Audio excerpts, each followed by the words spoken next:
be the best, you got to win in Key West. It's the holy grail. It's like winning the Daytona 500.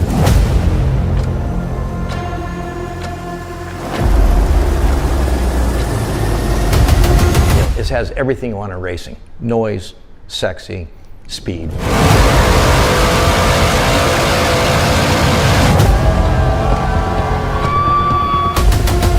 Key West 2024, off the chain.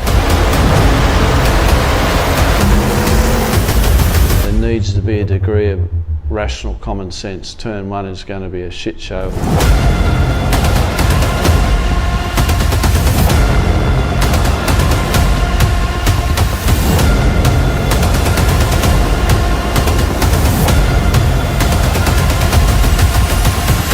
If you're coming to Key West, you're coming to win. Everybody in boat racing comes down to Key West because this is it. This is the pinnacle of boat racing.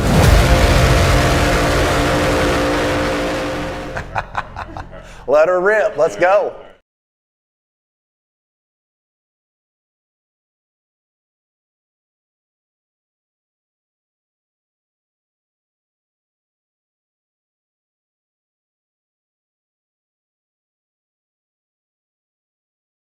Mac Daddy Race of the Year. I'm Ken Stout, Ray Lee of Speedboat Magazine's Andy right alongside. We are going to have some fun here today. The best in the world are going to come out here and compete for the biggest prize of the year. Oh, man, it's going to be a great day. Double points today. You know, Friday, Wednesday's race got canceled because of the hurricane storm, and Friday was some big action, and today is double points, so it's going to be everybody's going to be going for sure. Yeah, so a lot of classes out here that we'll bring you all the action for them. Of course, we'll kick it off with our bracket classes, and it will actually be a couple of different classes competing at once. Can be confusing even to us, much less the fans out there. Matter of fact, some of the fans are probably more knowledgeable than us and watching these boats, but they'll be traveling at different speeds. We'll talk more about that as we get closer to it, but as we talk about the magnitude of this race, this is the one. I mean, if you want to win one all year long, this is the one. No question. You know, everybody comes to Key West. You know, they say,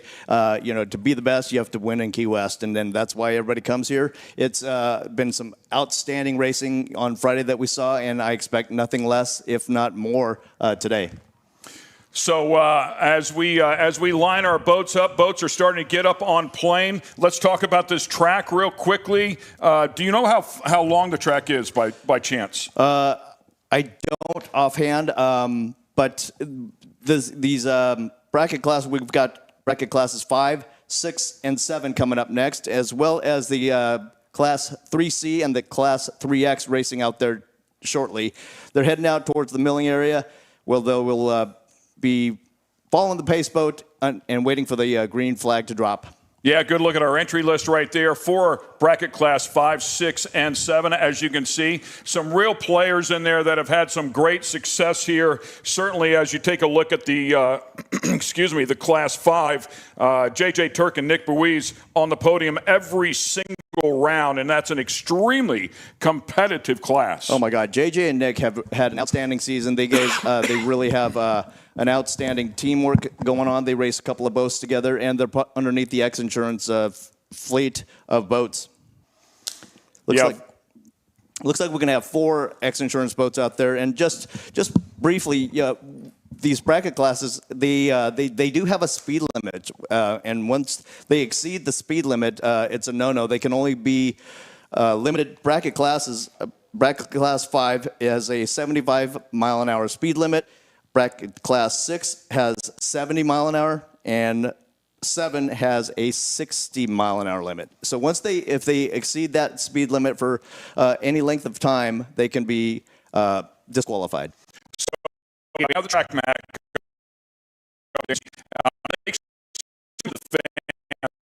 Take a look at that track map and see very tight. Tighter. It also is much closer to the Gulf, if you will, of the ocean. So as you take a look at that map right there, what they're referring to as turns 3 and 4, it really gets choppy out there, right? No, absolutely. So that's the best thing about watching and being an offshore fan here in Key West is the boat boats run right past the outer mole as well as Mallory Square, and you can't really get much closer than that watching the boats go by. So with that said, we do have a brief delay here. In the meantime, we have some stuff put together for you. So we'll kick it over to some canned bits that our great production team has put together. Stay with us. You know, the old saying, to be the best, you got to win in Key West. It's the holy grail. It's like winning the Daytona 500. My name is Cameron Turk. I race for the number 11 XINSURANCE boat, and I'm a driver.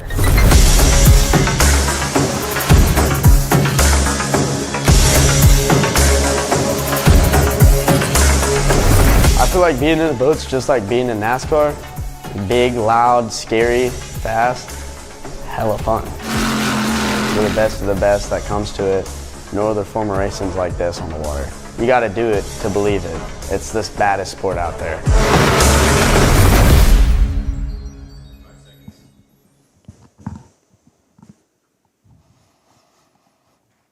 Good stuff here. Good stuff here. Good stuff here. As we had a chance to watch that bit.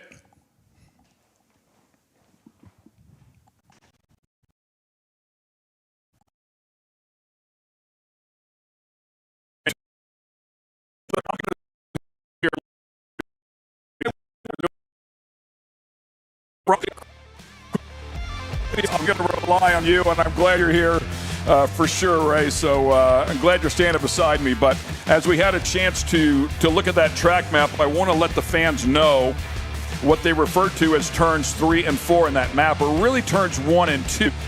Look at it here. You can see start and finish on the back. That is correct.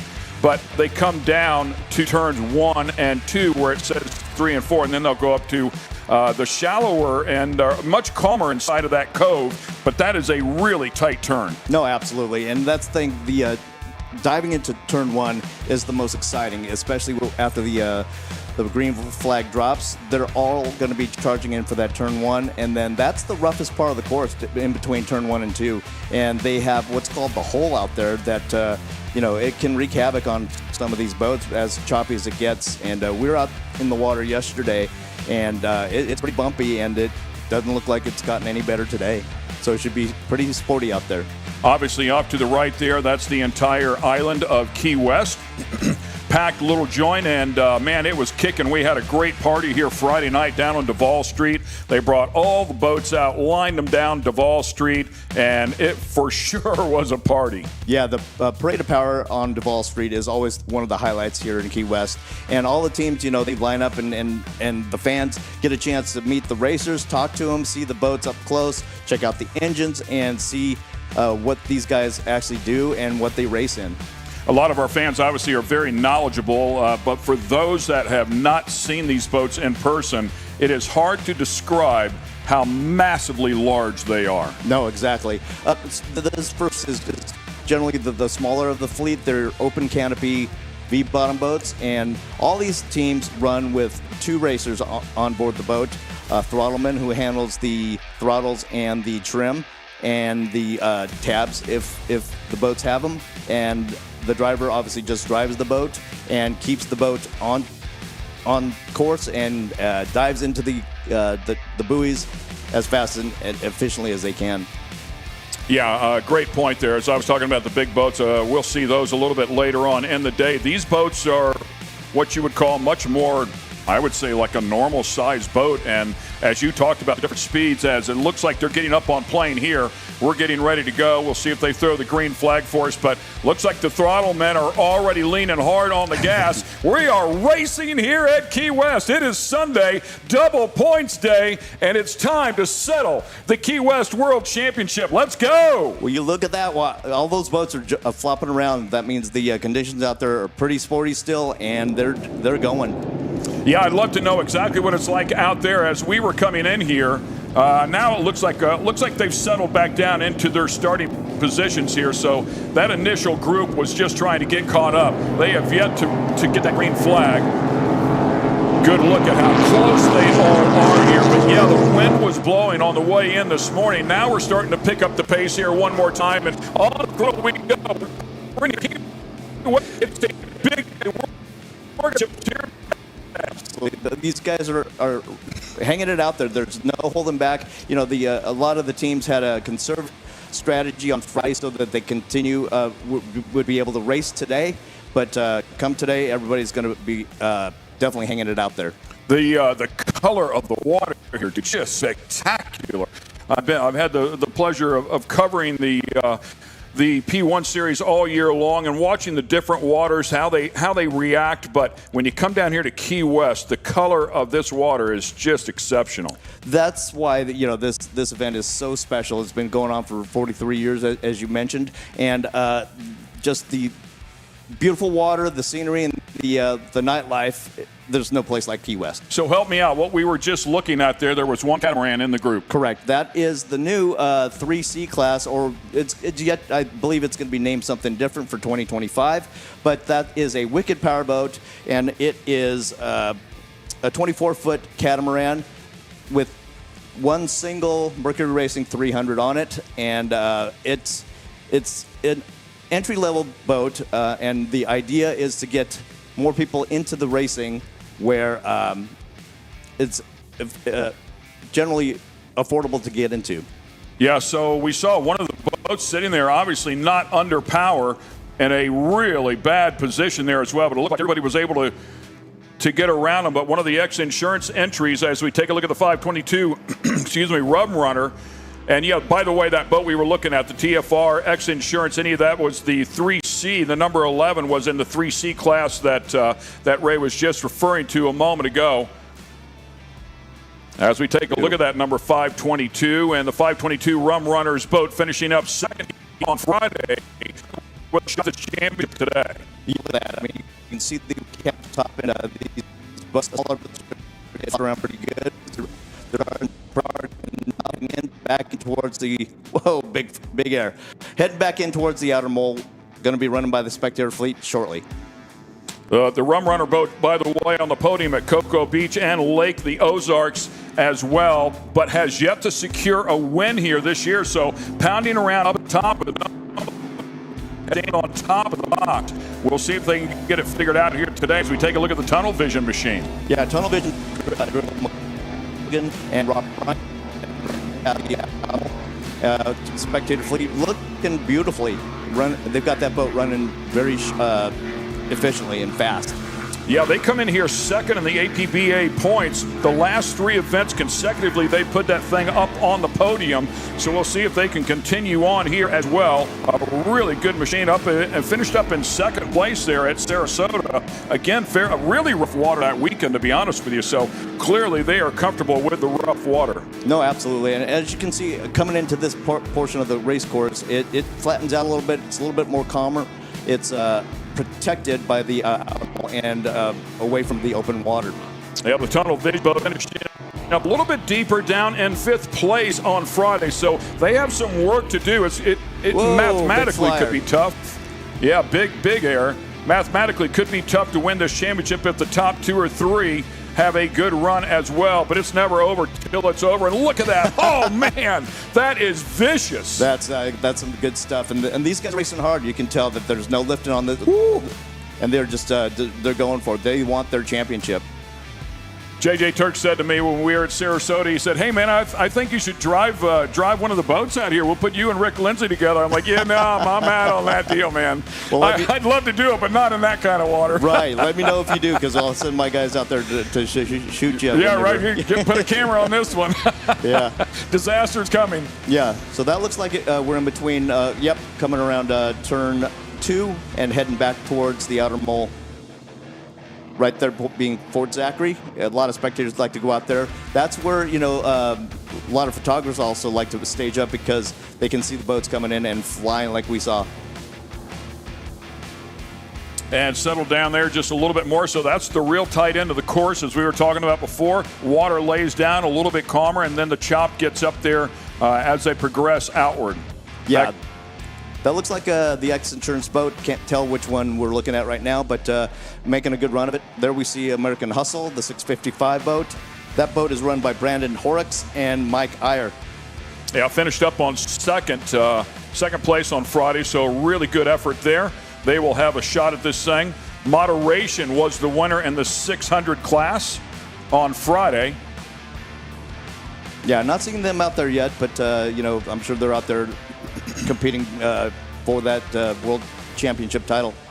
Yeah, they'll be digging in there as we watch right along with you and try to piece the puzzle together. Great to have the X-Insurance helicopter out there. Boy, talk about the effort that they have put in with the camera work, the camera adjustments to the helicopter itself. Look at that thing, man. That's pretty amazing right there. They put that gimbal on the front of that helicopter, and the pictures are spectacular. Absolutely. We haven't had this kind of coverage in offshore racing in quite some time, and if ever. And so this gives us an amazing look at the race course and the racers as they navigate the course.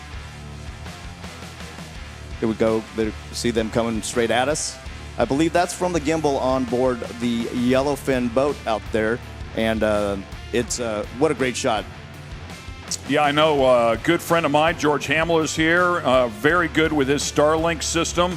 That is an Elon Musk-based system, so they can shoot it up to the satellite, get us a good solid signal out on the water, and give us some great video as well. So we appreciate everything George Hamill's brought to the table.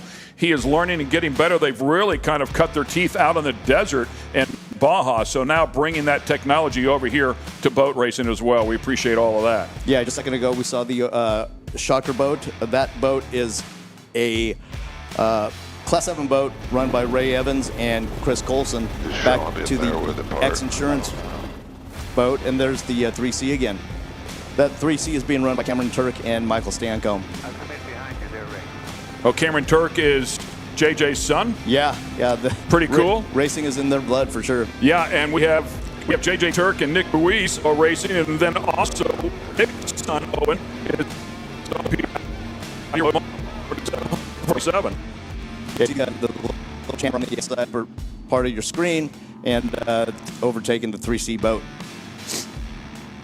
Jack Hammer with Connor Langheim and Mike Hake inside of that one. 3 podiums along the way, including a win at Sheboygan. 4 podiums along the way throughout the season, including that win at Sheboygan in Wisconsin. Real windy event there that particular weekend. There's a good shot of how rough the water conditions are out there. And look at these little boats just charging for it. Looks like we got a boat under tow. Yeah, that was the one we saw sitting there. I want to say that was on lap 1, actually, one of the X-Insurance machines, and got a support boat out there to help them out. Man, oh man. Those completely redirecting that boat. Oh, big flyer. Wow, and right behind them too, man. Yeah. It is vicious out there. Oh! Wow. Good Lord. I believe that's the Bad Decisions X-Insurance boat. Hence the name, right? Aptly named, yeah. Yeah, pretty wild, man. Yeah, and that boat is being run by Ricky Harmeyer and Owen Boos. I don't know. And I believe it's Dirt Legal running alongside the X-Insurance boat. And Dirt Legal is had a beautiful boat. It's run by Brad Christopher, and on the sticks is AJ Smith. Yeah, they've also had a spectacular season in that 747. Great side-by-side action right here. Man, these guys are going for it. And finally had to check up just a little bit right there, but right back into throttle, side-by-side. They have not given anything, and here comes another one. Looks like the third boat to the party here as well. Yeah, it looks like a little jackhammer, but we'll see if we get a better shot on it. But out of all that chaos, looks like Dirt Legal has taken the lead between those 3. Yeah, when I talk about the Bad Decisions boat, that X-Insurance Bad Decisions boat, how about on the podium every single round? We are talking about 6 consecutive podiums, including 3 wins coming into Key West. So they have been absolutely incredible, and then they won on Friday as well. So they've maintained that streak. No, they're looking good for to be taking home the World Championship. Right there, we're looking at Ricky Harmeyer and Owen Boos again in the X-Insurance boat. But they're really going for it, and they're going right now. I believe they're on the inside near the outer mole, hence the water leveling out a little bit for them. Yeah, calming down just a bit. Man, those small boats really have to deal with it. It is absolutely violent. A look at one of the helicopters, one of the two. There's the XINSURANCE helicopter as well, with that gimbal sticking off the left front nose of that helicopter as well. So really good shot right there. That is off the XINSURANCE helicopter. We saw the previous shot was off of the boat that Ray had mentioned before. Yeah, this is a great shot of the racing. And I got to say, the bracket class boats are so competitive because most of these guys, they don't have big sponsors other than the XINSURANCE fleet. But they kind of do it grassroots efforts. They come out here on their own dime and fund themselves to compete every year. So can you put a price on a boat like this if somebody was at home and they're watching this, they're thinking, man, I want to give it a shot. I want to start off in one of the bracket classes? Right. For instance, that 3C boat is Wicked Power Boats, developed and designed by Todd DePhillips, and helped with by Sean Torrente, another offshore racer. I believe those are starting around $200,000, $250,000, and you know, that's a closed canopy boat. The rest of this fleet are V bottoms with open canopy, and so hence should be safer. But these the V bottoms, the bracket classes, probably right around there or less. Oh, really? Yeah. I mean, my guess is you could probably snip around, find a used one somewhere, and go to work on it, get it race prepped and race ready, and not spend quite that much money, right? Correct. I mean, other than the velocity we're looking at there with the Dirt Legal and the hulls on most of these boats are older hulls and manufacturers that are race proven. Good stuff here as we are battling at the 43rd Annual Offshore Key West World Championships, all presented by Performance Boat Center. I got to say that the fleet that have come out early enough to catch race one have been really treated to some outstanding racing so far. Yeah, I mean, these bracket classes are really, really tough. And you were talking about the speeds before. So there's a maximum speed that these classes are allowed to go. We'll just go over that here one more time. If you exceed, if you're in the class that's allowed to go 70 miles an hour and you exceed 70 miles an hour, you'll receive a penalty and or potentially disqualified, and it'll cost you the race. So everybody about the same speed when they're going down the straightaway. I would say most of the time it's who's ever better through the turns. But in this particular case, on a day like today, in that rough water, it's who can get through the rough water the best. No, absolutely. And that's the thing, and that's what they call breaking out. And obviously, none of these teams want to break out when they have a speed limit. And the 70-mile-an-hour speed limit that you mentioned is the bracket class 6. And bracket class 5, they have a 75-mile-an-hour limit that they cannot exceed. Or, like you said, they'd be disqualified and penalized, and despite if they won. And again, a good look at a couple of boats here, just absolutely side by side. You can see how violent it is in there for the driver and the throttleman. Yep, that looks like Jackhammer and Dirt Legal. Connor Langheim and Mike Hawk just ahead of Dirt Legal. Coming around the turn 1, heading towards turn 2, the roughest part of the course. Look at that. Just completely out of the air. And with the conditions like this, another thing that these guys need to be worried about is breaking down. That becomes a whole nother battle of attrition to make it around the course and finish. Yeah, and to help you out as we take a look at the Dirt Legal, those are Class 7 boats, both the Jackhammer and the Dirt Legal boat. So battling hard here. They, unfortunately for the Jackhammer boat, had a tough Friday, and you mentioned a number of boats had to be repaired after the rough waters there on Friday as well. They finished up down at the bottom of the pile, but looking to better things here today on a double points day. No, absolutely, and a lot of these guys, they're trying to keep the boat in the water as much as they can, but with the condition like this, as you see, they're out of the water as much as they are in. And so for the throttlemen, when they get out of the water oh man, big air. When they get out of the water like that, they immediately have to pull back, right? I mean, they don't want that thing to buzz up and then land back on the power, right? That's correct, and that's that's dependent on the skill of the throttleman to pull back so that they're not free spinning that propeller and landing hard and potentially taking out your outdrive. Right there, we see 3 boats coming around towards Zachary. Part boat, part plane. Exactly. Dirt legal coming around the spectator fleet.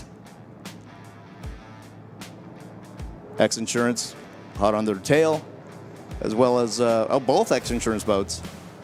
Oh, yeah. How about that? The red boat is run by, give me a second, sorry.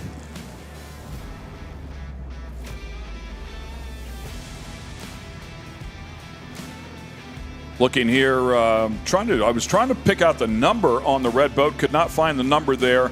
But obviously the 747 out there alongside is who we've been focusing on here today with the X-Insurance bad decisions of Rick Hemmeyer and Owen Boos. Again, just side-by-side action here. Neither one giving up an inch. Looks like the inside closing here just a little bit. Great battle.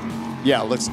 Those guys are side by side, and both X-Insurance racers, Rick Lindsay and Parker Lindsay, they've really done a tremendous job of supporting the offshore racing sport and sponsoring a number of teams out there. So that is the Hartman Statement Marine X-Insurance boat, the number 759 that is right beside them. So the 747 and the 759, Mark Fitzgerald and Jerry Hartman doing the driving and throttle work inside of the 759 and slowly getting the advantage there. No, absolutely. And looks like they are here today. The bracket classes are between 5 and 6. They have 8 laps to run today. And Class 7 has 6. So we're probably getting close to the end of this race. Yeah, and just to confirm, the reason you say that is that one class has Class 7 with 6 laps. They run that slower bracket speed, right? 60 miles an hour is the max there in comparison to 75 for the Class 5 boats. That's correct. And, but the other doesn't mean that they're competing any less hard, but it's just a little bit slower, so it gives them one less lap to stay with the rest of the guys. Yeah, to try to end the race at about the same time for the multi-class style racing out here. Right. There we see the great shot of the outside of the track. Boats coming down. Yeah, look at a 3C boat out there. Looks like a triple. So much calmer in that cat, right? That's a triple X-Insurance shot right there. Yeah, that's a great shot. That's the one they want to put on the wall. Yeah, for sure. 3C boat looking beautifully running on the outside there. Yeah, and for sure a boat of the future. I can see more and more of those style boats coming out here. That's the idea. And from what I understand, they've got a tremendous amount of interest in that boat, and upwards of 20 boats already on order that want to come and buy the boat and compete for next year. By the way, the X-Insurance Cares Hurricane Relief fundraisers you see there, feel free to scan that one in on your phone. Rick Lindsay, obviously the president of X-Insurance, and the rest of his team have done phenomenal work here, especially in the state of Florida, but anywhere where there's been disasters like what Florida has suffered here this year with back-to-back hurricanes within a couple of weeks. So any donation is welcomed here, but you can jump on board. I threw a little bit of money in there as well, so make sure you scan that code and help the people out down here in Florida that they have been absolutely relentlessly working with and helping. Look at that. Team Tunnel Vision Class 5 boat is just really going. You saw them a few shots ago just charging through and taking the lead there. Yeah, I believe maybe one of our producers can help me confirm, but I believe X-Insurance is going to match up to $100,000 of the donations that come into that fundraiser as well. So take a good look there at the Tunnel Vision boat, looking very solid out here towards the end of this one. Mike McColgan and Robert Bryant really navigating that boat beautifully and charging hard. Wow. Those boats are flying. That's the rough part of the course out there for sure. And when you have all those other boats around you, you're just smelling blood. It's like, I've got to get by them. This is my opportunity. But then you hit one of those waves and it changes your mind pretty quickly. Exactly. And, speaking to a lot of the racers, they consider this like almost 2 different races, right? So you got the ones that are coming in along the mole is one race, and then once you go outside in the open water, it becomes a totally different race that you have to switch up strategies for. Yeah, really good look there at the tunnel vision boat that has had such a great season. That looked like the X-Insurance Golf and Gator boat being towed in with J.J. Turk and Nick Boos. Unfortunate to see them out of the race. Yeah, that is a tough break for sure. Well, they had a phenomenal season, and I imagine that the other competitors might be happy to see that boat under tow. Yeah, 6 consecutive wins. Yeah. They kicked the season off with a 3rd place, and then they won out the rest of the time until today. But this is the one that they won, man. I mean, that's a tough break for a team that has done so well. As once again we take a look at that tunnel vision boat, and the tunnel vision boat coming in here second in the APBA points to the X-Insurance TFR Golf and Gator boat that you were talking about a moment ago being towed off. So yeah, they'll have a chance to close that gap up. They were well back, 704 points, 481 points coming in here to Key West. Yeah, there we see the X-Insurance boat going by the outer mole. That's literally the shot that the spectators get standing. There's a good shot of the spectators watching. I did have a chance to briefly talk to J.J. Turk. He was pretty sore. He spun out the Mod V boat, correct? Yeah. On Friday, so yeah. He was pretty sore. Yeah, J.J. runs double duty like a lot of these racers out here, and there's no slowing in his game. He always pushes hard, and he's willing to take the punishment for it. Tunnel vision. Yeah, tunnel vision boat, as you can see, coming back into what you would call today the flat water, and that thing settled down nicely, carrying good speed. Again, bracket class is not about the speed, it's about maintaining the speed, but it's really about working the corners here, and today, the chop. Yeah, tunnel vision shot again. That's a Pantera hull. It's a 1994 race boats. So to your point, wow. You know, these are older boats that are race proven, and as you can see, doing very well out there in Key West. Yeah, all about the preparation and just making sure these things are race ready, and certainly the boat very, very capable out here. Yeah, absolutely. And like I said, you know, these guys come out here and fund themselves, and they are just super enthusiastic and passionate about offshore racing. Another great look there. Kind of a split shot, if you will. And you can see the difference in the hull designs, by the way, as well. The tunnel vision boat with a lot of freeboard there. No, absolutely. In comparison. Correct. And so these V-bottoms, you know, the objective is to keep the boat up on the keel and preferably running back on the pad and getting some big hops out there and running as efficiently as it can and try and keep the boat in the water. Is that your yacht in the back? Is that where you're staying this week? I wish. There are some incredible boats down here. We got another race developing here. Yeah. Once again, how about that 747 making its way right back up there onto the 759. And about to go 3 boats wide here. This is some great competition. Look at these guys. They're just no slow in their game. Another shot of the tunnel vision boat going into the rough part of the course. Big flyer.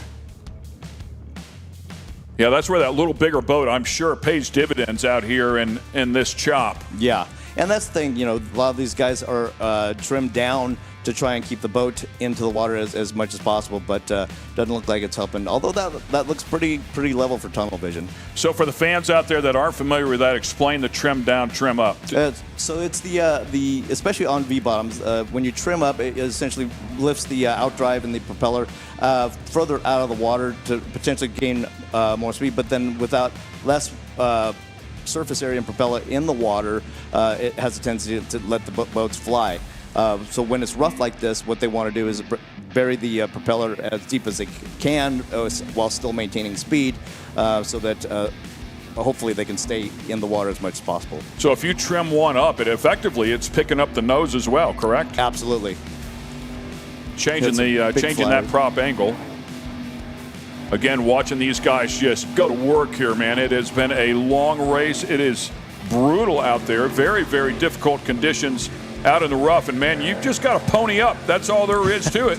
Absolutely. I mean, a big jump right there and a hop clearly upset the boat to the point that the throttle pulled back on it, and you got to reset once in a while and just dig right back in. Absolutely. You got to keep the boat upward and going forward, and whatever it takes. Tunnel vision boat making it look easy out here. Got a nice shot of the X-Insurance helicopter in chase. Michael McColgan and Robert Bryant doing an outstanding job keeping that boat flying well and fast. So some of the other boats, we'll see they'll actually scoop water for ballast and then push water out. None of that happens here in the bracket classes, correct? That's correct. No, these are old school boats, essentially, like I mentioned, the 1994 Pantera hull tunnel vision, and they're just out there looking to go. The throttle man, does he also run the tabs? Correct. Yeah, he runs the sticks, the tabs, and the trim. Another boat being towed off here. That's unfortunate, but again, that's what they're out here for. These guys are laying it all on the line, no holds barred. 650 boat there. That is the Swap It Fast Rollin' Dirty offshore boat. Finished up in third place on Friday in the Class 600 bracket. Hate to see that, but good week of racing for those guys. That's what makes it so sweet, right? I mean, when they're difficult to come out here and navigate, it's a good one to win if you can hang in there. Absolutely. Well, we've had some great side-by-side action here. We always do inside of the bracket classes. Yeah, these guys, like I said, these guys are fierce competitors, and they're willing to leave it all out on the race course. Sneaking back up on another one here as the helicopters give us some great shots. It's the Velocity. Yeah, the number 611 Velocity Powerboats machine finished up in fourth place on Friday. That's run by Bob Spotulski and Velocity company owner Scott McCormick. Yeah, and that's pretty cool. I mean, to go to a place like that, buy a boat where you know the owner is out here putting it all to the test and learning from this to give somebody a great product. Absolutely. Scott, campaigns his own boats, as does Nick Boos of Statement Marine. Yeah, Nick, a great guy. Nick dealing with, I believe Nick had to float out during one of those hurricanes, by the way. Yeah. His shop there in Clearwater, very close to St. Pete Clearwater Airport. So that first hurricane, Milton, they had a lot of surge and everything was underwater. Another good look here as they continue battling. That is a 714 Shocker boat. You can see that one on the outside. Got overtaken. Big jump. Oh. Thought I was going to stuff the nose there, but did not. Yeah. There it goes. Scott McCormick in the Velocity boat again. Yeah, different class.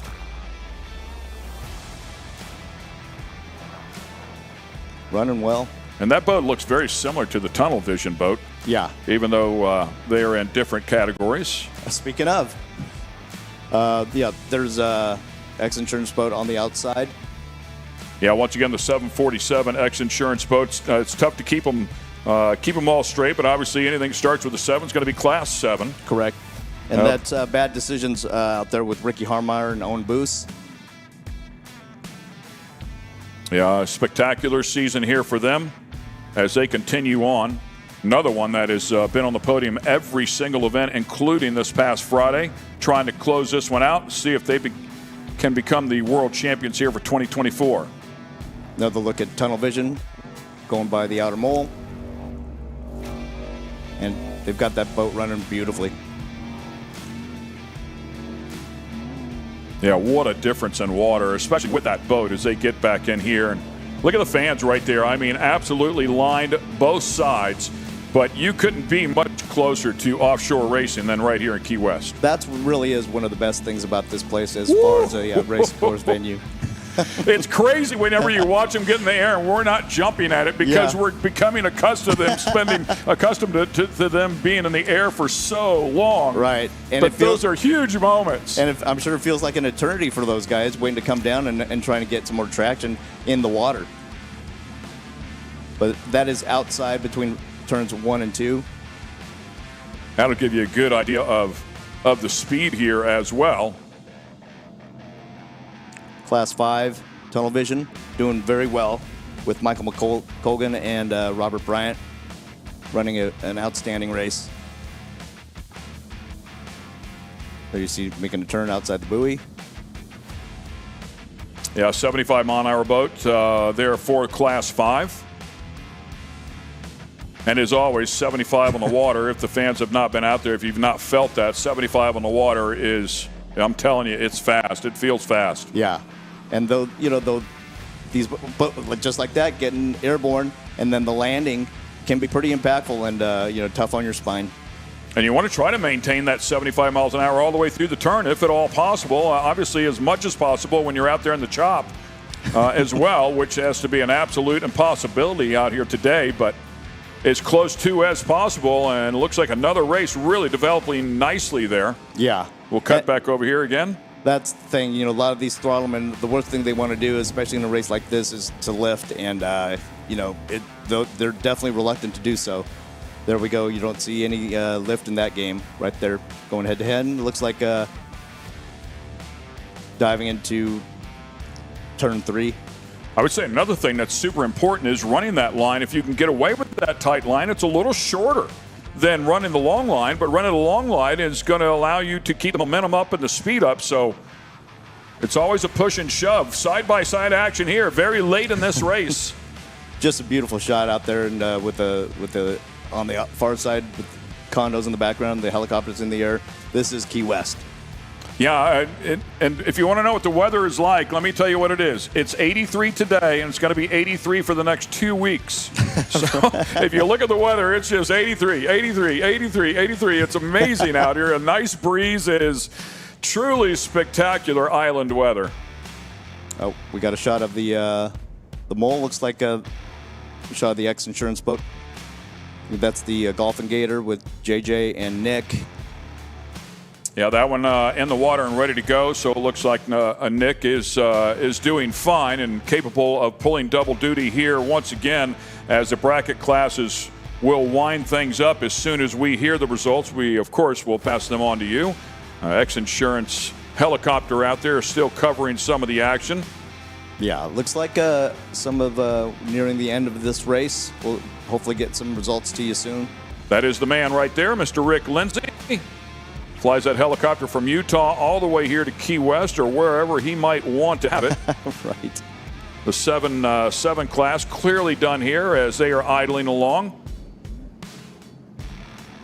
I'd be wrapping things up here for the 500 class and 600 class as well. Another boat there. That is a 789 of Dirt Legal. Shot of Parker Lindsay there in the backseat of the helicopter operating that big badass gimbal camera on the front of the X-Insurance helicopter. Yeah, Rick Lindsay would typically give somebody a ride. He said, "Not anymore, man. There's no more room inside of this thing." He said, it's full of another person and a lot of equipment. Yeah, they have spent a lot of money on their own dime to get this helicopter and provide these kind of views for the offshore racing fans and fleet. Good look at the pier there as well. That's where they'll put some of the boats in and then keep them tied up. That's what's known as the outer mole, and it's the best vantage point to watch these races and these boats go by.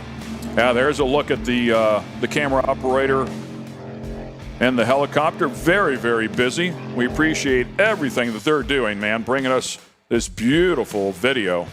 Yeah, and beyond that, even with the camera mounted onto the helicopter, they went and flew down into the hurricane-affected areas and helped hands-on with the hurricane relief.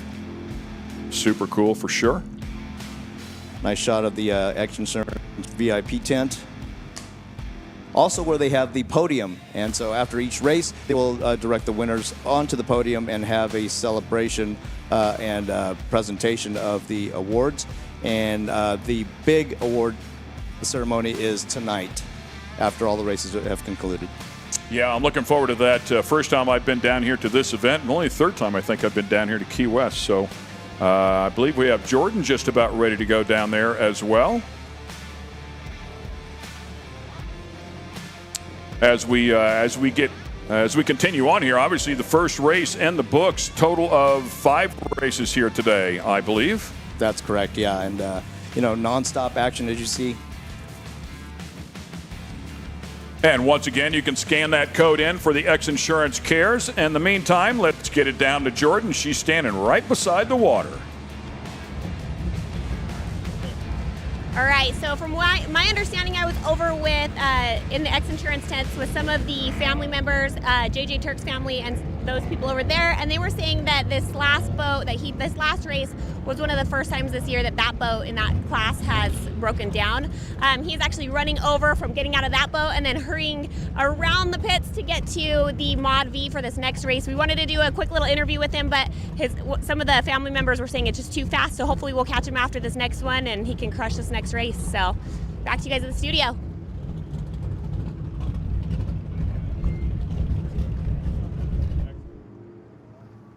Thank you very much, Jordan. Appreciate that. By the way, we did get a little bit of help. The distance of the track, a little over 4 miles, so plenty of room to leg one out. Yeah, thanks to Taylor Sism for helping us out with that information.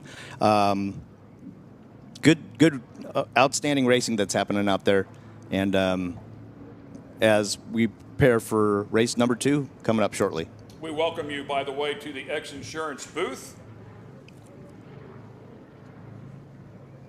Watching all the action here. We're right by the coffee house.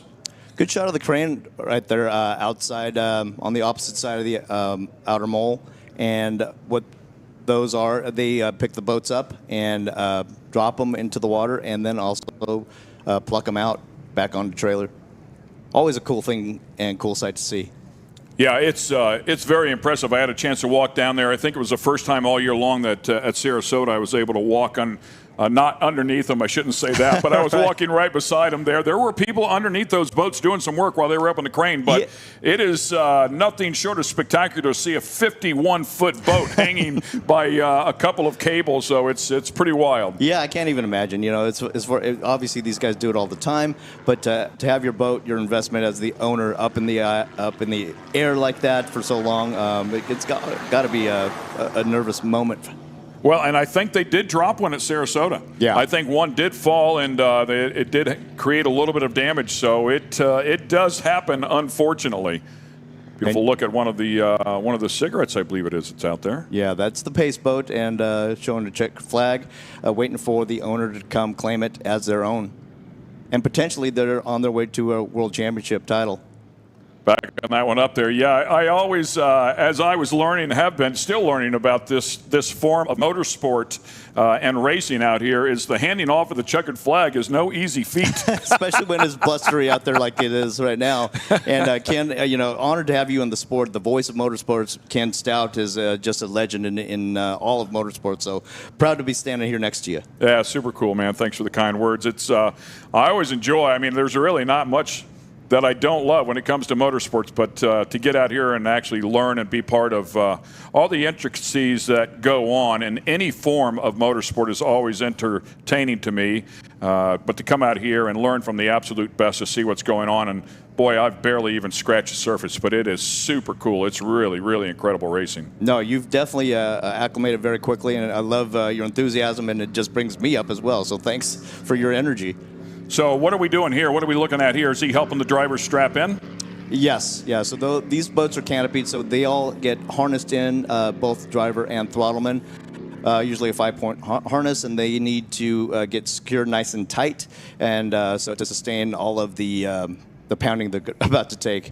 And then they also have scuba gear in case the boat goes over. Their respirators are close nearby to their chest in case the boat goes over and fills with water. Obviously, a completely different form of sport in terms of time consumed inside of the boat. But as you look at drag boat racing, they do have that same breathing apparatus. By the way, the 747 grabbing the checkered flag there. Great moment there for the X Insurance Bad Decisions. Ricky Harmeyer and Owen Boos winning that one. So a tough race out here, but that is a big moment for sure. And they did win on Friday as well. I'm going to say unofficially, Key West world champs, but I certainly can't make that call officially. But boy, what a great weekend for them. Yeah, provided they once they get the boat out of the water and pass tech inspection, make sure they didn't break out of their speed. It seems to be they are on their way to yet another world title. Tunnel Vision as well coming up here to grab the checkered flag. Now, keep in mind, they finished up in 5th place on Friday, so a little bit of math to be done inside of that particular class. But with only one prelim race, if you will, it will certainly make things interesting. No, absolutely. But with double points being awarded today, they're in a really good position. Also, depending on who came in second as well and third. Yeah, that's it's a great point. They had 66 coming in here, so you would call it 266. Man, whatever. I'm not going to go down that road, but we'll let the officials sort that deal out. But a great run for them nonetheless. To come out here and win on Sunday at Key West is an incredible effort. Yeah, and this is another example of how close the spectator fleet fans can be to their favorite race teams. Well, what an incredible season for the X-Insurance Bad Decisions boat. Bad Decisions boat for their season. I mean, to have the success that they've had, 5 wins. They were on the podium every single event, and to claim this championship is a incredible year. That's one of those years you dream of. Yeah, Ricky Harmeyer and racing alongside Owen Boos, who is the son of Nick, owner of Velocity Powerboats. It's also in their blood. Good shot of Tunnel Vision with their checkered flag. We saw that Mod V, by the way, pulling away with J.J. Turk and Owen Boos inside of that one as well, much like they were in the bracket boat. So good to see that one off and running. Hopefully some better success for them as they were not able to finish the previous race. There's a victory lap by Bad Decisions. This definitely not one of them. Yeah, to recap the season for them as they pick up the pace there and put on a show for the fans. That is pretty cool. They won at Marathon. They finished second at Cocoa Beach. They won at Lake of the Ozarks. They won at Ocean City. They were third at Sheboygan. They were second at Sarasota. They won here on Friday. They won here on Sunday. Yeah. I mean, that's getting the job done. Yeah, no, they've had a phenomenal season. They should be as proud as they could possibly be, as well as being sponsored by X-Insurance is a win-win-win for these guys. Yeah, dominating effort, leading by over 100 points coming in here. Beautiful center console right there as well. And you can see the Red Cross up there at the top, one of the safety boats, and out there immediately to help any of the racers. Yeah. Got to give a shout out to Angel One, who also in the air for every one of these races. As soon as Team Celsius went over, the divers were out of the helicopter and in the water to make sure that everybody was okay. Saw that beautiful number 655 American Hustle boat cruise by there as well. Finished up second on Friday. See the 3C boat heading back to the cranes to get lifted out and put back on trailer. Yeah, that's something else for the fans at home. If you've not been to one of these events, just seeing these boats on the trailers, and the trailers themselves for the big boats are absolute works of art. They turn those boats up completely sideways because they're too wide to go down the road in a lane, so they pick them up and lean them sideways, and it looks like they're absolutely on display. Yeah, and it is. It's an impressive sight, and that a lot of the teams on the street on Duval put the boats up on tilt so they can see exactly what the entirety of the top of the boat looks like. Yeah, and the MCON team takes it a step further. They have that clear cover on the engine so you can actually see inside the engine compartment. Great idea. And they do that specifically just for the fans because obviously they don't race with those covers on top. They swap them out for the race covers, but that is designed specifically so that the fans can see what kind of power they run each and every race. Yeah, looking down in there at those twin turbocharged, those Merc racing engines is pretty incredible. Yeah. Of course, the Supercats are equally impressive as well. We'll see those a little bit later on today. Yeah, the Supercats are here, and the Pro Class 1 boats are here. They will put on a great show for us to close things out here towards the end of the day. Yeah. So all these guys are celebrating that we see Ricky and Owen after an outstanding race. Well, Nick will be proud papa already inside of that Mod V driving away. Right, exactly. So the next group of boats ready to head out here. And again, it will be multi-class racing. Yeah, we've got the Mod Vs going out, as well as bracket classes 2 and 4, and they will have separate starts. Mod V going first, followed by the bracket classes, or it might be the other way around. And once again, there's a look at the track map. Just want to inform our fans as you look at that, what is referred to there as turns 3 and 4 are really turns 1 and 2. But what we're going to do here is we're going to pick up the pace a whole bunch. The speeds here are going to be significantly faster than what we saw just a couple of moments ago. No question. With these racers being harnessed into the Mod V boats that are closed canopy, you know, they have a stronger sense of safety in the boats as they become one with the boats, so they let it hang out the entire way. So in this class, we've got BoatFloater.com, Scott Free Racing, run by father-son team Stephen and Steve Kildall, which I believe that's maybe a shot of them. We also have RNS Racing, run by Howard Richardson and Tom Crowley on the throttles. And we've got Speed Marine, beautiful boat, green boat with the livery, Kyle Miller and Jay Waltman. We've got North Myrtle Beach RV Resort, run by Kirk Hanna and Mark Rinda. We've got X Insurance, another X Insurance boat, Safe Cash, Rick Robb and Scott Jobin. Latacrete, and also known as Team Relentless, run by Travis Petco and Rob Hartman. There we see Jack Hammer being towed in. And we got El Bandito, had a great race on Friday, run by Steve Furman and Steve Miklos. Another X Insurance boat, the Statement Marine, with JJ Turk and Nick Boos, as we saw them idling out from the mole. And we've got Fast Boys, run by Ken Bollinger, and the driver escapes me at this point. These are all 32-foot limit boats, single engine, and they will be running 10 laps today. So they want to get this race going here pretty quickly. Boats are already out there getting lined up. We'll bring them around, get them up on plane here, throw the green flag for them here pretty quickly. Looks like a couple of bracket boats there still in the water coming in here to get hauled out.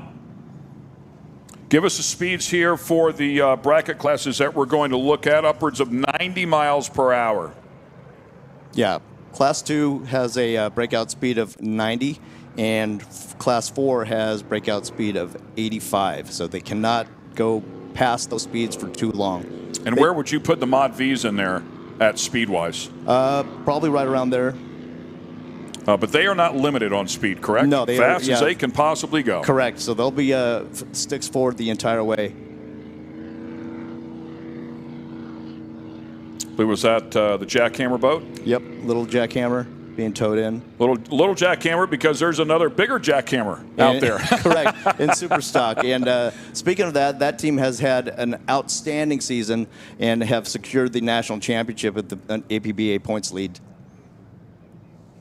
Yeah, great stuff for them. The Superstock racing is absolutely incredible. Well, another team that's had great success, a couple wins along the way, a couple of second places. They struggled in marathon, but after a marathon, man, they got up on the pipe and they really put together a great season. Absolutely. We'll see them a little bit later in the day.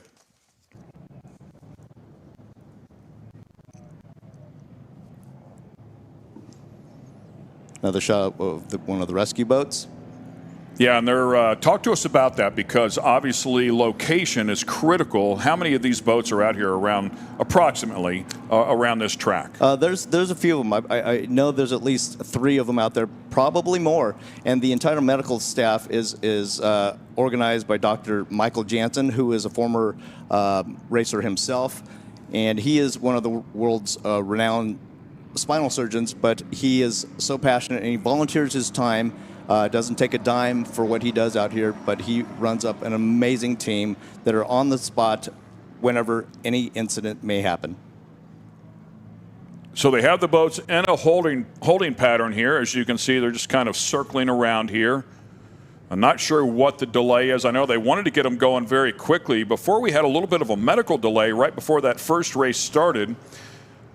So have not heard what this one is for just yet, but the intent is to get them going here as quickly as possible, so just bear with us. Yeah, so they're out there milling, and this is, definitely the calm before the storm. You can guarantee that they've got butterflies in their stomachs as they're waiting for everything to get lined up and ultimately the green flag to drop. As you can see there up the top, for the X-Insurance Conch Republic Championship, bracket classes 2, 4, and the Mod Vs, modified Vs, will all be in competition out here. As Ray indicated before, everybody running the same laps here now, so it'll be one start for all 3 classes. Speed Marine boat there in green. You can see that gorgeous piece of machinery. Yeah, a lot of these hulls are either Phantom powerboats or LSB being Lilly Sport Boats, run by Britt Lilly, offshore racer Britt Lilly, also an X-Insurance athlete. And these are beautiful boats. He used to campaign himself until he joined the ranks of the Pro Class 1 and as well as the factory 450 stock. Okay. Yeah. Yeah, the Speed Marine boat unfortunately missed the first. I'm sorry. Dirty Money and Super Dirty Cat. Money. Oh, gotcha. So the Speed Marine boat has been very fast as of late. Missed the first 2 or 3 events, consequently not a threat in the points. But in terms of performance, they have been very good here this year, including the last 2 events at Sheboygan and Sarasota, where they finished 3rd and then they won at Sarasota. And they finished up 3rd here on Friday. North Myrtle Beach Resort won it in Mod V on Friday. El Bandito finished up in 2nd. Speed Marine and X-Insurance, and then Boat Floater to round out the top 5, and Mod V is how things went down on Friday. And the bracket class 2, OC Racing grabbed the checkered flag, followed up by 2 Conchs, Harpoon Harries, then Herbert Racing and Team Woody Racing inside of the top 4 there. And for Class 4, SRQ Racing, Precious Vodka grabbing the win there, followed up by Framed Offshore, and then Simmons Racing and Trump 2024. Good prediction there. That one should have won, right? I mean, based on how the election went, should have won. Yeah. There you see the boats circling and milling like a bunch of sharks ready to attack. So talk to me about fuel. I mean, they're going to come out here, they're going to run hard, the water's choppy, they're going to burn a little bit more. How much excess fuel do they have here to do something like this? So as much as these guys know these boats, they try and factor it down as closely as they can to the fuel burn, so down to the last couple gallons that'll be in the tank by the time they're finished. And so, the lighter the boat, the faster it goes. And that's what they're looking to do as the boats burn fuel to increase speed as they go.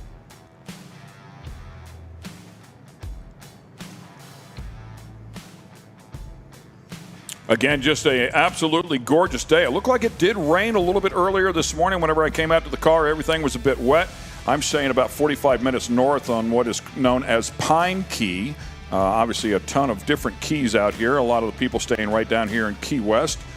Beautiful area. It's been spectacular weather. There was a hurricane that came up from the south and into the Gulf here. 3rd one, I think, this year. But fortunately for us, it did not get that close, and it veered off to the west and left us pretty quickly. Left some chop. It did blow out Wednesday. We were not able to compete here as scheduled. Thursday was a scheduled day off. They did compete on Friday, and as you talked about, was still fairly rough here. And they did put the boats to the test, and the reason for the schedule is to allow them a full day to make repairs and get things shaped back up for the next day of racing. So they raced on Friday, and we had Saturday off. X-Insurance sponsored a nice concert last night. So a full event that went on from, I believe it was from 5 till 9 o'clock. So it's always a full weekend of stuff going on. The days off allow the crews and the teams to get the boats ready to rip. They were also doing some testing yesterday. Once they make those repairs or those adjustments or just race prep, they like to put them back out in the water and at least make a lap or 2. No, absolutely. And some teams opted to go out there and test prior to today's races. Others opted to keep the boats in the pits, just to be conservative and save the boat for today's races. Was chatting with Wendell Bangs, who works on the XINSURANCE Class 1 boat, and they went out to test yesterday and broke part of one of the it was the gimbal, actually, but I want to say the outdrive. They just had to replace a drive. Yeah. But they said, man, we're really glad we did that. It failed now instead of inside of the race. So things are sorted back up here. Man, take a look at that catamaran. It's loaded up with people. By the way, what we're hearing is they're waiting on one more boat to get out here. So that is very nice of race control.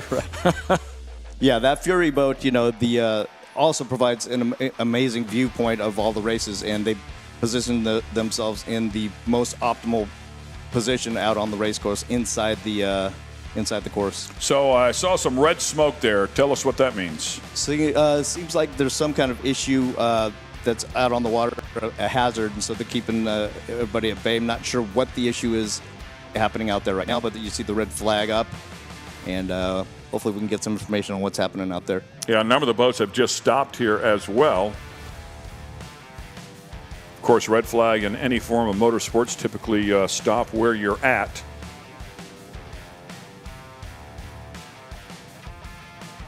Good look at some of the homes here as well, right here on the coastline. The keys down here have developed. If you own a house down here, or if you want a house down here, there's a good chance you have to reach in both pockets. Right, exactly. There we see a couple of, right there, that is the North Myrtle Beach boat, all red livery. Just beautiful boat. That is an LSB, Lily Sport boat. So during the off season, how far apart will these boats come? Strip them down? I mean, everything out of them, inspect everything. Yes and no. A lot of these teams maybe they'll take the boats back to wherever their homes are and let them sit for a bit. Others will tear into it and prepare for the season ahead, which I believe this for 2025 will be again the Thunder on Cocoa Beach offshore race in Florida. But yeah, I mean each team has different methodology on how they finish up the season. So as I'm standing here next to Ray Lee, he is associated with Speedboat Magazine. I believe started his career there at that magazine. His career spans much longer than that, but around 2013. Does that sound right, my friend? 2013, 14? Yeah, that's when we started the boating magazine. It was a different name then, right? Yeah, we started as a Performance Post magazine in 2008, and then in 2013 is when we switched it, or 2012, 2013 is when we switched to Speedboat Magazine. We produce 9 issues a year, print magazine, and seems like everybody's enjoying the magazine, so I appreciate all the subscribers and readers. Yeah, super cool, man. We appreciate what you do. Well, hey, good news right here. As you can see, the red flag changed to a caution flag. The boats are now in motion. They are forming up, getting ready for the start here. This will be race number 2, Mod V, Class 2 and Class 4. Fast boats out here, in excess of 85, 90 miles an hour for the bracket classes. The Mod V boats, fast as you can get it done. Get it done. Yeah, they're lining up.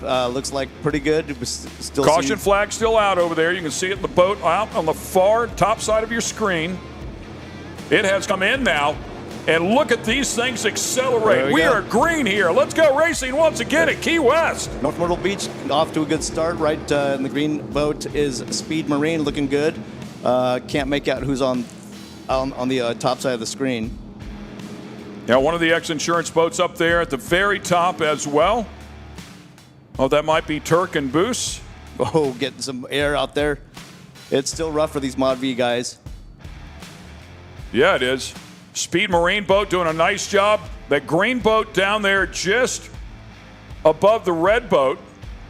And they're all getting tighter here, man. This is going to be an exciting turn 1. Turn 1 is always insane, and this is going to be looks like a tight one because they don't need to maintain their lanes. They're going to dive in and go as hard as they can. We'll see who lifts. Yeah, exactly where I was going with that. I was curious what the rule was for this category if you do have to maintain your lane here. Nope, they're going in hard, and again, I spoke to a couple of the racers, and they played it conservatively on Friday, but out here on final double points day, it's going to be gnarly as they round the turns and navigate it beautifully. Right by the buoys, shortest way around. That is the longest way around, way out there. I believe that's the X-Insurance boat, but way, way wide. And obviously, with safety concerns, thinking there's probably 3-4 boats. I mean, in the open cockpit, your vision is much better. But if you're in a closed cockpit, that vision is severely limited. Yeah, but these guys get used to their views, and they know how to navigate these boats going around the turn. It looks like it's North Myrtle Beach that is in the lead, and then navigating between turns 1 and 2 currently. They are the boat to beat out here based on Friday's results. And that is the enclosed cockpit of the X-Insurance machine up there. I believe that to be JJ Turk and Nick Boos in the Mod V. Yeah, and then in the North Myrtle Beach is Kirk Hanna and Mark Rinda running a beautiful race. We see the El Bandito boat right there, who had a great race on Friday. Seems like they're a little further back than they'd like to be currently, but I'm sure they're going to try and force the issue and get up towards the front of the pack. El Bandito Tequila. Yeah. just throwing it out there, for our fans, if you want to support them, we certainly do our part. Nice close look here at these boats, and man, look at the speed they are carrying. Yeah, that's JJ Turk and Nick Boos making a phenomenal pass on El Bandito.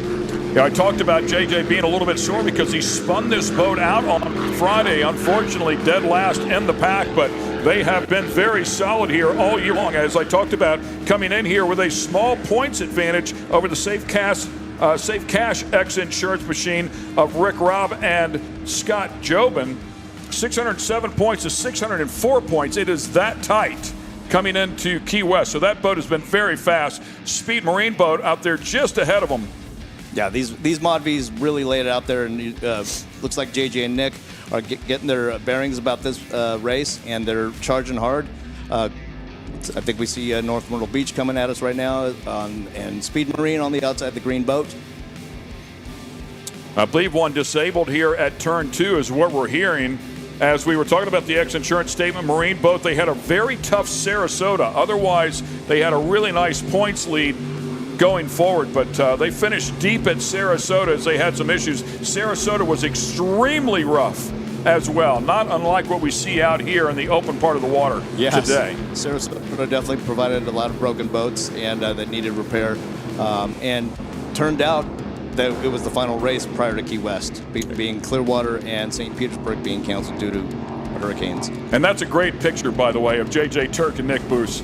That's exactly what they look like.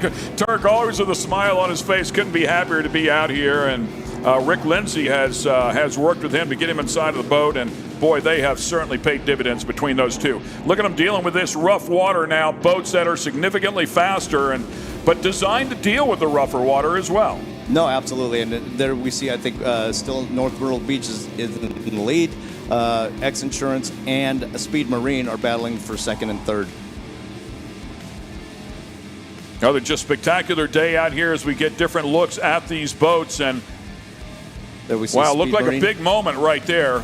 I mean, had to really check up. Yeah. So two of those boats were pretty close together and had to check up a little bit. Charging the turn, that we see Simmons Marine with Jim Simmons and Zalecki. By the way, if you hear something in the background that sounds like a rooster, no, you are not hearing things. And no, we do not have a rooster in the room with us, but there is one outside, and he's doing his job. Yeah. It's the beauty of being here at Key West. They run around free, so you see him everywhere. Yeah. He's out there working here on a Sunday morning. Yeah, and you're not allowed to mess with them. They're protected by the city and state of Key West. It's super cool to see him roaming around. Yeah. So back to the boat racing. Sorry, it's just the sound effects off to the side. And people at home, if they can hear that, that's like, what's going on, man? So as we watch the best go at it here with bracket classes 2 and 4, and of course the Mod Vs, as we talked about, the bracket classes with predetermined maximum speeds. The Mod V is a wide open class. So no limits on that one. Just get there as quickly as you can. But man, they are flying these boats once again. Yeah, absolutely. And we may have missed the start, but yeah, the bracket classes 2 and 4 are out there competing alongside the Mod Vs. So everybody's out there. And it's really cool to see. I mean, as we watch the smaller boats, obviously they're not as well equipped based on size alone to deal with that big chop. But as we watch these bigger boats, you watch them get out of the water, they look very natural. Yeah, absolutely. And then that's the benefit of a race-proven race hull, boat hull, is that on how well the boat can leave the water and re-enter. Yeah, so part of the design, right, to get them to fly that way, and it's so critical. Obviously, you want the attitude of the boat as perfect as you can get it when it's in the water, but it also has to fly well and come back into the water well. And stay together. Yeah, time proven that, man, they take a beating. It's, I don't know how you put it into words. I don't know how you describe to somebody what it feels like and how violent it is for that boat to fly out of the water and land back in. No, absolutely. And you see the race fleet on the far side of the course, rounding and again charging towards turn 1. Oh man, hard rotation, by the way. Yeah, right there at the very end of that particular moment for that North Myrtle Beach boat, that was a really hard rotation. Not sure if it was designed or if it's just the way the water sent them, but right back into throttle, no question. That boat has some wicked speed. And speaking of speed, Speed Marine right there behind them, then the XINSURANCE boat as well. Yeah, Speed Marine boat being a bad boy power boat, and the XINSURANCE boat there is an LSB hull. Again, a phenomenal boat, race proven, and Britt Lilly and Lilly Sport Boats, they do a phenomenal job putting these race boats together. Yeah, I chatted with Britt Lilly a little bit last night. Just a wealth of knowledge, obviously. Second generation racers, father legendary as well. So good guy to chat with and get some insight about, you know, what we're going to see out here today, what they're dealing with out there as well. Once again, watching the XINSURANCE machine right there, Statement Marine. Statement Marine is owned by Nick Boos. They build those boats over there in Clearwater, as we talked about previously. Yes, the same 2 drivers that we saw inside of the bracket class race just prior to this one. Great shot from the outer mole. Oh, flying off, hitting the hull side, charging towards turn 2. Yeah, and chatting with Britt Lilly, one of the things that he brought up was the lack of vision inside of one of these capsule boats. He said, especially a V-boat, and as you talked about, Britt really knows these boats developing and coming out of these classes before he got up into the Super Cats and the big boats. But he said, as these things lay over and you're inside of the capsule, he said, you're really just kind of looking, you have what is already a small windshield.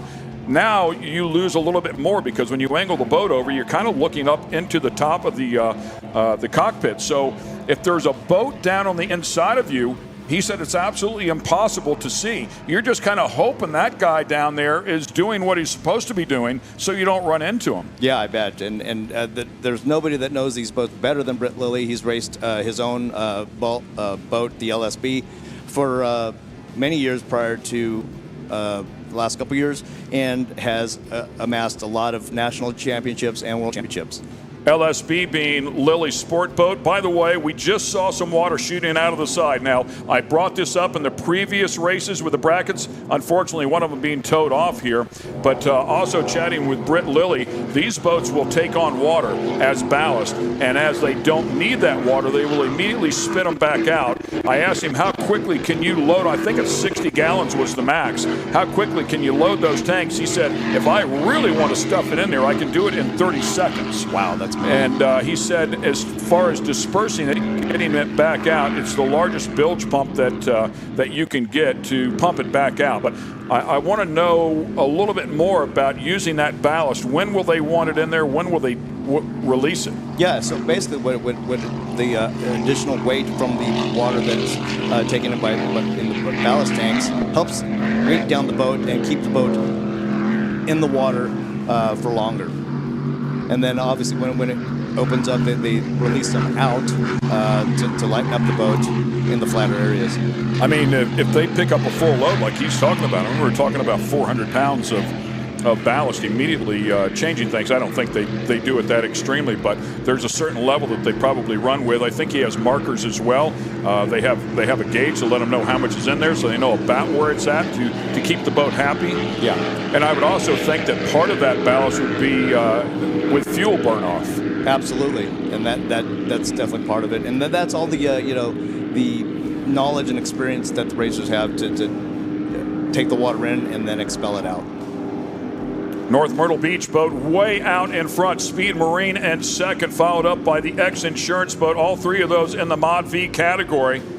And this is a battle. This is a clash of the Titans right here. Yeah, for sure. I mean, the Speed Marine boat, fresh off of a win at Sarasota. The X-Insurance boat struggled there. Man, a big jump right there. The North Myrtle Beach boat winning out here on Friday. So all three of these boats, fresh winners. No, absolutely. And these guys have been doing it for so long and very experienced. North Myrtle Beach having a great time, great showing here in Key West. Heading towards turn one again. This really is an impressive showing of these three boats to maintain 1, 2, and 3. Yeah, the North Myrtle Beach boat, by the way, second at Sarasota as well, behind the Speed Marine.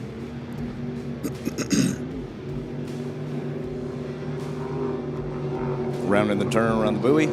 Speed Marine and X-Insurance looks like they're charging to hopefully close the gap. Yeah, and that angle can be deceiving, right? If they're way outside, it might appear as though they're closer than what they are. But no, they overtake but they Speed did. Marine. They got around them. Yeah, JJ and Nick perhaps waiting for the perfect opportunity to overtake for second place. Yeah, and it looked like Speed Marine had to check up there for a moment, but coming back at them now, we'll see how that develops in just a moment. In the meantime, we take a look at another one of the classes.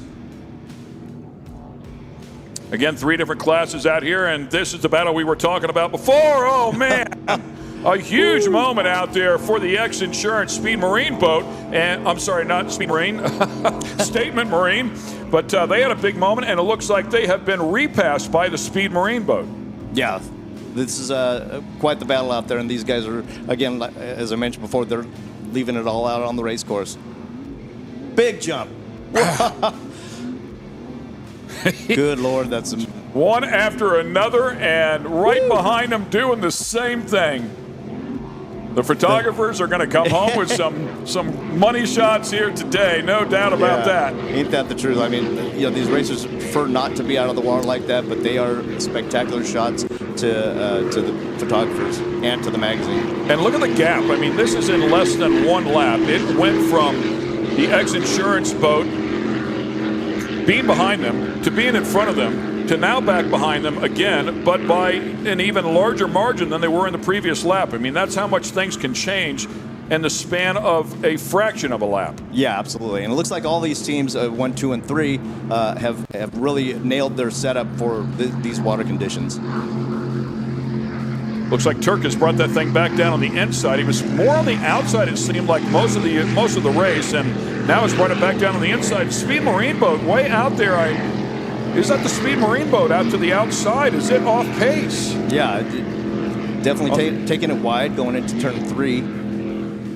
Or is that the X? That might be the X-Insurance boat. I think it's Speed Marine down there on the inside of the green. Yeah. And the North Myrtle Beach boat's a red one out in front. So looks like they also are mixing in with some other classes here as well. Yeah, for sure. Looks like that's Simmons Marine coming at us right now. Jim Simmons and Jason Zalecki. Speed Marine coming in. Followed by the X-Insurance boat with JJ and Nick. Yeah, so the top 3 still in the same order here. Speed Marine able to reclaim their second place positioning. And once again, this race 8 laps in distance.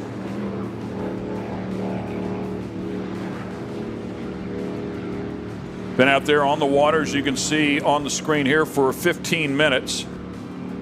15 intense minutes. White knuckles. Here we go. 15 white. Yeah, now down to the inside and making another run here. Wow. So JJ with a different line here. Last time was on the outside, this time on the inside. Shorter distance. Wanting to go to the inside of the other class boat as well. Looks like Herbot Racing with Cade Herbot and Keith Herbot down on power and making their way back into the crane area. Here comes a Speed Marine boat right back on the outside. And carrying that momentum. That's running that outer line, that wider line, able to carry a little more momentum. Side by side, they go. Oh, way off to the left-hand side, really listing. Looks like you should use Marine terminologies, huh? Yeah, there you go. My apologies. And then has to check up here again and allows the Speed Marine boat to take the lead once again. Back and forth as they are duking it out. Yeah, and Speed Marine extending their lead a little bit more over the X-Insurance boat, heading into turn 2.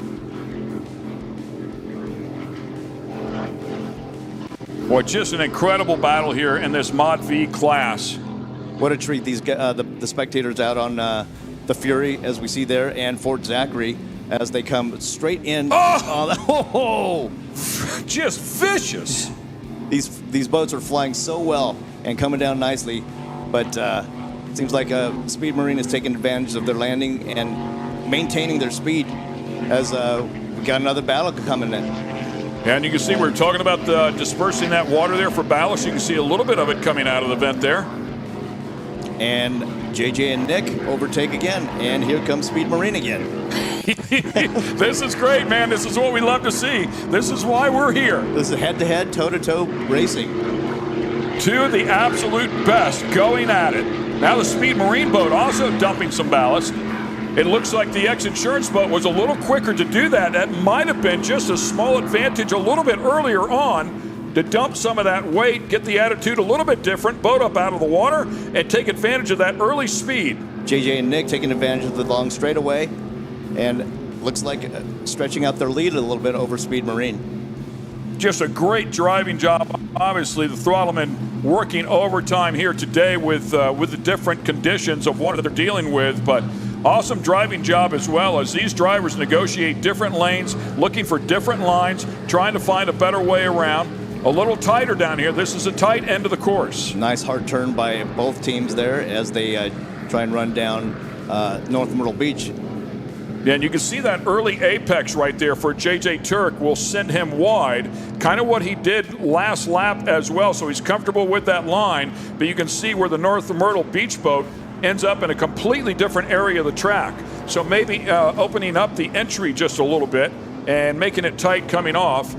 Typically, at least in other forms of racing, you would open up the entry and then unwind the wheel as you're coming out. But for boat racing, maybe I'm not quite as familiar with it, obviously, but if you can get in tight and unwind the wheel and go a little bit wide on the exit and still maintain that same speed, all's okay. Yeah, absolutely.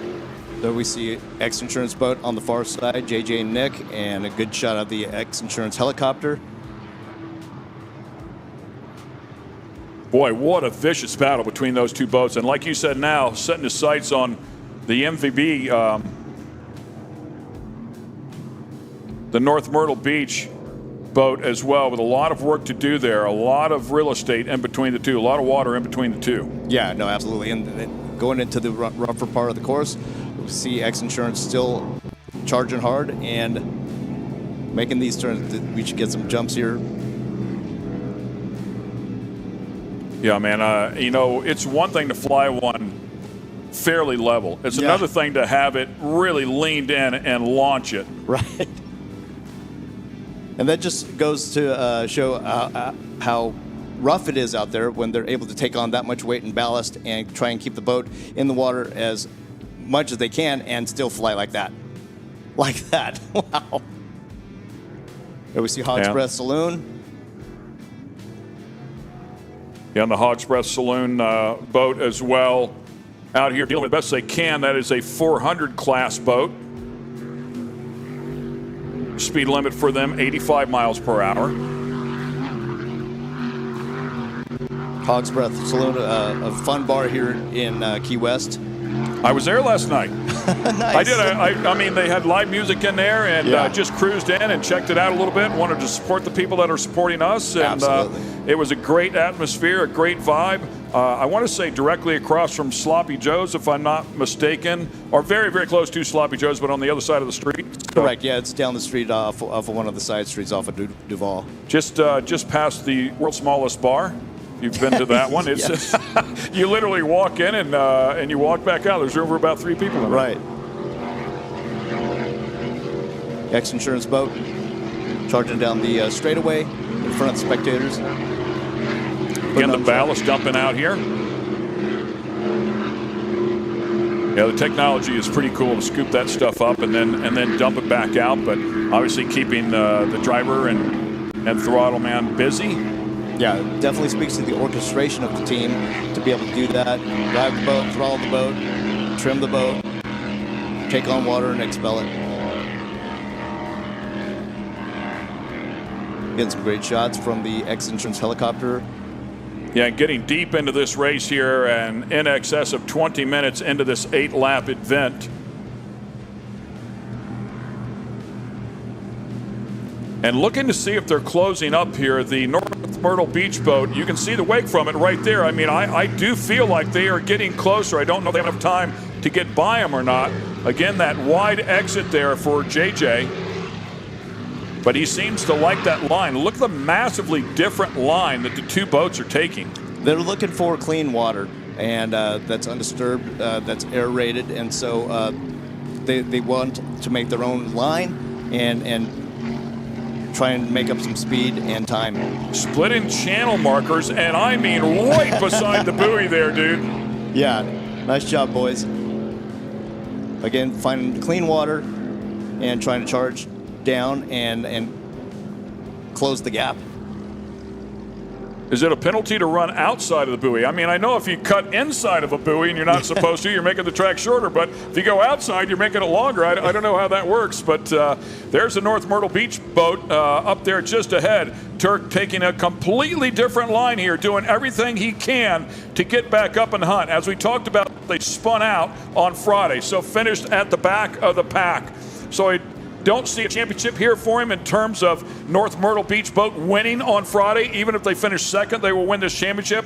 But bragging rights to come out here and win on Sunday. Anytime you put people like this behind the wheel, they are absolutely going to dig. Yeah, look at that, though. They're closing the gap on North Myrtle Beach and going into turn one. It's going to get interesting. And again, we see another boat that's down, but it's going to be interesting and make a competition of this race. And I'm sure the North Myrtle Beach and the group inside of that boat will do everything they can to possibly win this one with Kirk Canna and Mark Reinda as well. But at the same time, you know, they want to be smart here and make sure they finish this race. If they finish in second, they're going to win this championship. So that's what the end goal is. But it looks to me like they are absolutely going for the win. No, absolutely. And both these guys guarantee both throttlemen have the sticks all the way to the top.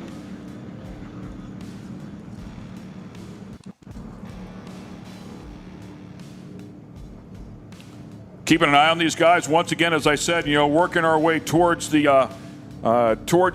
end of this one at near 25 minutes into this race, 8 laps. We have a battle for the lead, though, no doubt. Seeing several boats on the infield, these rough water conditions are taking their toll on some of these race boats. Big jumps out there. Another great shot there from our helicopters. This one from the boat, looking at both helicopters covering the action. And yeah, that is quite an orchestration as well for the helicopters, needless to say. Yeah, those two things getting too close together would be a bad day for everybody. So wonderful professionals inside of the cockpits of both of those helicopters. And boy, no doubt about it, the X-Insurance Statement Marine boat has really closed the gap here. And if they can continue this charge, they might have a shot at winning this race. It'd be amazing. But yeah, both teams are running a beautiful race. North Myrtle Beach maintaining their lead for he's coming after him, baby. Coming in. He is coming after him for sure. straight line speed. I mean, it looks like they are side by side right here. Heading towards turn 3, and this is going to be good because JJ on the outside. Got North Myrtle Beach on the inside. JJ starting that turn a little bit earlier because he was on the outside. The North Myrtle Beach boat down on the inside, very tight. This is a line that he's been running. JJ close up just a little bit there to the outside wake. Staying just outside the whitewater, maintain their own line. That's a great shot. They'll cross over the whitewater, taking back the inside. Wanted that inside line for whatever reason to get back underneath him. There's the buoy that JJ just got underneath last time around, so wanted to jump over that wake and get to the inside for whatever reason. Seeing something, sensing something. Whoa.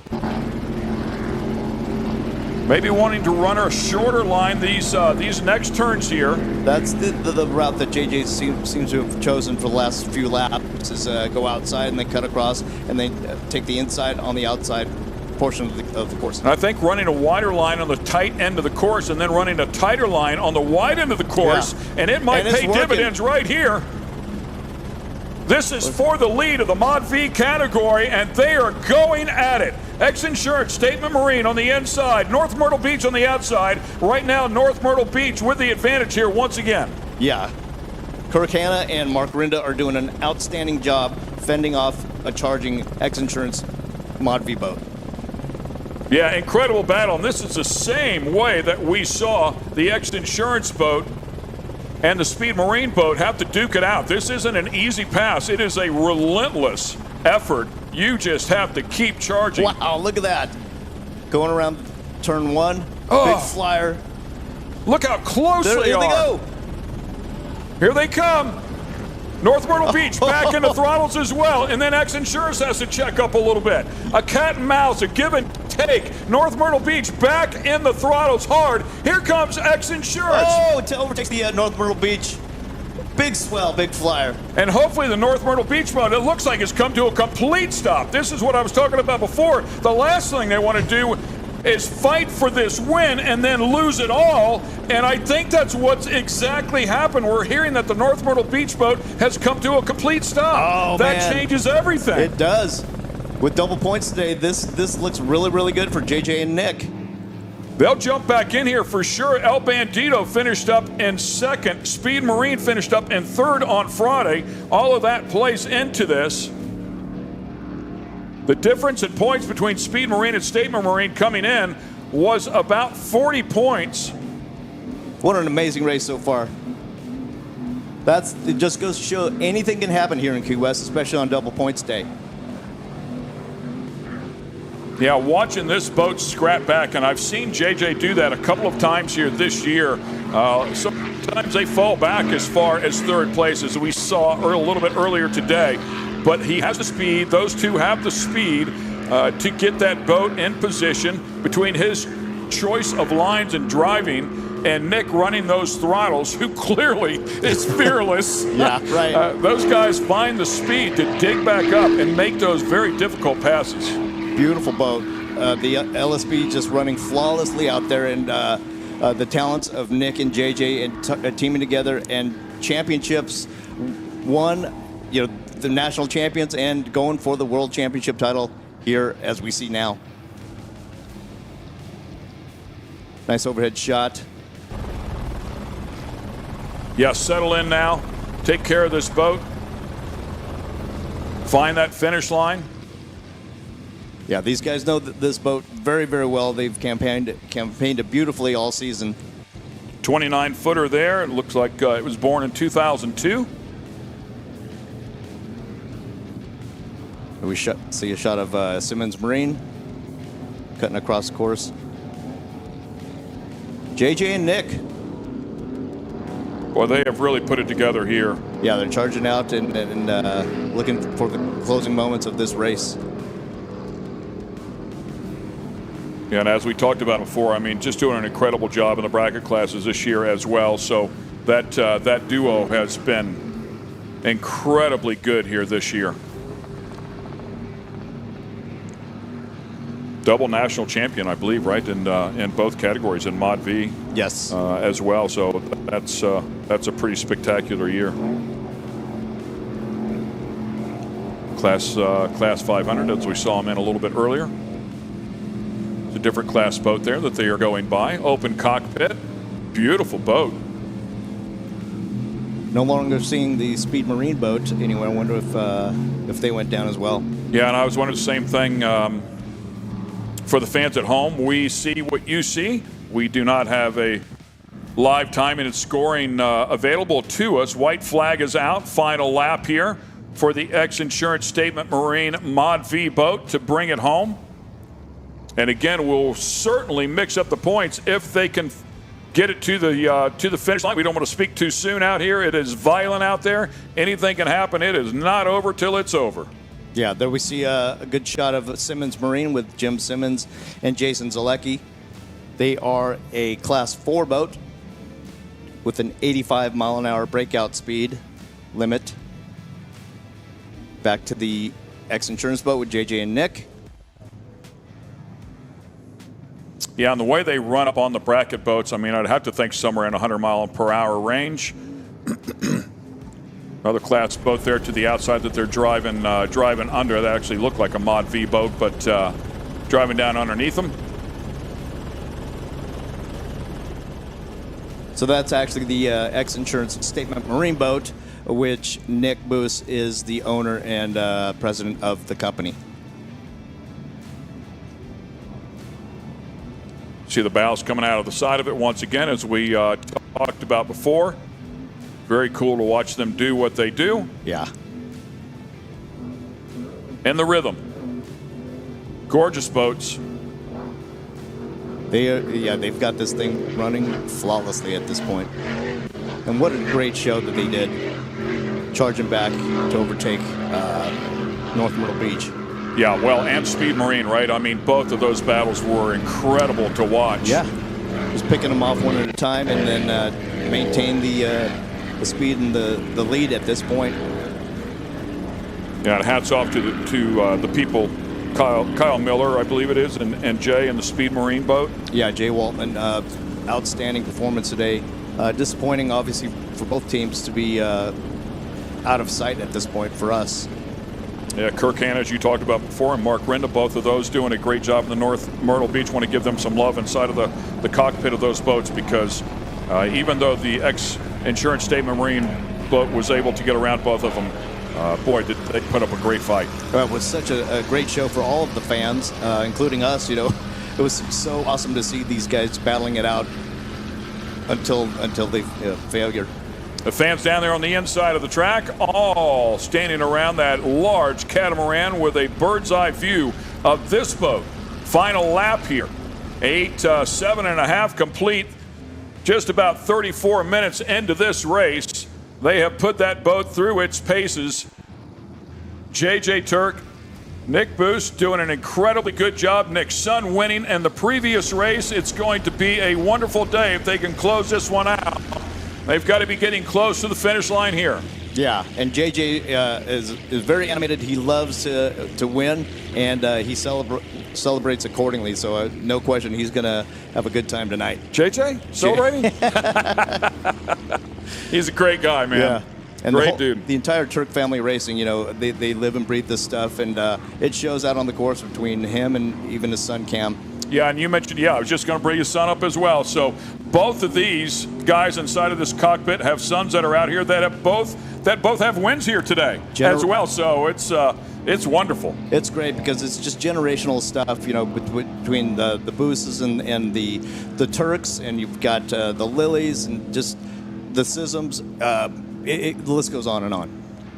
Yeah, we were curious about the Speed Marine, but what we're hearing is this one is the only one in the Mod V class still underpowered. Wow. True battle of attrition, and everybody's lost to it except for the X-Insurance Statement Marine boat. Well, and we'll have to see what that means. I mean, I don't know when those other boats went out. It could be very good for the North Myrtle Beach, but they could literally end up potentially in second place yet. That's so true. I don't know. We don't know when they went out. If who has the next level of laps behind these guys? Math will be interesting, and if we hear who they crown as a champion, we'll certainly pass it along, but that's for the officials to determine. Correct, because even when we see this, it'll be unofficial. There's a North Myrtle Beach boat. That's got to be disappointing inside that cockpit. Yeah, knowing they had a shot at back-to-back wins, and at the very least, a win in a second would have been more than enough to secure this championship out here in Key West. Yeah. And to lay up a lap and a half short. JJ and Nick coming in the final leg of this race. And they've been there as well. They were there on Friday. Coming for the checkered flag. Last time down this straightaway, still at speed, flying that boat, dumping the ballast, doing everything that they do. Outstanding race by these guys. A lot of back and forth, head-to-head, toe-to-toe. Curious, they do have spotters in some instances, so kind of curious if somebody's on the radio telling them you're the only one left under power to back it off just a little bit. I don't know that Nick would do that. No question. Their crews have eyes everywhere, and they definitely are in their ears. Tell them to just finish this race. There it is. Checkered flag. Checkered flag is up and waving. Congratulations. Outstanding race, guys. JJ and Nick taking home the Mod V checkered flag for today and potentially the World Championship. Yeah, unofficially, we would say they for sure have a shot at this thing. Finishing up last. They were last on Friday, but first here today. So we just have to see how those other boats land out. But you're right, potentially a shot at this World Championship. Absolutely. Coming into the finish now. There's that line between that channel marker and that buoy, which he has been running pretty much the entire race.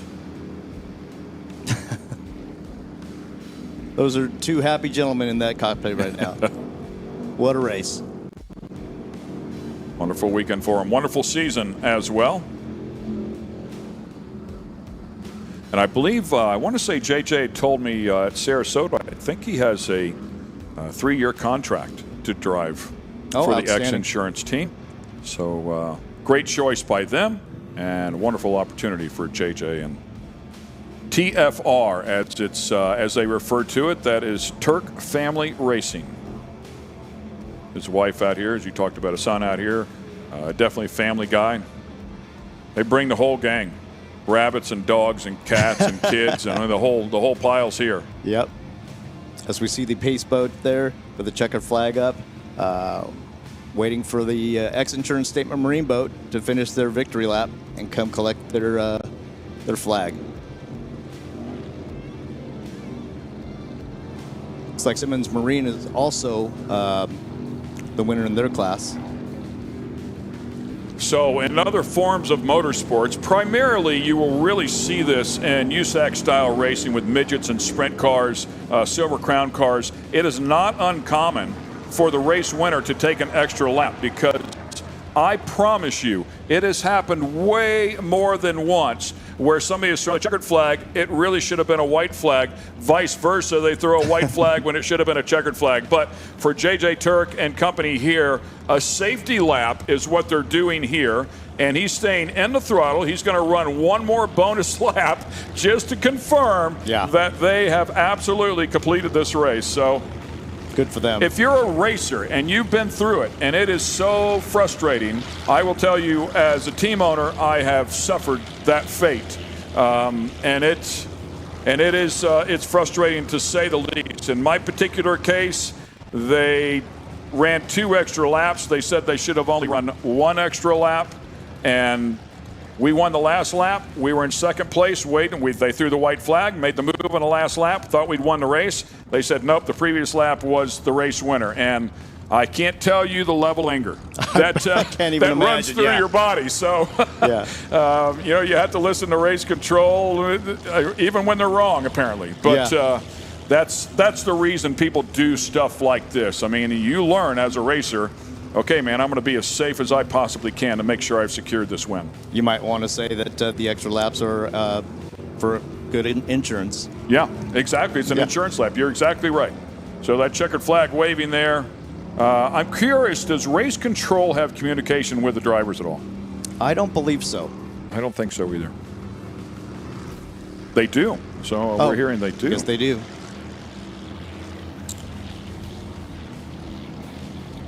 Nick and JJ running the boat for the security and maybe they'll just keep shooting right up the coast and back home. I mean, they seem to be pretty happy here and still in the gas. Right. And that's another thing what these guys do as far as the methodology goes of counting laps is they have pieces of tape that they peel off with each lap that they run. And that's also, can sometimes be miscounted with all the action that's happening. They can forget to pull tape. Yeah, they'll put, if it's an 8-lap race, they'll put eight pieces of tape on the dash, pull one off as they come by. But yeah, I mean, I could easily see forgetting to pull one off. Yeah, especially with the battles that were going on in this race back and forth. Yeah, and everything that they're doing inside of the boat as well. Yeah, for sure. Very cool. So one living on the east coast of Florida, the other one living on the west coast. JJ Turk up around the Cocoa Beach area. And Nick straight across in the Tampa Bay Clearwater area. Straight across the state of Florida from Cocoa Beach to Clearwater. But they have proven to be an incredibly tough duo. Absolutely. And there you see they're coming off planes, so they are confident that they're done and ready to go collect their checkered flag. Once again, you can see there on the left-hand side, feel free to scan in that code. The X Insurance Cares Hurricane Relief Fundraiser. And they will, X Insurance planning on matching the donations there up to $100,000. We'll jump in there and help some people out. It's all going to a great cause. Up and out of the boat. There it is, there's a celebration. Congratulations, Nick and JJ. What an outstanding race you guys just ran. Yeah, great redemption after a tough day on Friday.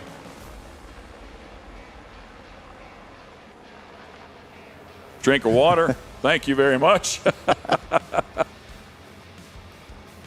Well deserved.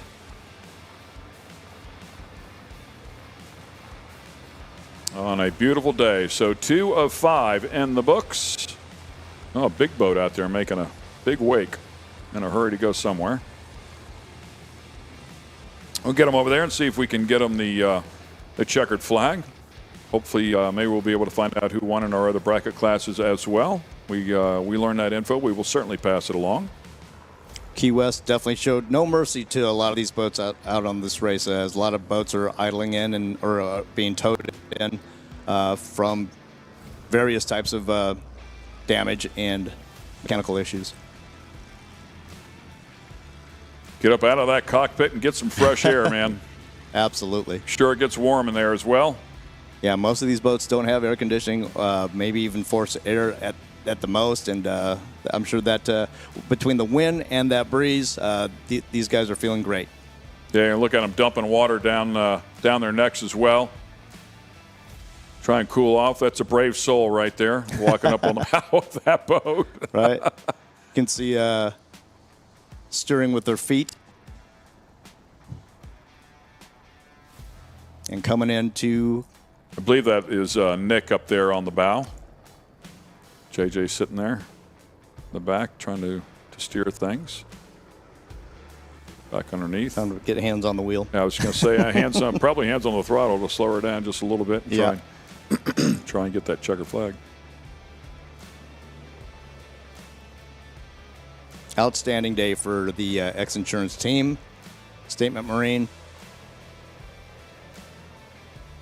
And there it is. Some big boats right here to try and navigate in that fairly rough water.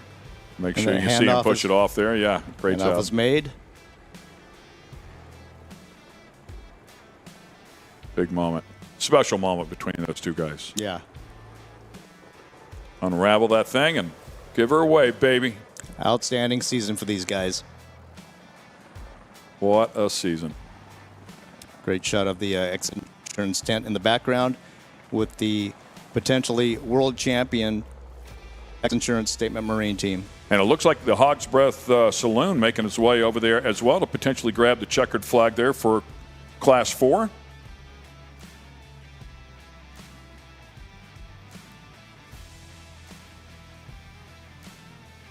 You can see just that's how rough the water still is, and that's inside, just outside the outer mole. Water blowing pretty good.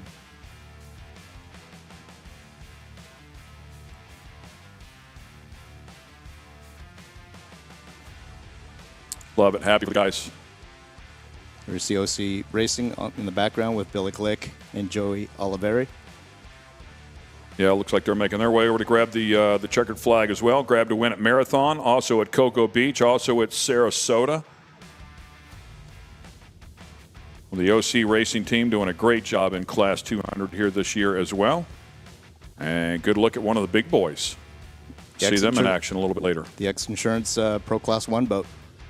Campaigned by Randy Kent and Britt Lilly on throttles.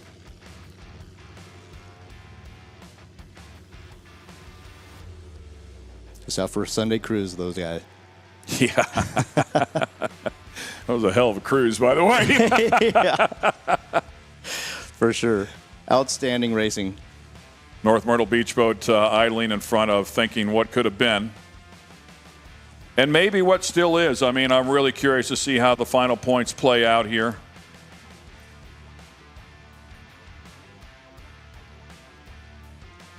But these guys will grab the win here today, and that is certainly bragging rights. That's a big win. You win it here on Sunday, and we'll, I think we're going to bring you some highlights here and bring you a recap of what we just saw.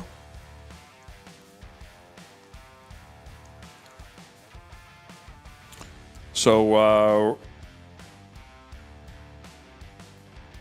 a great battle here as we come back into the X-Insurance booth as well. Ken Stout and Ray Lee standing right alongside. Wonderful day out here, just spectacular weather. Great to be here at Key West, of course. And as we recap kind of what we just saw, there the Class 200s and Class 400s, 85, 90-mile-per-hour boats. Obviously the Mod Vs. And, boy, what a battle we had there. Those top three boats in the Mod Vs really putting on a show. Yeah, you and I are practically losing our minds in here with all the back-and-forth stuff. But outstanding competition between all these guys, and great to see it. And battle of attrition for sure out there.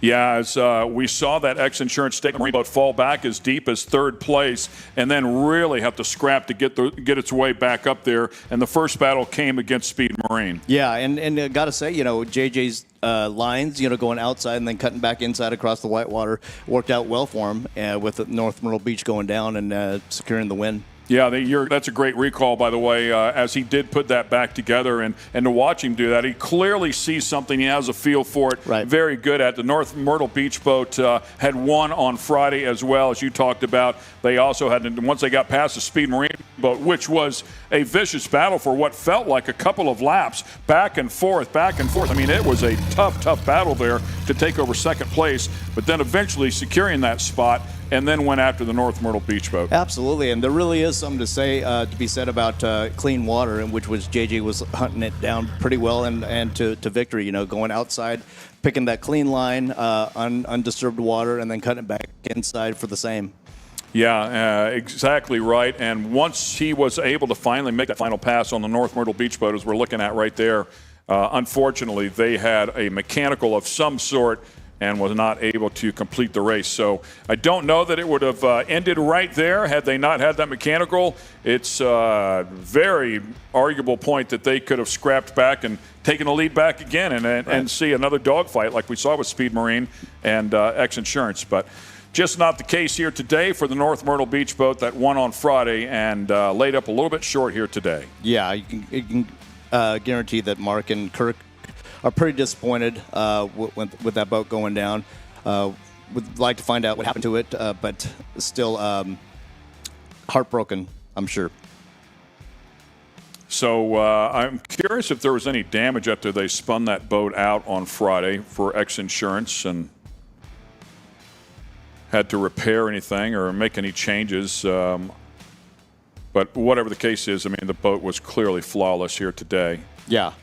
Hard to say if there was damage or not, but to that point, Super Cat SB Racing, Austin Holmes spun out as well, and they were clocked at 90 miles an hour when they spun out and snapped both of their skegs off like a potato chip. Wow.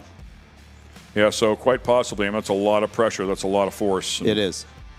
As we talked about before at the top of the race, JJ very sore from that incident, which, you just, as you watch it from the outside, you don't think, you don't realize how violent it is on the inside of the boat and what the drivers are going through. But those G loads on the body are vicious. I mean, if it can rip off, a skag, yeah. I mean, that's a serious chunk of metal. So imagine what the drivers are going through on the inside. Right.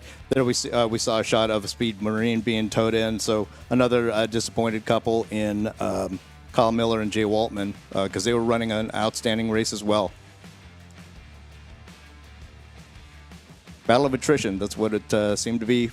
Name of the game for this race. There we see Team OC Racing with Billy Glick and Joey Oliveri collecting the checkered flag for the bracket class 4. Yeah, another beautiful boat there. I'm sorry, 2.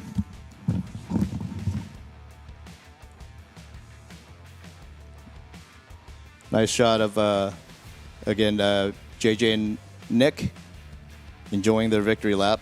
They're idle, and eventually they'll get back out to the outer mole and for the podium presentation. Hopefully we get Jordan to catch up with these guys and tell us how it feels. All part of the fun here, the XINSURANCE Conch Republic Championship. As well as you're watching here on the live stream, we welcome you to Key West, of course. Congrats as well. Great to see a local sponsored machine come out here and have success in Key West. That's absolutely incredible. Awesome stuff. So might have to swing by there a little bit later on today and celebrate with them. There you go. Maybe you were their good luck charm for stopping in there last night. Sure, I'll take it. I'll announce her. There you Shot of the XINSURANCE boat and previous shot of the VIP tent that is out there in the outer mole. They do a really nice job in that VIP tent, providing food and beverages and drinks and good seating. One of the best viewing points on the course. Beautiful stuff. Incredible event. Thousands of people here. Yeah. And the vibe out on that outer mole always is so festive, and everybody's in a good mood, enjoying the beauties of Key West, and especially with how this week started, to having blue skies today is a blessing. Yeah, I thought we were going to have 3 hurricanes on 3 events. It's like, what are the chances of this going on? I was so glad it went the other way. Mother Nature has not been kind to Florida racing. Incredible stuff. So we're going to take a break here, a pause for the cause. We have a lot of great racing action yet to go. We have 3 more races to go, including, of course, the Super Cats and the Pro Class 1 boats. A great day of racing yet ahead, but we're going to take a 26-minute break here is what I'm told. So make sure you stay with us. We'll have plenty of great video for you in the meantime. So enjoy that as well. We're going to get a little something to eat, a little something to drink, take a quick break here, and then we'll come back and we'll go racing one more time here at Key West. Thanks for joining us. There you go. Bro, I shot it. You saw my gun. I knocked it down. No, you didn't. You missed. No, I didn't. Put it here. I don't shoot females. Because you're not fast enough. Do I look like a pheasant hunter? No. Listen, I'm the one hitting them, so. No, I've hit 2 birds. There you have it. Oh, son, we're not in Winnebago anymore. Came with Cowboy to Utah. We just did some Can-Am shenanigans. And now we're about to go do some pheasant hunting. Guys, some of you out there may not know this about me, but I am a hunter. I like to harvest my next meal. All the raccoons you killed up in your attic that were making a nice little home, you harvest those? Greasy soup, baby. You cook them in what? Corn, potatoes, put some carrots in there, let it stew for about 8 hours. Then you strain it, you throw all the meat out and eat the vegetables. You know what I was wondering? Why you don't have a Daniel Boone coon tail hanging off the back of your hat? All them hides are at the tannery, old son. Okay, all right. We don't waste it. We're like the Native Americans. Gotcha. Oh, we're about to crack a ranch fuel and do some hunting out here in Utah. home of XINSURANCE because whenever you're Dale Brisby, you need the extreme insurance. Because no one would insure you otherwise. Too crazy. Don't act like you're extreme, cowboy. You are retired. Retired. Yeah, Blue Cross, Farm Bureau, they got no problem insuring this dude. None. Easy. They're like, Yeah, oh, we'll take cowboy. take Cowboy. Yeah, he's not a Minimum liability. payment. Yeah, Life insurance, no problem. no problem. But he doesn't wear a seatbelt, that's for sure. This thing's been dinging for 3 hours on this drive. Also, where are we? Can we get there, please? We're in the Badlands, it looks like. This doesn't even, if you're seeing out the window, this does not look like Utah. I feel like we're about to pull up on the Wright brothers' house. Casey Fields, where you at, bro? Man. Watch out, bro. Cowboy. We're going pheasant hunting, not. Yeah. Yeah, Look at that. That's the black sheep. Look at his black face and hooves. Dang, bro. You'd think there'd be like coyotes around here like cockroaches. Oh, look, it's got, there's a dog. There's one of the, a sheepdog. Where at? Where? At the end of this line right here. There's like 5 sheep and then there's a dog at the end. You can't tell which one's a sheep. Where's dog? He's literally right in front of us. Oh, right here. I was looking out in the field. That is a great He's area. coming up. He wants to talk to They are not nice, dude. He wants to make sure. Oh, there's another one over here. They're surrounding us. Yeah, you think There's 2 of them.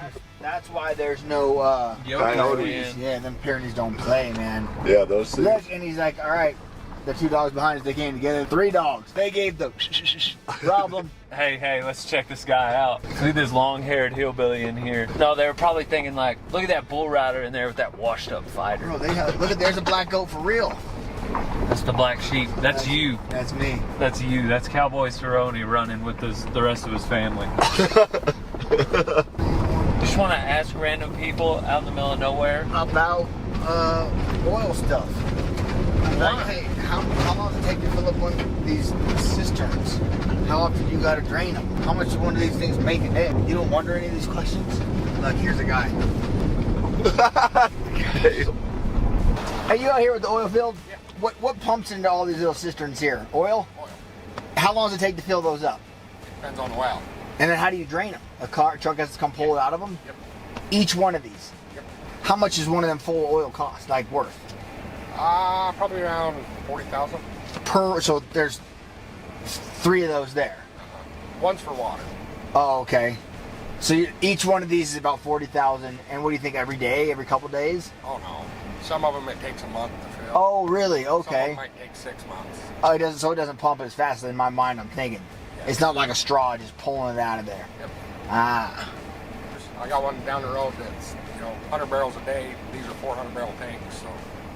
So the one down the road's about cranking. You're selling the one over. Dang.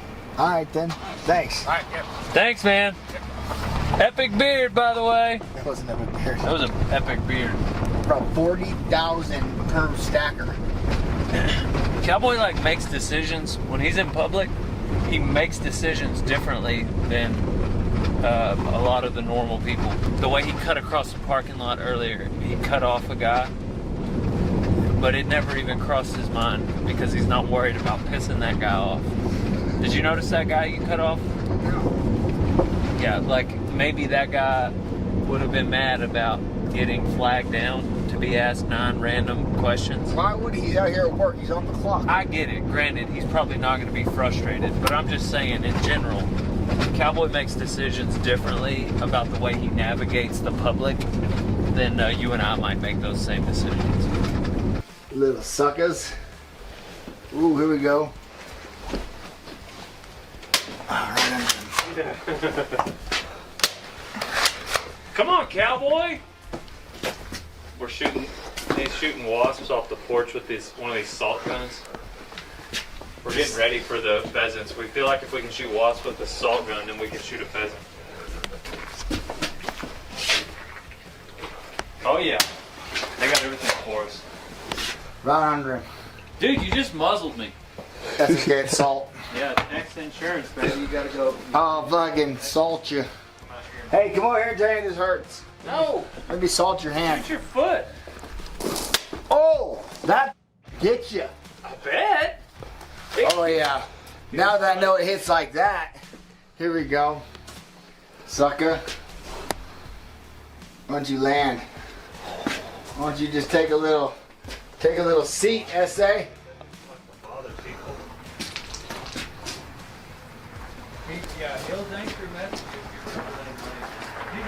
you go, here's one in the windowsill. Watch it, Rick. Come on, out. Help, come on. Help me up.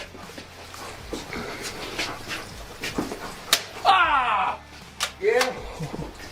You'll know when you hear because he drops.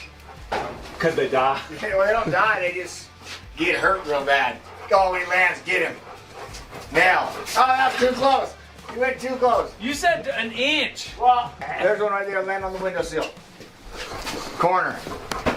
Oh, yeah. Oh, you just undered him. I don't know if it killed him, but he's gonna have a bad day. It's a good thing I got this yellow vest on. Yeah. Or orange, I mean. Well, we cleared the porch. We had a bit of a yellow jacket infestation out here. Nope. If you need eradication, call the Cowboy and Dale extermination. It's got a good little jingle to it. I don't know if they can afford us. Some of you guys out there don't realize that DB is a hunter. I do love animals, like my bulls, horses. I love them. But animals serve a purpose, and the quality of life of an animal is below that of a human. Now, they don't need to be mistreated, but sometimes they might need to be harvested. Give it a drink. Who better to do it than Dale Brisby? Yeah, people lost track of that. They were like, Dale, you killed a raccoon. Yeah, it was in my attic. I killed 9 of them. They look like a family. I can't believe it. Don't worry, we got them all. They're gone. I can't believe. Unfollowed. Hey, believe me, if that bothers you, there's some other things that me and you are probably going to disagree on. I've been wanting to tell people that for a while. Oh, me killing raccoons in my attic bothered you? You muzzled me again. I'm wearing Hunter Orange and everything. It's broken. What are you talking about? I muzzled you. Yours is open. Carry it like a professional hunter.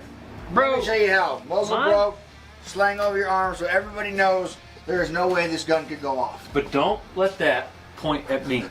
Well, it can point at you with this open, and it's not loaded. I'm gonna fight this guy. Let me talk to you YouTubers. I'm gonna fight this guy. See how there's no bullets in this? This demonstrates that it is an open, I safe don't even weapon. care. I don't care. I don't care. Now, when we're out there in the field, it's a different story. Am I gonna have to hold on to your barrel the entire hunt? No, but I'll walk with it open like this because this is what I do. Bird. Pow! See, that's fine. That's between the gun is pointed towards the bird. What's the limit? 15, same as dove? You shoot 15 pheasant, I'll be impressed. You're Get probably ready. gonna get 1 or 2. Get ready to be impressed, old son. Are you a good shot? The best. There's. Yeah. Yeah, Cowboy. Shot. I waited for you to duck. Yeah, I'll be ducking. Yeah, Cowboy. I let Cowboy have that one. I got some good trigger discipline, old son. Because I know I could have got him. He's about 80 yards away, but that's nothing for an old hand like me. When I was a kid, we used to go on ski trips all the time. And I broke my arm, and so I couldn't go. And so my mom stayed home. She was like, well, let's go pheasant hunting. We walked around in the freezing cold, me and my 20 gauge. I think I shot at one maybe, but I definitely didn't get any. That was my only pheasant hunting experience. Now I'm with Cowboy Cerrone in Utah. So if I get 1 today, I'm happy. But I see myself going home with like 9. Do I look like a pheasant hunter? No. No? I think you do. You do? Thanks. I do. You know what a pheasant hunter looks like? Usually they have a bird in their back. Shut up, Cowboy. I'll let you have that one. All right, I'll let you be next to Rick this time. All right. Hey, guys, I got some sign here. I'm seeing some pheasant sign. Yeah, some trail. Yeah. We're hot on their trail. This one's actually going that way, but he probably just went down to the river for a drink. He's coming back. That way. He's going your way. Okay, good. I've also got 2 dogs. Mr. Jake, he one of them. I know the track his horse make when he riding it. I hope you're wrong, Dish. Yes, sir. But I ain't. Hey, we're gonna eat us some pheasant. Now, you ever had a pheasant? I have not. Tastes like chicken, especially if you cook it in a crock pot. Yeah. Pretty good. I believe you. There you go. I got it for you. That Bill. was mine. No, that sir. second one was mine. No, sir. Oh, are you gonna shoot at all of them? Well, I need to make sure we get them. If only you shoot, we're going hungry. Bro, I just killed 2.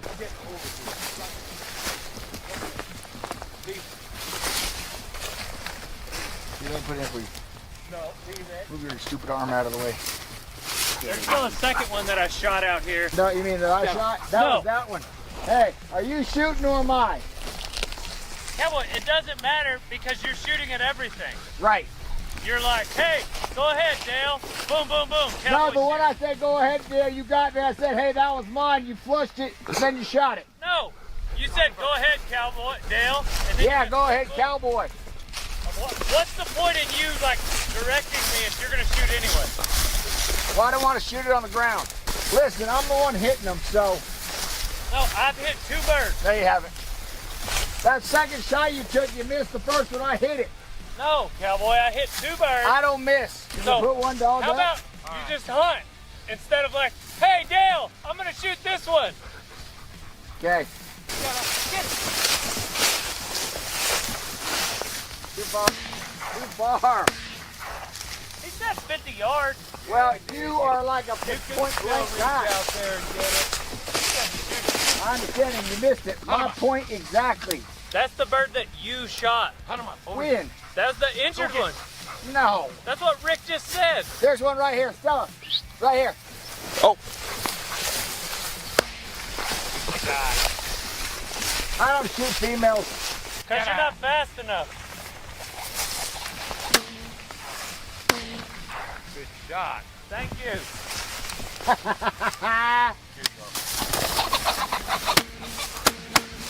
I got you, don't worry. You finished off the bird I wounded. Yeah, you couldn't hit that one point blank again. Bro, I shot it, you saw my gun I hit knocked it. it Here. down. No, you didn't, you missed.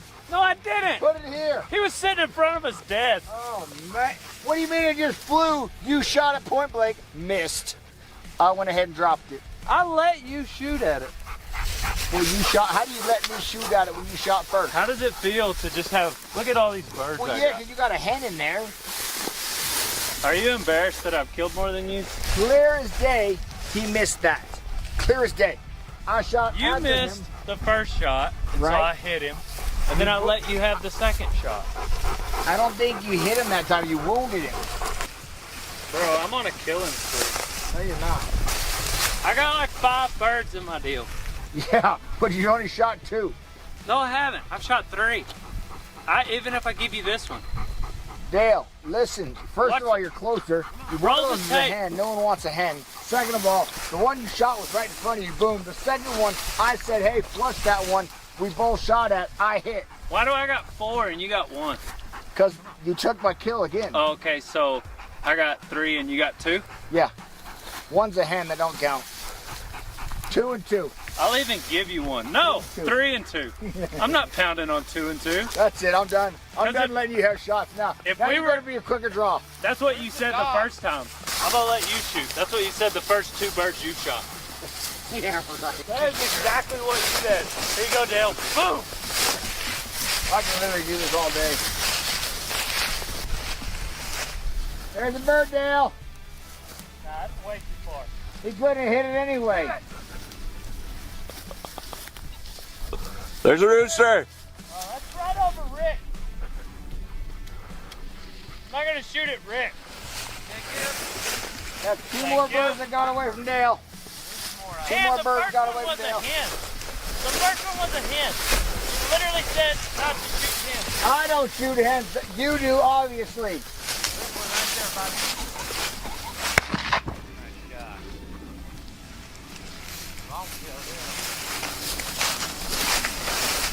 Dang, Dale. That was quite the shot. Thank you, Parker. I gave you a death on that one. Cowboy was a little quiet after that shot. That was a good shot. I get your dap on that one. Thanks, Cowboy. There. Now we can be friends again. I had a feeling we were going to get one at the end of the field here. Ah, these vests are heavy. Whoops. Cowboy, can you help me carry some of these birds? Well, the problem is they keep stuffing them in yours because you're next to the dogs. Oh, yeah. Because I'm next to the dogs. That field might be good to walk through too. Cowboy, you're just going to want to lead them just enough. You want to lead them a little. Don't shoot where they are. Shoot where they're going, Cowboy.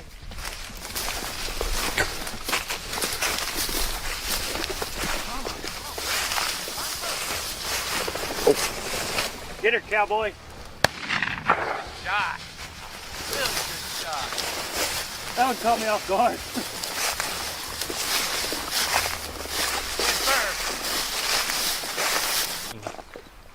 That's what I like about duck hunting. Dove hunting too. I guess there's all birds. You gotta be quiet with turkey though, huh? Yeah, oh yeah. I've never been turkey hunting either. You have to be very quiet with elk, turns out. I'm not that quiet. Okay. I used to have a yellow lab named Lucas. He could retrieve, he was good. Ducks at least. Yep. It's a pheasant. Too far. Well, these birds are heavy, Cowboy. All them birds I shot of yours. I might need you to help me carry these, Cowboy. I should have shot that one as you know one. There you go. Good shot. Boy, Dale. Good girl, Stella. There's one right here, look. Good bird. Here, I'll be the dog. Okay, go ahead. Move. Move. All right, what do you go down and then up and then come back to center?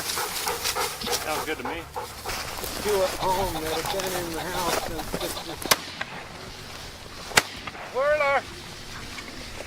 Nice, Cowboy. Good shooting. Go dogs. That's good shooting. I gave him the on the tornado down. Did you see that? Oh yeah. Top center. They brought it in together. No, no tail feathers. That one. Oh, this is my favorite kind of hunting, Dale. Yeah. This is quail. I mean, similar. Except for quail, they all roost together, and a dog will flush in there, and 6 will fly up. So we're all like, duck, duck, duck, duck. I would say elk hunting is my favorite, followed by noodling. Well, you just like noodling because you like going with Hannah. Well, she's not ugly, but it's also very fun. There's been some pheasants I've been on where you can get one shot all day. Huh? Nothing. This ear protection really prohibits me from understanding. Well, turn it on. What? Turn it on. It's got power? It's charged. Then you can hear me fart. Oh yeah. Dang, I can hear everything. Yeah. Man, I think I can hear better. That's like a Dumb and Dumber moment. You've had 2 gloves this whole time. I didn't realize that was the thing on these. Yeah. I knew these kinds existed, but It's called noise enhancing, noise canceling headphones. you know what? You're noise enhancing, Cowboy. Now I kind of want to turn them off now that I can hear Cowboy better. Come on, girls, hunt them up. Come on, Dale, a bird. Bentley, Give it up. Give it up. Too far away for Dale. come on, Bentley. Good boy. That's too far away for Cowboy to also shoot and take credit for Dale's shot. Welcome to this episode of Rodeo Time. Ladies and gentlemen, we're not in Winnebago. We are in Utah. Beautiful Utah. Doing a little pheasant hunting. Dale Brisby is slaughtering these birds. And Cowboy, I'm kind of teaching Cowboy how to hunt. If I was a pheasant, I'd be in them pipes there. Get a bird. That's what Cowboy said. Hunt them up. Go. Skibbity bit. That's what I say when I'm talking to dogs pheasant hunting. Skibbity bit. Skibbity bit. Come on, Billy. Come on, skip-a-dip. Yip-a-dip. Here. I'm confusing these dogs. Find a bird, hunt up. Find a bird, hunt him up. Hunt him up, yep. Skip-a-dip. See, it's the same thing. Man, if you guys are like avid rodeo time watchers, you've gotten a lot of DB hunting lately. We've got the elk hunt. I did a dove hunt. I killed those 9 raccoons in my attic. They were covered up like cockroaches. And now we're eradicating this field of its pheasant population. Bro, Daddy's bringing home the bacon. Sorry, not sorry to all of you that disagree with hunting. All right, Dale, let's walk it back to the truck.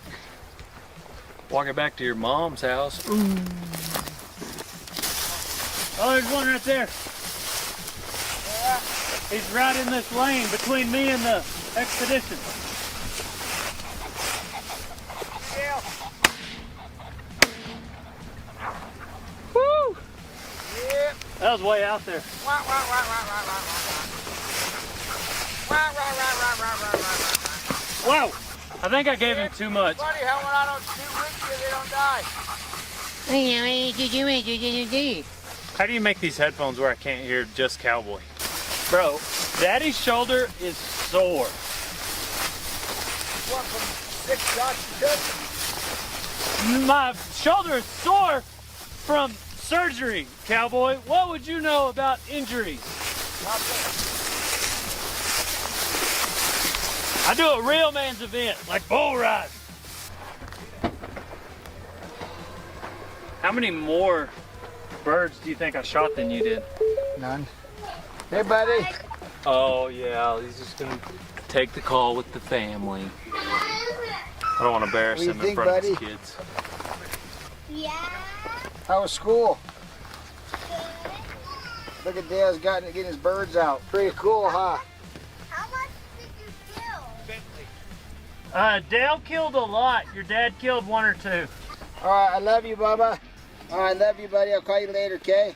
Cowboy Cerrone has a softer side. That's right. He can fight him in the octagon, and he can lay him down for bed at night. Then he can also hold all the birds that Dale Brisby kills. Ooh, Mr. I don't shoot females. Looks like a tie ball game. 5 out of mine and 5 out of yours. Yeah, but one of those are mine. No, it's not. Yes, the one that I shot and dropped. Nah, I don't think so. I put one down on the ground for him. Okay. And now he's trying to change the rules. Roll the tape. Look at that, 5 and 5. What's the limit? Is it 2? I think it's 2. Like, not at a ranch like this, it's not. Thanks for watching this episode of Rodeo Time, where I again beat Cowboy at another challenge. It's insane how you shot, I hit, but yet you still think they're your birds. You hit like 3 good shots. I dapped you on 1, good shot. Good shot. Dapped you on a second one, good shot. The rest, a joke. He's a sore loser, but it's fun to watch. So don't forget to like, subscribe, comment, and you never know what we're gonna get into next, where I'll find myself beating Cowboy at some other challenge. Check out RodeoTime.com. Spelling bee. Yeah, maybe I'll get you there. And we're on to the next one.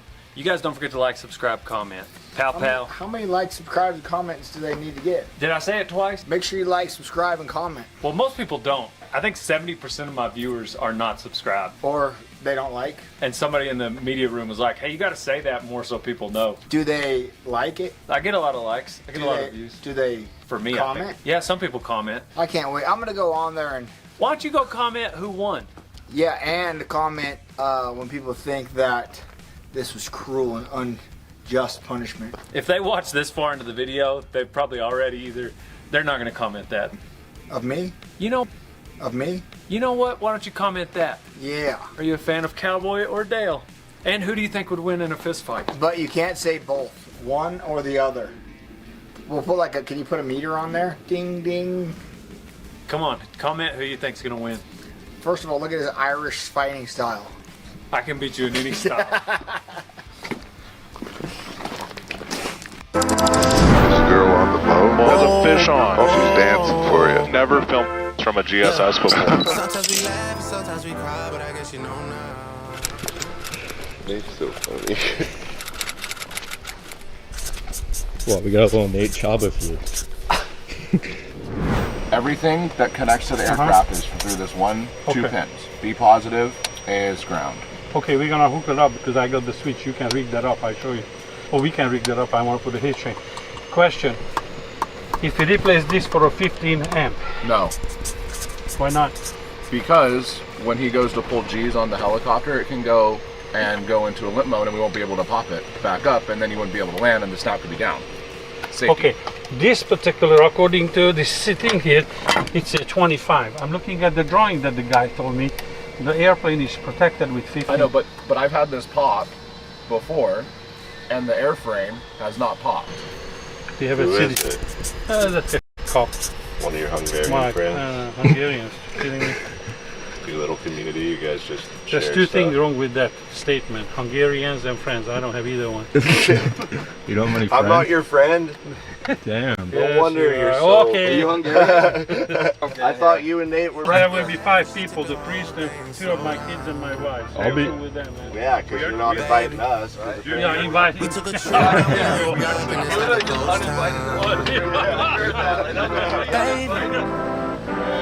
Where did these be at when they say they doing all this and all that? Tired of beefing you bums, you can't even pay me enough to react. Been waking up in the crib and sometimes I don't even know where I'm at. Please don't pay that nigga songs in this party, I can't even listen to that. Anytime that I run into somebody, it must be a victory lap. Hey, shawty come sit on my lap. Hey, they saying Drizzy just snap. Just in between us, it's not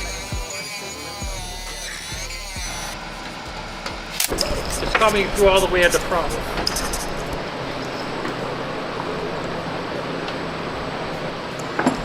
Right here. Yep.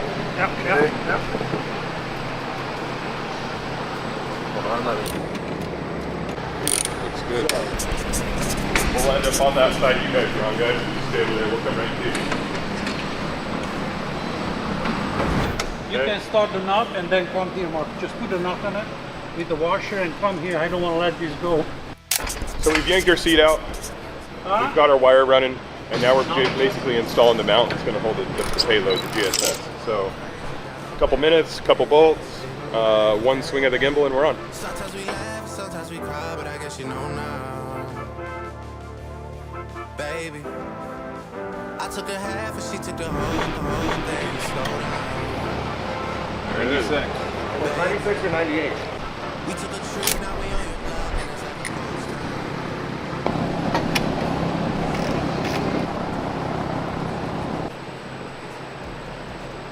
Straight up just told him, like, Chaba's crazy.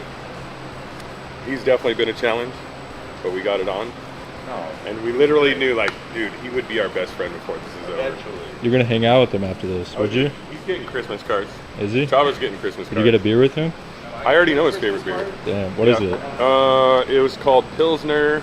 It was something weird, wasn't it? Yeah, Pilsner Labatt or something like that. Some weird beer I've never heard Yeah, of. some kind of like German beer or something like that, but We'll get him one. oh dude, we're sending him cases of beer, bro. Parker, what are we doing here? Nate's finishing up, putting the gimbal on, the GSS with the red 50 to 1000 lens in it. Pretty excited for the new setup? Yeah, Chaba made us wait all weekend. Got us all excited. We thought it was going to go on before this race, but we got us wait till today, and then now all day long we've been waiting on it. Chaba. Well, so like, talk more about just like how you guys have developed this fun of filming the races. You know, how have you been doing it, and like, what's been the fun in just testing that process? So the fun, obviously, is flying with my dad, and being able to get awesome shots, and just flying with my dad during the races and over the sink boats. But I mean, we've been using a Canon R5C, Sennheiser, You're a Canon guy, eh? Yeah, I'm a Canon guy. Your new lens is Canon. You excited for that? Yeah. What's the focal length of the new lens? 50 to 1000. We were using a 24 to 105. So you're gonna get some tight shots now. We're gonna be getting tight shots. The one thing is we got to figure out the audio. We had the audio dialed. We flying with the doors shut before we were flying with the doors open. Just being able to get panning shots. Now we'll be able to go pretty much 360 around. What's Nathan's story? What's he all about? Where's he from? What do you know about him? He's from Reno, Nevada. Yeah, he's been on Reno 911 a few times. You might have seen him on there. Just kidding. No, he films movies and TV shows, rents all these gimbals.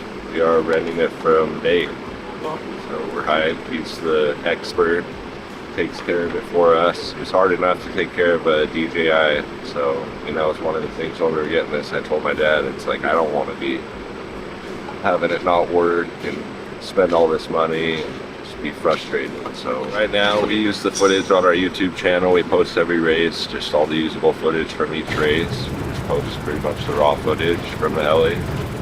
And then each team uses it on social media, and we use it on social media. And hopefully we just keep growing and can get more cool content. But our idea is to do more documentary style stuff in the next year. So, and then and then talk about the bigger side of things, like the broadcast uses this footage too. So talk about that. That's been one of the things we've been working on for like the last 3 years, is actually getting a stable live stream, and it's finally starting to come along, and hopefully we'll have a really sick live stream next year, brought to you by XINSURANCE and XINSURANCE Sports and Rick Lindsay.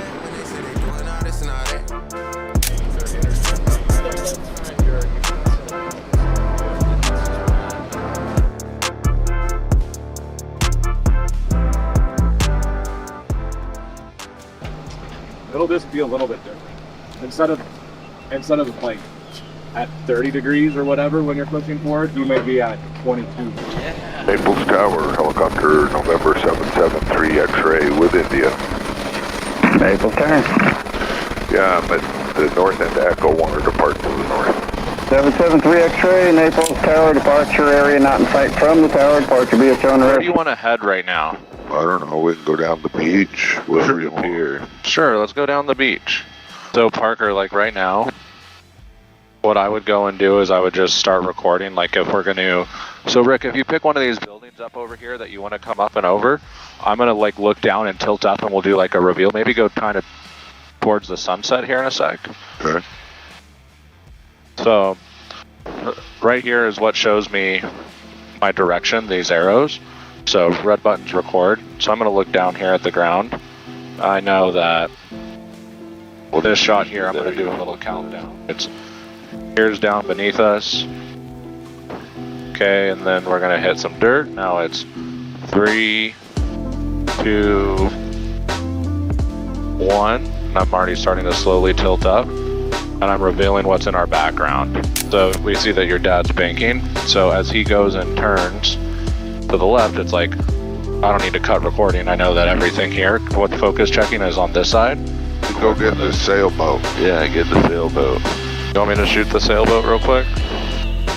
I'll fly towards them. Okay.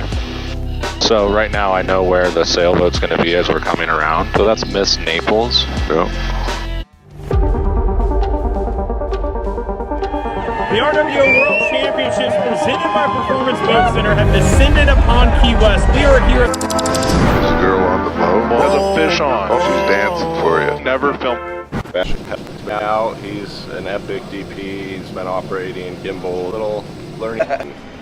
You're just like, what? Where do I start here? Yeah. Yeah. But was it deploying? Sunset. We saw the inlet. Wait, you guys filmed all this? Oh yeah, we saw the cranes over there. Just real quick, just popping all kinds of shots. Yeah. And then it's just like now just trying to learn the controls and the focus. Now it's like cool. Is the focus as hard as you thought? No. It's actually, now it's very artistic. Now it's just like all that going on, and then he was messing with stuff. It's nice to have someone that knows what they're doing, because exactly. If you spend all that money and you're just like, what? Where do I start here? Yeah. Yeah. But was it the flying different? Like, did you feel a little bit different. You think it's still going to be just as fun not being as close to the boats? They'll make people will be happier. I won't get so many complaints. Who's complaining? You'd be surprised.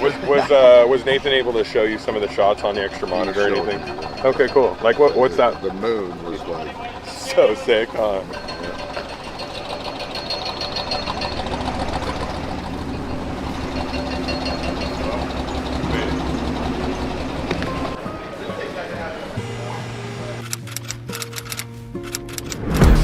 The man them too inconsiderate, 5-star hotel smoking cigarette, mixing codeine up with a Finnegan. She got thick but she wanna get Finnegan, drinking apple cider vinegar, wearing skim cause she wanna So today we're gonna get in the helicopter again for the second time operating the gimbal. We have some shots in mind. We're gonna go up to Fort Myers.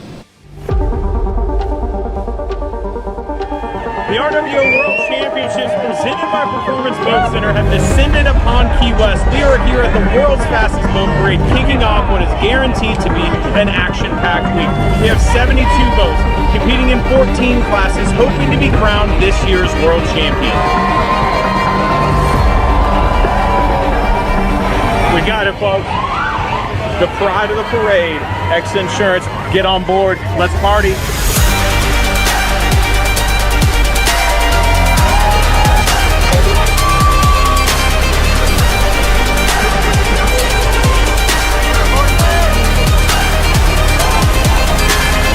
Make sure to like and follow XINSURANCE Sports on your favorite social platforms for live streams of every race and exclusive behind-the-scenes footage. And welcome back, ladies and gentlemen, to the 43rd running of the Key West World Championships presented by Performance Boat Center. Ken Stout standing right alongside Ray Lee. We had a couple of really exciting races to kick today off with. So much fun if you were with us a little bit earlier. If you weren't and you missed it, boy, I'm telling you right now, the Mod V race was exceptional. Arguably the most exciting Mod V race we have had all year long. Incredible. Absolutely. The battle that was going out on the course was just heart-pounding. You and I were like losing our minds in here. You know, it was so good.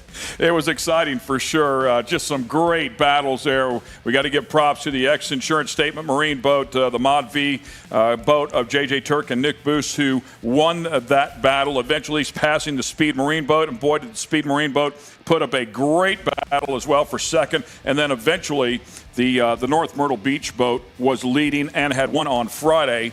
So they had to get around them as well. Vicious battle goes on there. And unfortunately, the North Myrtle Beach boat eventually had a mechanical and did not make it to the end. Yeah, it seems like, with the conditions out there as they are, it was definitely a day of battle of attrition. And a lot of boats went down, just lending more caution to what the water conditions are providing for these racers. And chatting with you guys during the break here as we take a look at some of the condos, those people, good money spent right there for this weekend, Great views, right? Yeah. But today is much choppier than it was on Friday when you guys were here. It definitely seems like from here in the studio, some of the shots that we're seeing definitely looks a lot rougher, at least for the morning races. But in Key West, as all the racers know, conditions can change in a heartbeat. So we have 3 more races yet to go here for today. Coming up next will be the 450R factory stock boats, correct? Absolutely, yeah. And this is a great class. We see the boats already out there staged up and milling, ready for the start. And should be an excellent day of racing.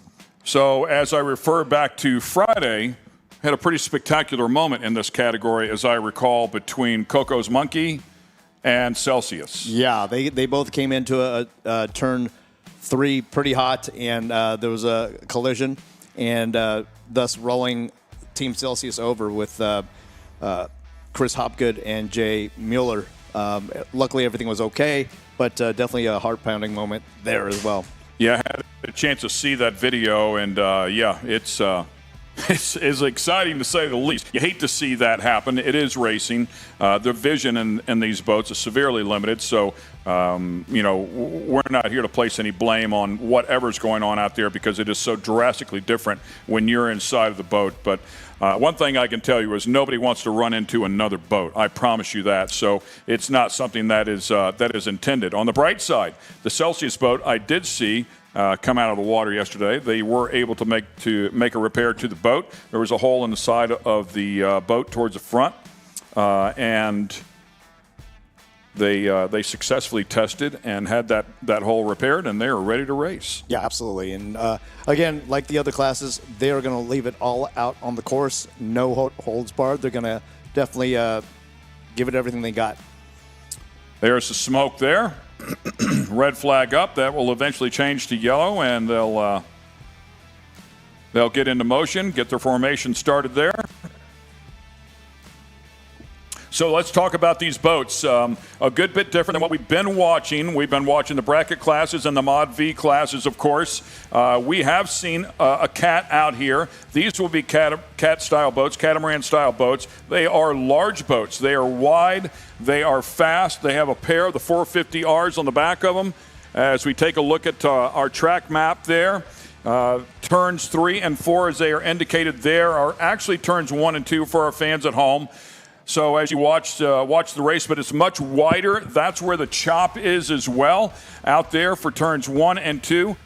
Turns 3 and 4 in the narrow end, or in the mole, as you've been calling it, is much tighter, but the water really lays down as well. Yeah, absolutely. And looks like we got the boats up on plane, chasing the pace boat, waiting for the green flag to start. Right there, we have a good look at Team Montlick, Doug Wright Powerboats, with Logan Adan and Giovanni Carpatella in that boat, as well as 151 Express with Ian Morgan and Nick Imprescia. And we've got Hank Saloon, Kobe Harrison, and Edwin Shear. Team Gladiator Canados with Irvin Grant and Michelle Garcente. And GC Racing, who is the defending Key West World Champion, with Willie Cabeza and Grant Brueggemann. And Team Marine Technology with Taylor Sism and Johnny Tomlinson. We are racing here at Key West. The 450R factory stock boats are at speed. Here we go. This should be a good one. It was a Gladiator Canados boat that stood on top of the box on Friday, followed up by the Montlick Injury Attorneys boat. Very, very fast. The Montlick Injuries boat dominating all season long. Came in here with a huge points lead for the APBA. Been up on the podium 4 times, including 3 wins. So we'll keep an eye on them as well. This is a super competitive class, and we see Team 151 Express out in front, followed by Team Montlick. And it looks like GC Racing going into turn 1. We've got a turn there with Team Gladiator Canados, tightest on the pin. They're all heading back towards the Fort Zachary. We'll keep an eye on the 151 Express. Ian Morgan and Nick Imprescia doing the driving and throttle duties inside of that one. And they actually compete against their boss as well, who was out here. I believe that is Sean Torrente from the Meade Family Racing team as well. So pretty cool to have the employees out here banging buoys, if you will, banging fenders here with the boss. Yeah, no, absolutely. So we still got Team 151 coming in first, and it looks like Team Montlick on their starboard side. Wow, so close to that buoy down there. These boats, I just cannot describe to you how beautiful they are. They are absolute works of art. Yeah, these boats, and there's 2 manufacturers that are really doing battle with one another. We got 3 MTIs out there, as well as 3 Doug Wright powerboats, and they've been doing battle all season long. Yeah, don't get confused there with the big number 66 on the side of the boat. That is the 151 Express. And off to a great start right here, but plenty of competition being provided here, courtesy of the Montlick entry, I should say. Yeah, Team Montlick has had a spectacular season this year. They've already secured the national championship. And with the new sponsor for the season is Montlick Injury Attorneys with David Montlick and Nikki Montlick. And this is their first entry into the sport of offshore racing. And they have become 100% supporters, and they're super passionate about the sport more than anybody that newcomers can be. Right back across the wake there, went outside in, as we much like what we saw JJ Turk do a little bit earlier. By the way, 3rd place right there as well. So this one has not sorted out just yet. A lot of racing to be done here. Good look there at the Montlick Injuries entry, the number 40 boat, and the 151 Express, the number 66 entry. Still out front, so 2 young guns out there, Ian Morgan and Nick Imprescia, doing a great job here with the 151 Express. Had a chance to meet their girls a little bit earlier in Sheboygan, Michaela and Isabel. Both of those very excited to watch their men get inside of the boat and go do what they do. And clearly very good at it here in Key West. There we see a shot of Gladiator Canados with Michelle Carcente and Irving Grant. The leader 151 Express is an MTI. Second place and third place are both Doug Wright powerboats with Team Montlick and Team Gladiator. Yeah, and how about Team Gladiator showing up and winning on Friday? Very impressive run. They've struggled pretty much throughout the year, but clearly put it together on Friday, getting some things sorted out there. The Montlick Injuries Attorney boat out there, and here comes the Gladiator Canados boat. One more time, showing some real speed here. Yeah, Team Gladiator Canados ran an excellent race on Friday, and the only thing better than their performance on the course was Irving Grant's happy dance on the deck. Oh, coming in tight. And had to go through the wash, could not make the turn there, but I don't know if that was a predetermined move or not. You know, chatting with Britt Lilly whenever you, oh man, look at the air. Right. Incredible air right here. And here comes the Montlick boat right back on the outside. If we go back to a year ago into the Pro Class 1 battle, we saw that the XINSURANCE boat got together with another Class 1 boat and eventually flipped over backwards. And talking to Britt Lilly, he said with these style boats, these cats, when you get really close side by side, like nearly touching, I think they did touch in that particular instance, it shoves all the air into one of the tunnels. You've got to think about all that air that's blowing off the side of the boat, and if it has nowhere to go because there's another boat there, one of the tunnels is going to capture it. And if the nose gets up a little bit, that excess air is looking for a place to go. Well, it packs underneath the tunnel, and it will blow a boat over. And we talked about earlier what happened on Friday with those two guys getting together. It was very, very similar to that right there whenever we had Coco's Monkey get together with another boat, and unfortunately the boat rolled over. Yeah, no, that's correct. And these hulls, these catamaran hulls, are designed to pack air within the tunnel, lifting the boat on top of the water, which is how these boats have become so fast and are able to run faster than, say, V-bottoms, which are still plowing water up on the keel, but these are literally like kind of floating on a pocket of air within the tunnel. Yeah, it's wild. Any other form of motorsports with cars or trucks, that side draft is a huge thing to take advantage of here. And to do it in boats, you might be able to take advantage of it, but once you get up even, now the air has nowhere to go, and it can be disastrous. So it is an entirely different game in how they play with the air. Yo, absolutely. And here we see turn 3, Nick Impression and Ian Morgan making a beautiful turn. Still out in the lead in the 151 Express boat, followed by the Team Montlick in the Doug Wright powerboats. Giovanni Carpatella, who is their new throttleman for the season, he signed on just ahead of the Midwest Challenge in Sheboygan, and he and driver Logan Adan have really bonded together well, and you see them coming down the straightaway ahead of Gladiator Canados. Logan Aden, the driver, Giovanni Carpatella, as you were talking about before, the on throttles. And then, of course, as we take a look at that Gladiator Canados boat, Taylor Sissom and Johnny Tomlinson, I believe, inside of that boat.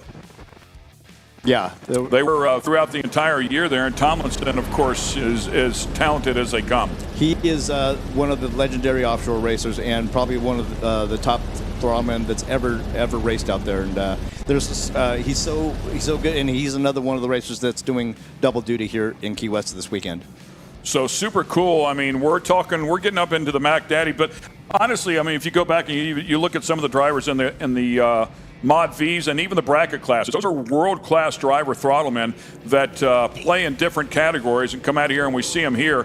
But when you hear factory stock, I mean, right off the bat, it tells you that these are big, expensive boats. This is a serious game, and they want the best people possible inside of that capsule. Yeah, absolutely, and they have them out there in all these races. We had a good shot of the team GC Racing with Willie Cabeza and Grant Bruggeman. Grant Bruggeman, longtime veteran racer who used to throttle for Team Pro Floors of New Zealand, has taken full-time duties with GC Racing, and that team will be entering the Pro Class 1 series next year in the MTI 482 canopied race boat. 3 different lines here, as you would expect. Everybody looking for clean air, clean water, and it looks like the Montlick boat wants to jump the wake again, possibly. Maybe just kind of aiming out, I believe the 151 chopping back in. Oh, yeah, looking to hit that buoy. And right there, about as tight as you can get. Great driving job. Perfect apex there for the 151. But, of course, the 151 driving the preferred line, and that forces a Montlick boat into something that maybe is not preferred. But getting as close as possible. No, absolutely. And Logan Adan, no stranger to racing. He spent a lot of his young career racing little sprint cars and has transferred that beautifully into offshore racing. Look at the movement on those engines back there. Yeah, the Mercury Racing 450 outboard engines are a phenomenal package, and as you can see, they propel these boats very quickly. Next year, they're going to be moving to the 500Rs as well, thus making it a different class, but the 450s have been an outstanding class to watch for the last few years. Boy, and what a great place for development for Mercury to put them out here, put them through their paces, and no tougher test than races like this. Go back and take a look at those engines and learn how to make them better and better, and now it looks like they're going to do the same thing with the 500s. Yeah, absolutely. Well, here we see another shot of the Team Montlick with Logan Adan and Giovanni Carpatella, and they've had an outstanding season, and closing in on Nick Imprescia and Ian Morgan. Boy, they are right there for sure, applying a bunch of pressure. As we watch those engines move a little bit, are they designed to take some of that shock? Are they intended to move a little bit, a little give? Yes, they are. But you know, going back to rough conditions as these guys saw in Sarasota, there was some definite carnage from that with Team Marine Technology, with Taylor Sism, Johnny Tomlinson, and GC Racing, both breaking motor mounts, forcing them out of the race. And by the way, I was speaking of Coco's Monkey and Celsius. They'll be in the Superstock race here a little bit later on. We'll watch those boats come out here and battle, and you'll be able to see the boats that we were talking about. Obviously, the 450R factory stocks here putting on the show, and that Montlick boat has been right there, has closed the gap for sure on the 151 Express, but they are not going to relinquish that lead easily. No, Giovanni Carpatella, his name is synonymous with the 222 Offshore, operating as Mobile X here in Key West, and that team was unable to come to the United States for the regular season, but they're here and had an outstanding showing on Friday, and so Gio is another one that's going to be pulling double duty in Key West. And it looks like maybe that Gladiator Canados boat has fallen back just a little bit. I don't know if they're still there in the hunt or if they've fallen way back, but they were right there in the thick of things, and arguably so. I mean, after winning on Friday, they certainly have a very fast boat. Everybody was able to make adjustments, and obviously conditions a bit different than what they were on Friday as well. So if you can make the right changes and come out here and attack this, a great start is always an advantage as well. So we see a couple of different boats up here in the front. Yeah, and earlier we saw a glimpse of the Team Yardarm Marine, which is the Peppers Racing, who is campaigned by offshore racer Michael Stancombe and his father George. They currently are operating on Mercury Racing 500Rs, so technically they're not in the race against these 450Rs, but they're definitely out there showing what it's got. They're testing for next year, aren't they? Absolutely. Like, we might not be legal for this one, but we'll be ready for the first one next year, so right. Good for them. Well, that Montlick Injuries boat is right there. I mean, that's about as close as you can get and not make the pass. And the 151 Express, for sure, applying as much throttle as possible, hanging right in there, equivalent speed. Yeah, absolutely. And it looks like they've. Oh, there it goes, like slingshotting like 151 standing still. What happened there? Sudden burst of a speed. Or a mechanical, I would say. Probably more of a mechanical with the 151 Express. I don't even see him on the shot now. Oh, yeah. 151 is out. So the 151 Express is out. Unfortunately for them, man, put on a great battle, a great fight, a great start. 10 laps, I believe, for this boat, for this race. Is that correct? Yeah, absolutely. And feel bad for the 151 Express guys. They were running a phenomenal race up until the battle of attrition. What a shame. This boat has not stumbled all year long. Cocoa Beach had a bit of a tough run, but really that was about it. Sheboygan, they earned 74 points. I mean, not up on the podium, but aside from those two events, they have been unstoppable. There we see a shot of the Cortez Cove V bottom in the Super V class, followed by race-winning brands. Love the colors on the boat as well. Beautifully maintained, spectacular looking team all across the board, very professional. Giovanni Carpatella's first race with this team was in Sheboygan at the Midwest Challenge, and he had flown in from Italy, and he and Logan had minimal testing time, but they haven't skipped a beat. Doug Wright's name on the back of that boat there as well. Logan is the son of one of the principals of Doug Wright Powerboats, J.R. Adan, and he is definitely has earned and proven his medal in taking the driver's seat.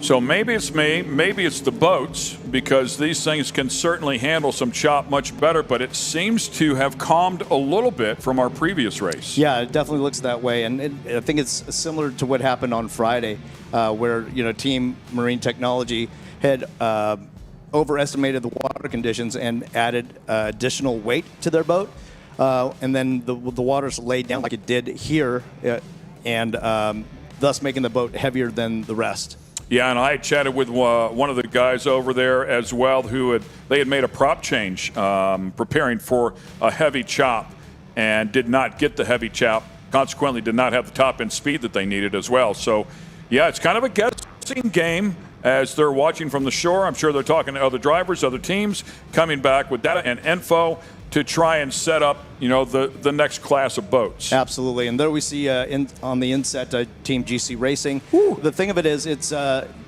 Key West can change at the drop of a hat, and it's tough to say what's going to happen from one race to the other, or even like from 1 hour to the other.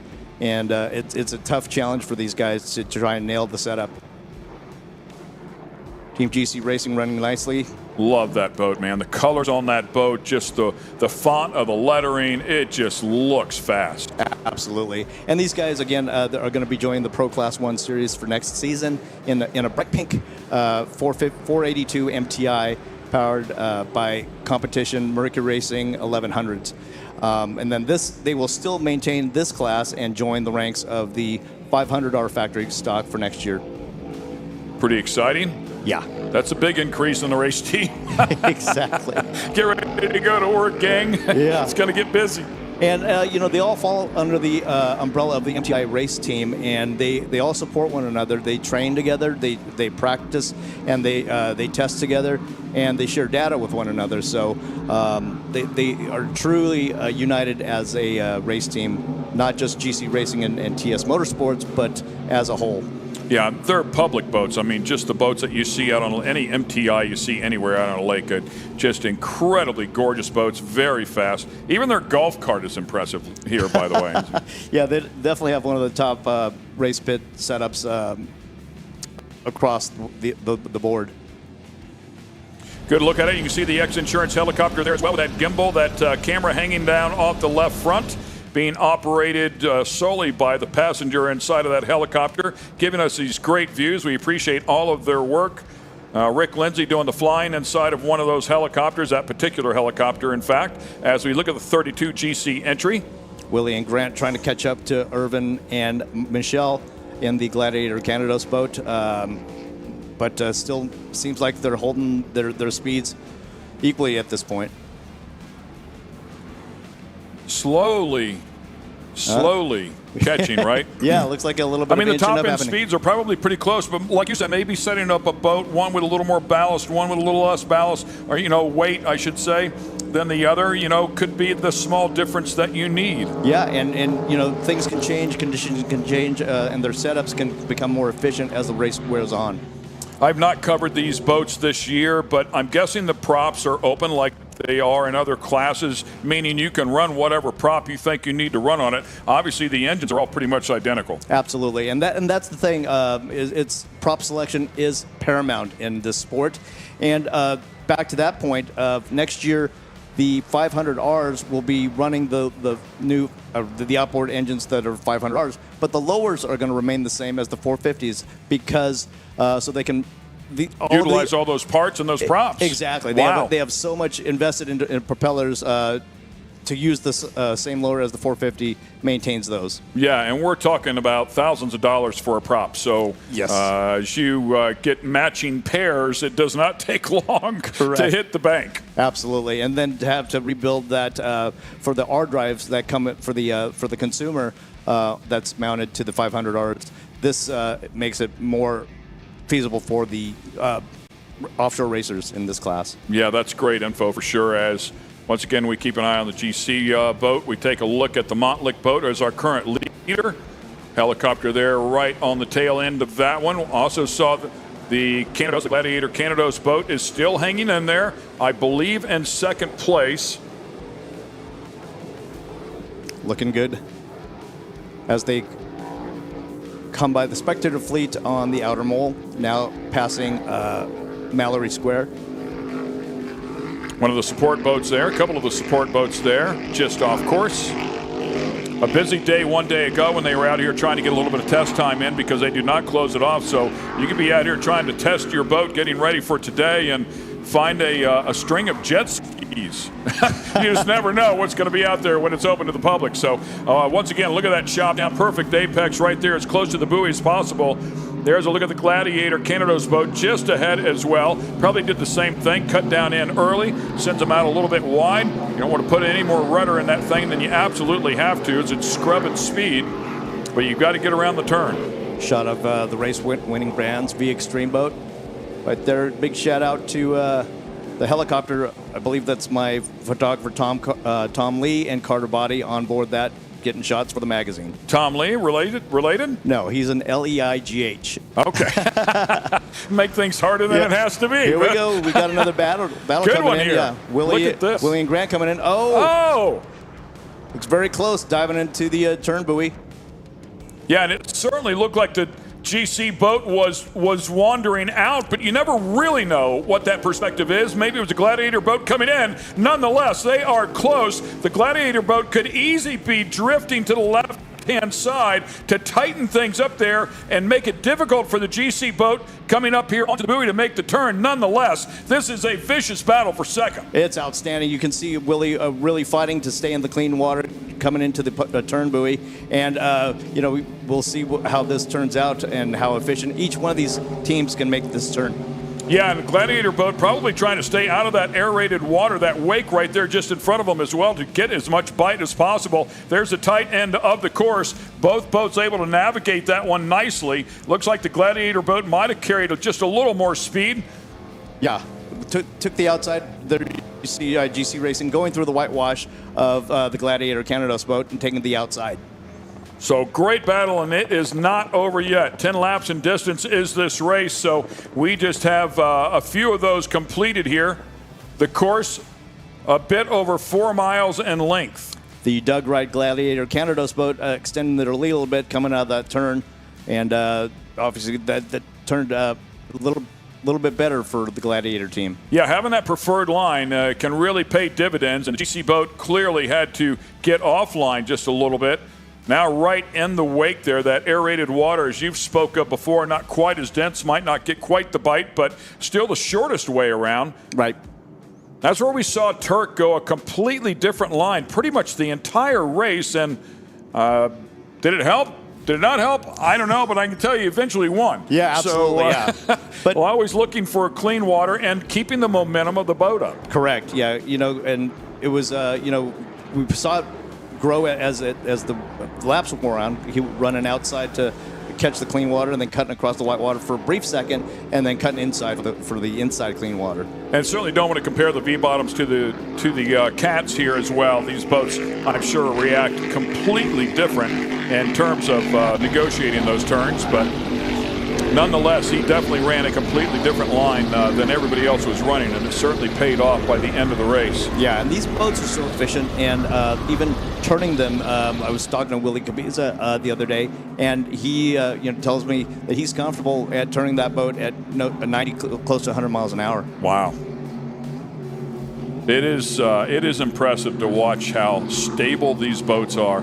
Look at that water, man. It's about perfect right there. GC Racing maintaining the inside lane. Gladiator Canados on the outside, still maintaining their lead over Gladiator, assuming that Team Montlick is still out in front. So second and third place right there. Fourth off in the distance, a little bit further back. The Mountain Lake Injuries boat out front. GC Racing coming up hard on Team Gladiator Canados on the outside. Got a really nice run. Yeah. Closing that gap pretty quickly here once again. Boy, it is a cat and mouse game of the preferred line. For sure. And you can be certain that both throttlemen have the sticks all the way to the top of the sticks, and coming into the turn right here, neither one of these guys are going to lift. And that's what you need. He's got enough position now. Gladiator knows he's there. Now the power is changing, and that line will change. And GC will take advantage of that line as soon as possible to push Canados out. They've got it perfectly trimmed, staying on top of the water without taking any flyers, and running that boat as efficiently as possible and fast as possible. We got some white water that are hitting right there. Makes that turn. Here comes the tight one right here. So this, the bigger end of the course as they negotiate their turns, and without question, the water has laid down significantly from what we saw an hour and a half or so ago. And these boats making their way through it at speed. There we see Grant and Willie pulling away from Gladiator a little bit.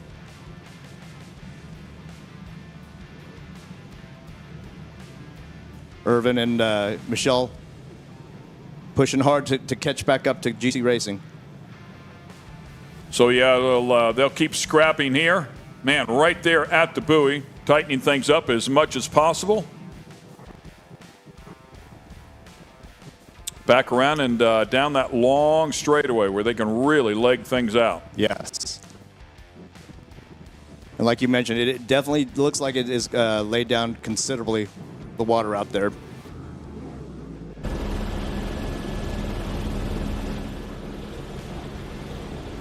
So a beautiful day here in Key West. It is the 43rd running of the annual Offshore Key West World Championships presented by Performance Boat Center. Ken Stout and Ray Lee here calling the action for you in the 450R factory stock category. Team GC Racing with Lily Cabeza and Grant Bergman extending their lead a little bit. There we see a shot of Team Marine Technology with Taylor Sissom and Johnny Tomlinson.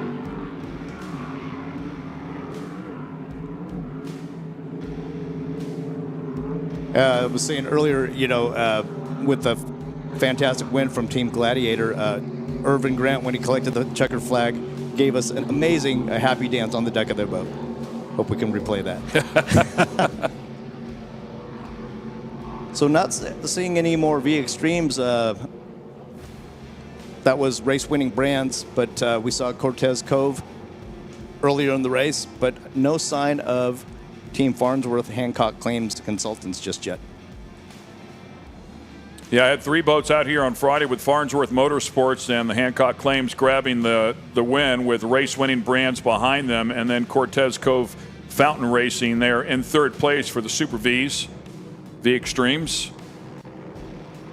Got to say, the Cortez Cove display on the Friday Duval Street party was amazing with all the foam that they sprayed at the... I did see that foam, yeah, it was cool. It was insane.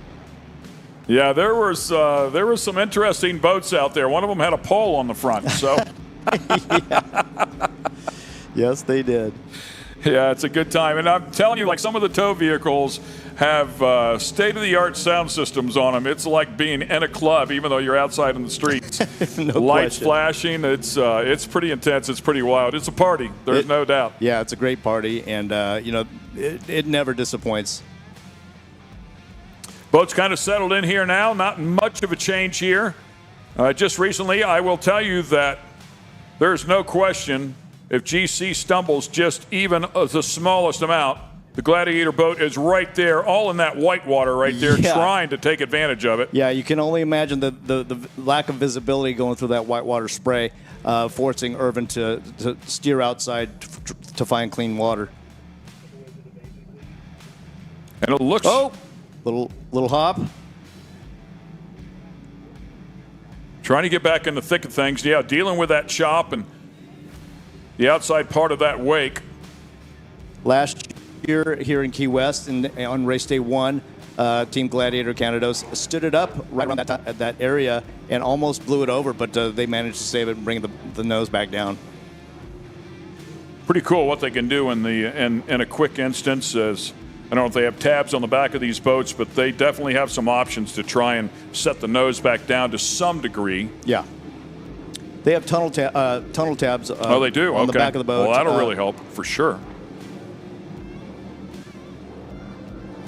Well, the tunnel tab is a weight penalty with the Pro Class 1 boats. It is not a penalty, I'm sure, here. It's not a penalty with the Super Cats. Well, we see the shot of the outer mole, the XINSURANCE tent, as the race goes by. Oh, there's a shot of Team Farnsworth Hancock Claims Consultants that just went by. Yeah, and for the fans at home, to explain the tunnel tab, there's literally a big flat panel at the back of the boat, at the back of the tunnel, that will slow some of that air pack down. Or pack it in tighter. Or pack it in tighter. Relieve it or stop it, yeah. Get that boat in the water or out of the water. Right. Team Gladiator still running their race. Yeah, I mean, they're right there. Yeah. It wouldn't take much, and GC's got to stay in the game. And doing a nice job of it. Took them a little while to get past the Gladiator boat, was able to do so. Now starting to stretch it out here just a bit. Nothing for the Montlick boat, that is way out front. Correct. They've been tough to catch all season, and they're continuing that here in Key West on the last day of racing. I don't want to have to spend money with the lawyers, but if I do, apparently I know who to call, right? Call the Montlick Absolutely. team. So right. There you go. And David and daughter Nikki, they are some of the nicest people that you'd ever want to meet, and dispelling the myth that lawyers are not happy people. Yeah, and I say that because when everybody thinks of needing a lawyer, you're in some sort of trouble. But in many cases, they are there to help you out, make sure you don't get hurt. If it's a contract lawyer, or you're purchasing something large, you want to make sure everything is taken care of. So it's people like that will really put you in a much better place. You got to have their knowledge. They're very good at what they do. Yeah, even speaking with David the other day on the mole, he told me that he's thinking about putting out a commercial to warn people of the pitfalls that some other lawyers may try and employ to get you to sign on with them for whatever the purpose Vicious is. Game for sure. Look, chops starting to pick back up again too. So to your point, how quickly things can change out here. I'm seeing some of the spray start to fly a little bit more than what was going on before, so it's pretty wild how quickly it can change. Right, yeah, exactly. And some of these swells, you can see the white caps on top of them, so indicating that it may be getting a little bit bumpier out there. Nice shot of GC Racing. These guys have an excellent testing strategy, and they use everything to their disposal, running side by side in actual race conditions. Prior to this race, they set up a course identical to the Key West race, and Team TS Motorsports Marine Technology and GC Racing ran side by side as in real life race conditions, and did 156 miles to get real-time data, and then compared it to their onboard computer telemetry. Wow, that is awesome. Yeah. I mean, that's great info. I can't imagine the logistics and the expense of doing that, but that's who, if you want to come out here and play at this level, that's who you're racing against. No, absolutely. And Willie Cabiza in the GC Racing boat, he is a trained Ironman. Looks like we've got. Oh, is this checkered flag? It's got to be a checkered flag, right? Yeah, I think that's the race, with Team Montlick continuing their winning ways. Confirmed the checkered flag, so congratulations to the Montlick boat. Incredible effort right there. What a heartbreak for the 151 Express. Got the early lead out here, charged really hard. The Montlick boat hanging right there on the back of it. And unfortunately, 151 Express having a mechanical earlier on in this race pretty much handed the lead to the Montlick boat. I mean, they were right there. They've earned it all year long. And once again, we'll find the finish line here, and they will do so before anybody else. So congratulations to the driver and the throttleman, Logan Aiden, Giovanni Capitella. Incredible job here this year. And to go back and talk about them, they finished they finished second one day ago to the Gladiator Canados boat, and they'll finish first here today. I believe Gladiator finishing up in third, so unofficially that should make the Montlick boat the boat of the weekend here in 450R factory stock. What an outstanding performance that was. Definitely commanding out there, and once the 151 boat went down, took the lead, stretched it, and maintained it all the way to the checkered flag. One of our support boats there, flying the Monster Energy colors as well. We'll see the MCON boat out here, the Monster Energy-backed MCON boat, and both the Super Cat and Pro Class 1 efforts. We will wrap things up here with our 450R factory stock category. Great start here to this race as well. Great battle. No, the 450 class, the factory stock 450s are always competitive and always fun to watch. And as fast and as efficient as these boats are, it seems just like a fast race from start to finish. So as Speedboat Magazine, have you had a chance to cover some of those 450R factory stock boats? And do you get out in those types of boats or do any reviews on those types of boats? No, we don't actually do reviews on them, but we definitely follow them from race to race and see how they perform. And you know, we have a really good relationship with all of the race teams, and they're real candid about how the boats run. Hence, that's how I got the story from MTI Racing as far as how they train and stuff. And the boats are set up, and like you had said earlier, they take this sport very seriously, and their training and everything else. These guys are dedicated professionals and world-class athletes that are super fast on the water. As you can see there, an absolutely gorgeous day. By the way, don't forget to scan that code there on your screen. X Insurance Cares Hurricane Relief Fundraiser. Donations being matched by X Insurance. I believe it's up to $100,000, but as you can see there, that needle has already moved a little bit here today. So we want to thank everybody that has donated some money to the Hurricane Relief Fundraiser. We appreciate your support. I have personally jumped in there and threw a little cash in the pot. So we want to help out those people that are struggling. There are a lot of people struggling there after those hurricanes. Absolutely. And there we see Team Montlick collecting their checkered flag yet again. Hang them on the wall, man. Yeah, congratulations. That's Logan out on the deck. Yeah, walking around that one easily. Of course, it is much wider than some of those V-holes we saw a little bit earlier. Yes. It looks a little bit calmer as well, but the V-holes rock back and forth. Those things are so stable. Yeah. What a beautiful boat. I would love to go for a ride in one of those one day. Yeah, it's fun. That's pretty cool. And I don't want to water ski behind it. There is probably some psychos that would, though. Yeah. As you see, the team head back towards the crane area with their checkered flag in hand. Well fought, well earned. Look at Congratulations. that. When you earn enough of those checkered flags, you make a place in the bow for it. Right. Absolutely. Yeah, that doesn't just happen, by the way. Yeah, you've got to work at earning that many.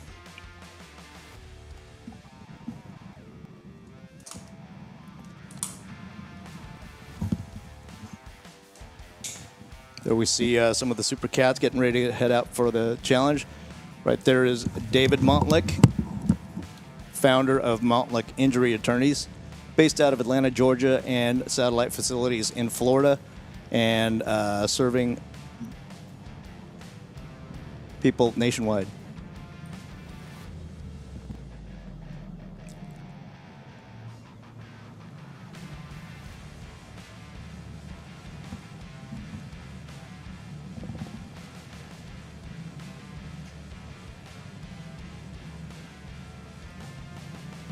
Team Montlick heading back. Here we see Team Dirty Money getting ready for the next Super Cat battle. But joining us now in the studio, have a real treat for all you guys. We have legendary offshore racer, Sir Steve Curtis, MBE, Pro Class 1 athlete. How are you, Steve? Pretty good. Very happy to be here. Thank you. No, 40-year career, man, Hall of Famer. Good as it gets, man. Yeah. Great to have you in the booth with us. You probably want to be down in that other booth, right? Well, yeah, it would be nice being in the little booth. Right. Great to have you up here with us, man. What a wealth of knowledge, and to have your eyes watching what we're going to be watching here today. Have you had a chance to watch the previous races versus this last race that we just had on? Yeah, I've been watching them all. It's been a great week. I got down here on a Tuesday. So, expecting it all to go off Wednesday. It didn't. So, yeah, we had a pretty good Key West time. Awesome. Yes, we did. But real happy Friday came along, and it was great racing then, and it's been great racing so far today. Yeah, so what is it like to be in Key West and not being in the cockpit of a boat?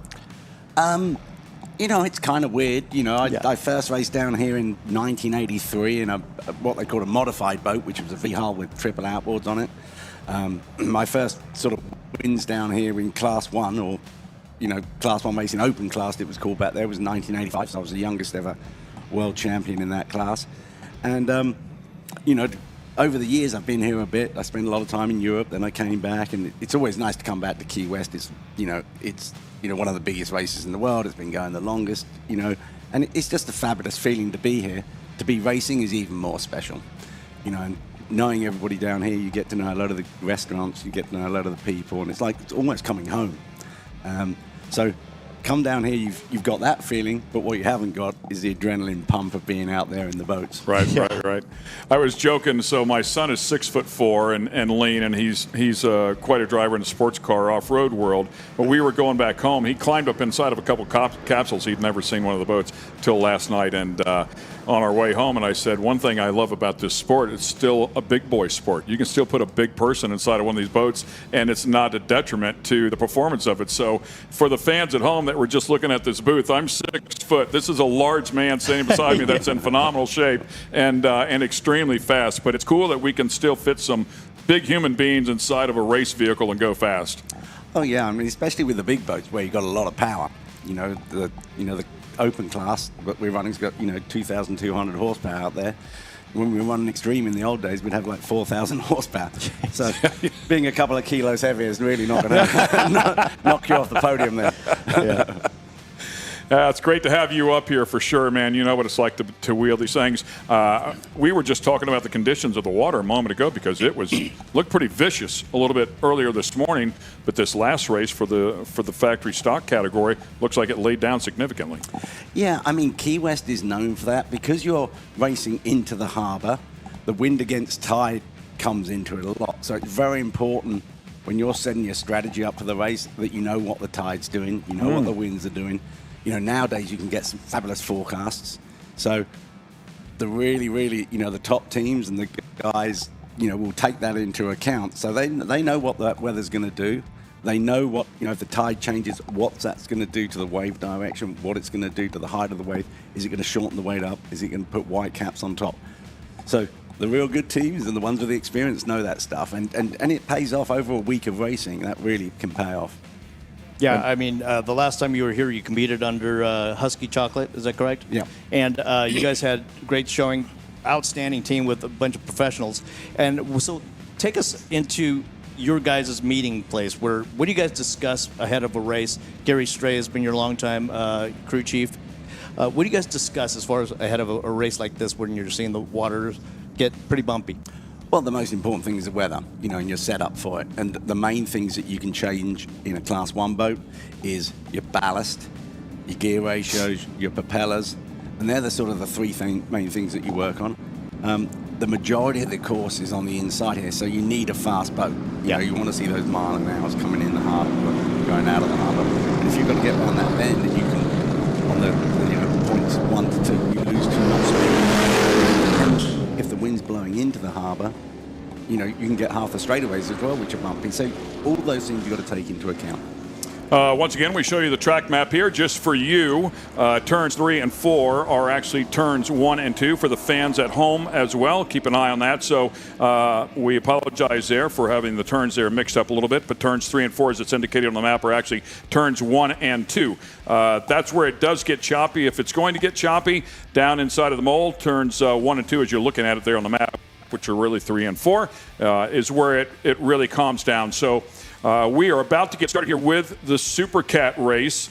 These are the big dogs. So these boats are not quite as large as the Pro Class 1 boats, but very, very close. They are huge boats. They are very wide. They have a pair of naturally aspirated power plants in the back of them. I so wish we could pipe the sound to you, because when they are at full song, it is an absolute thing of beauty. I have goosebumps up here in the booth, man, getting ready to watch a full field of Super Cats turn it loose here in Key West. This is going to be exciting, with one of the best standing right alongside us to help us out.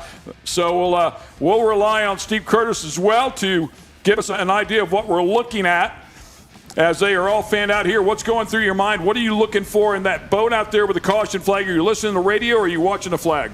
Well, you're watching the flag as much as you can. Obviously, you're going to have your guys on the shore telling you as soon as it turns green anyway. And to be honest with you, if you've got a really good guy on the shore, as soon as a guy goes down to reach for the flag, he lets you know, because when you hit it at these sort of speeds, they don't accelerate real fast until the tunnel gets clear. You know, you get air under the boat, then they start to go. So you've got that delayed reaction. I mean, the main thing for Vinny here, he's on the inside to that first bend, and that's the place to be. So this is going to be just a radical race. I mean, you've got him, Con.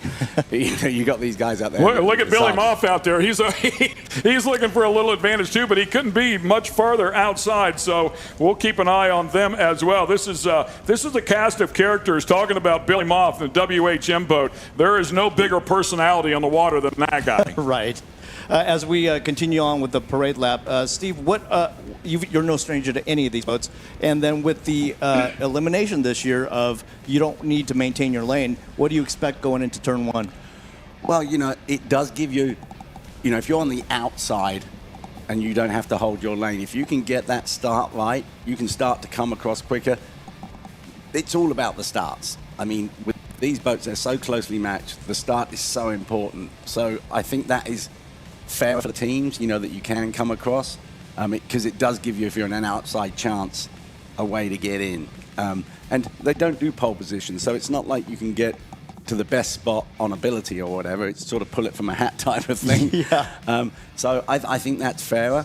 I mean, now all the guys are just sitting in the boat, calming down. I've always liked a parade lap. It gives you, you know, gets your eye on the course, makes you see if there's anything changed, and you've got some idea of what's going to happen when you get around that first bend.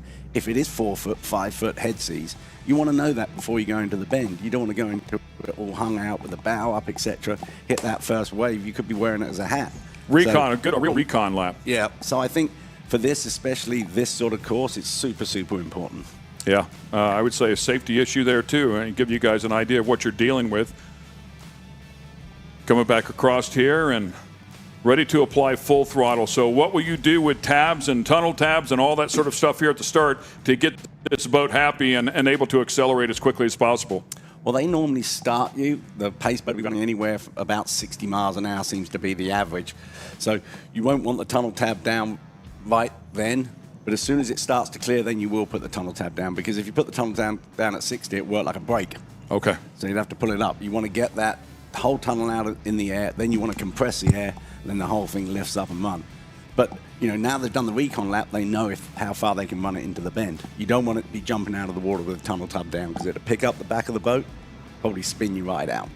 So this has been a vicious category all year long. The MCon Monster Energy boat came in here as a points leader in the APBA. With that, Dirty Money Racing has had an extremely fast boat all year long. They finally claimed their first win at Sarasota. They did it handedly, and there is absolutely no love lost at all between the MCon team and the Dirty Money team, two of the biggest runners out here.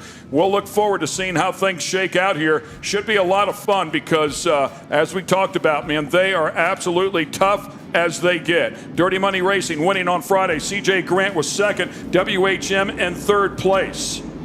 And next year, Billy Moff in the WHM boats going into Class 1. I spoke to him the night before last out in the town. Wow. And so I think he doesn't matter what he does with that boat now. Oh, boy. So he Oh, could be boy. a hell of a race for him. You got to know who Billy is, and there's no words to describe him. You just got to meet him and talk to him. He's the plumber. He is, the plumber. He is special. There is no doubt about it, man. From the Northeast, you'll know exactly what he's in the vicinity, I should say. And Jay, who runs with him, Jay Mullis, a hard runner, great in the boat, super fast. So, and it's flattening out. That boat likes that sort of water. So I think they're going to push, but I think it's going to be hard to beat M-Con and Dirty Money on the performance that those guys have done this year. Yeah. Dirty Money having not a lot of, they've had a few breaks this year, but they're fast. I mean, those two are definitely going to have a hell of a race today. Look at that view. 8 Super Cats ready to do battle here. You mentioned Muller. His sons are also competing out here as well in the Wicked boat. How cool is that? Yeah, fantastic. Great guys. All motocross background. They used to race motocross bikes and stuff, and Dad gave him his old boat to go out and race, and, it's fantastic to see it. Ooh, wow. Really close right there. Well, Steve, you used to run motorcycles. How much does that help? I think there's a throttle man. It helps a lot. You predict the waves when you want to back off, when you want to accelerate. And it's the same for a motocross bike, how you balance that thing. So I think, and every time I've been with, drivers or whatever who've done motocross, like Travis Pastrana, they naturally fit into that. Right. Interesting. So you've brought along a lot of racers in your time. Yeah, 1 or 2. All right, here we go. Here we go. Yeah, getting it sorted back out here. This time it's for real. They're on the throttles here, and look at how close they are already. Looks like the yellow flag's still up on the pace boat out there, though. These two down on the bottom look like they're on the throttle. Looking for a green flag to turn these things loose. They're at speed now. Here we go. Racing the Super Cats in Key West. Outstanding start from M-Con Monster Energy, followed right by Austin Holmes, SV Racing, Vinny Diorio, and Matt Jamnixie. And on the outside, looks like it's Team Dirty Money with Britt Lilly and Bill Pyburn. Yeah, they put a lot of these boats through tech pretty intently, checking a lot of engines, pumping engines down here over the course of the weekend as well. Todd Goodwin power inside of that Dirty Money boat. There's some different builders in here. This isn't a spec sealed up engine like we'll see in the Pro Class 1. So they can have those professional builders. They have a Todd Goodwin. They have a Sterling. They have a John Kazi. So we're talking about world-class engine builders out here. Side by side, 3 wide. Steve, what are these guys thinking as they're coming into these turns? Well, I would think Vinny, who's neck and neck for the lead here, is thinking, what am I doing here? He's in the lead is what he is. I mean, he just had a beautiful line right there. I'm kind of curious. I thought maybe he'd have to check up all 3 of them right there, but he did not, man. He went for it. And Steve Curtis going savage on Vinny. Vinny's a great guy. He's a really good friend of mine, but he's running good. That's a great running boat. It's an outer limits. It's the only outer limits out here. Yeah. Against 2 388 skaters, which are the boat to be in. Yeah. Right? Quite frankly, if I was out there, I'd want to be in a 388 skater. But look at Vinny go, man. I was all in the mail. I was speaking with Vinny, and he had the number 9,500 pounds stuck in his head for that boat. But then he was told, forget that number and try and go heavier. And he did. And he had an outstanding performance on Friday until he spun out.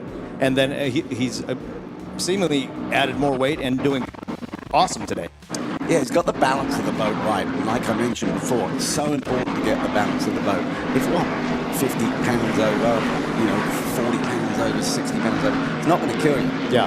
But what's important is the balance of the boat. And it looked like they've got the balance of the boat working. I mean, they're really running hard there. I mean, unfortunately, they spun out because I think they could have been in third. They were racing Billy. If they'd had a third place and they could pull off a win here, they'd have won the championship. So, right. He's doing an outstanding job. He's getting more and more confidence in the boat. He's got the brand new sponsor that he's super, super happy with. Right. So now he's got clear water. It's a lot easier to run out front. You've got that clear water. If you're used to being in the wakes and everything, it's hard work. You get in that clear water, you can, pick your lane. Let it go, There's one perfect line around this course. Although you've got a lot of open water, there's one line which is the fastest for your boat. If you can get up on that line, as running as well as that boat is right now, there's no one going to get by. Vinny told me that when he spun out, they clocked it based on the telemetry that he was doing 90 miles an hour when he spun, and he snapped the skegs off like they were potato chips. And he actually, Tyler Miller of Amcon Monster Energy was good enough to loan him his outdrives. Yeah, I bet he's regretting that now. And Vinny's happy he's got them on. Vinny out there getting it done. Owner of a trucking company, by the way. One of the best looking haulers you will find in the pits. He would argue the best. But now it looks like the MCON Monster Energy boat is going to take a small lead here in the Supercat category. Just underway here, lap number 2. And how about that? That gang is as good as they get right there with Coyle and Miller. Yeah, 4-time defending national champion, three-time world champion, and they blew an engine on Friday, and so they put in both sides brand new Sterling Performance engines. So they're both those engines are fresh and new. Tyler was a little concerned because he said they were the old school type of engines without the advanced heads, but doesn't look like they're slowing them down today.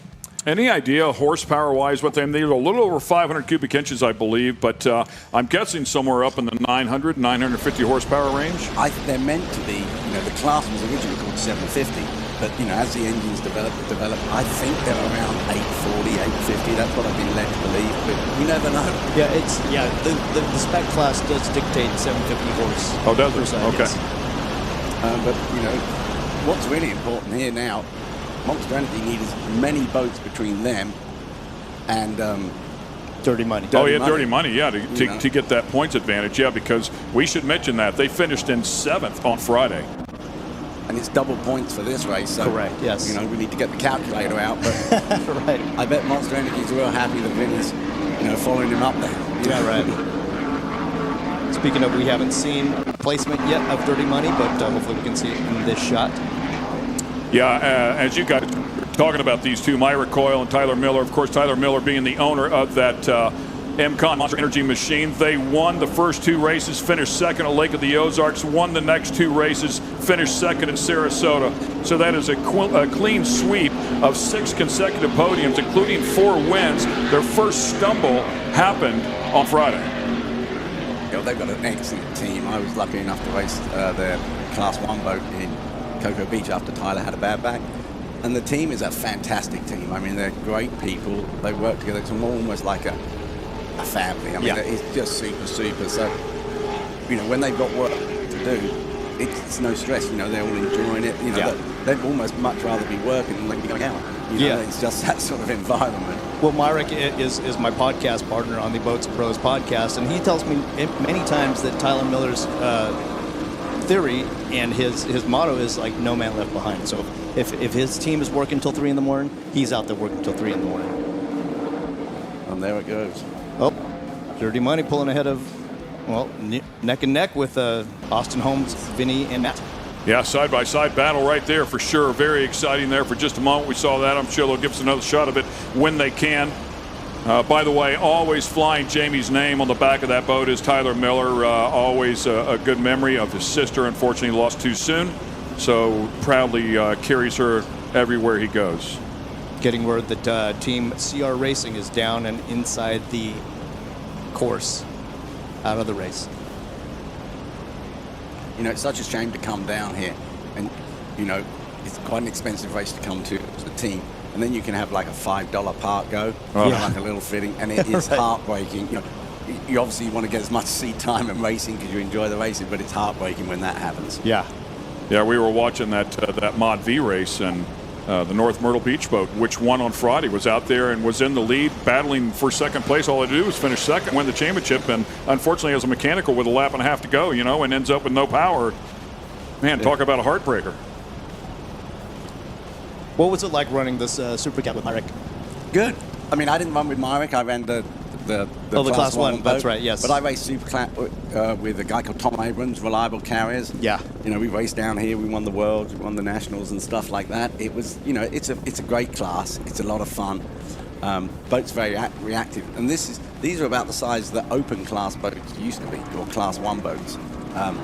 And so when I started racing, back in the 80s, they were slightly smaller boats. We didn't have canopies. You're all out there. We'd have 35 boats in that class at the start line. Wow. And we'd do 2 90-mile races and 160-mile races in the last race. It was like 4 laps. So wild, big water and stuff like that. Is that when you'd run out into the ocean with no navigation and look for something and turn around and come back? Compass and a map and a pencil.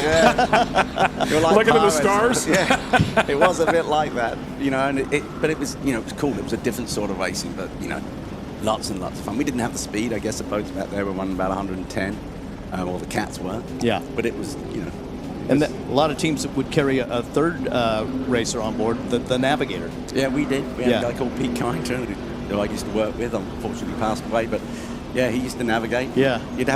He stood up in the back, he'd have a little stick and hit the guy on the shoulder in front of him to tell him which way to go. That was like racing with your school teacher and smack you on the hands with a ruler.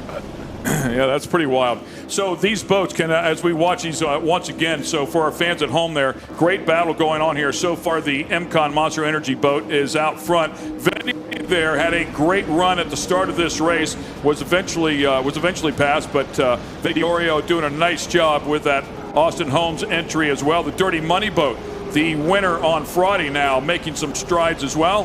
While we take a look at them, that's a look at Vinny Dioro's boat there, the Austin Holmes entry.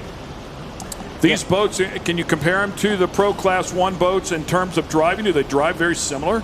Yes, they do. All of these boats have to have Mark 6 Mercury drives on. So a lot of the Pro 1 boats have got surface drives on, which are slightly different, and rudders.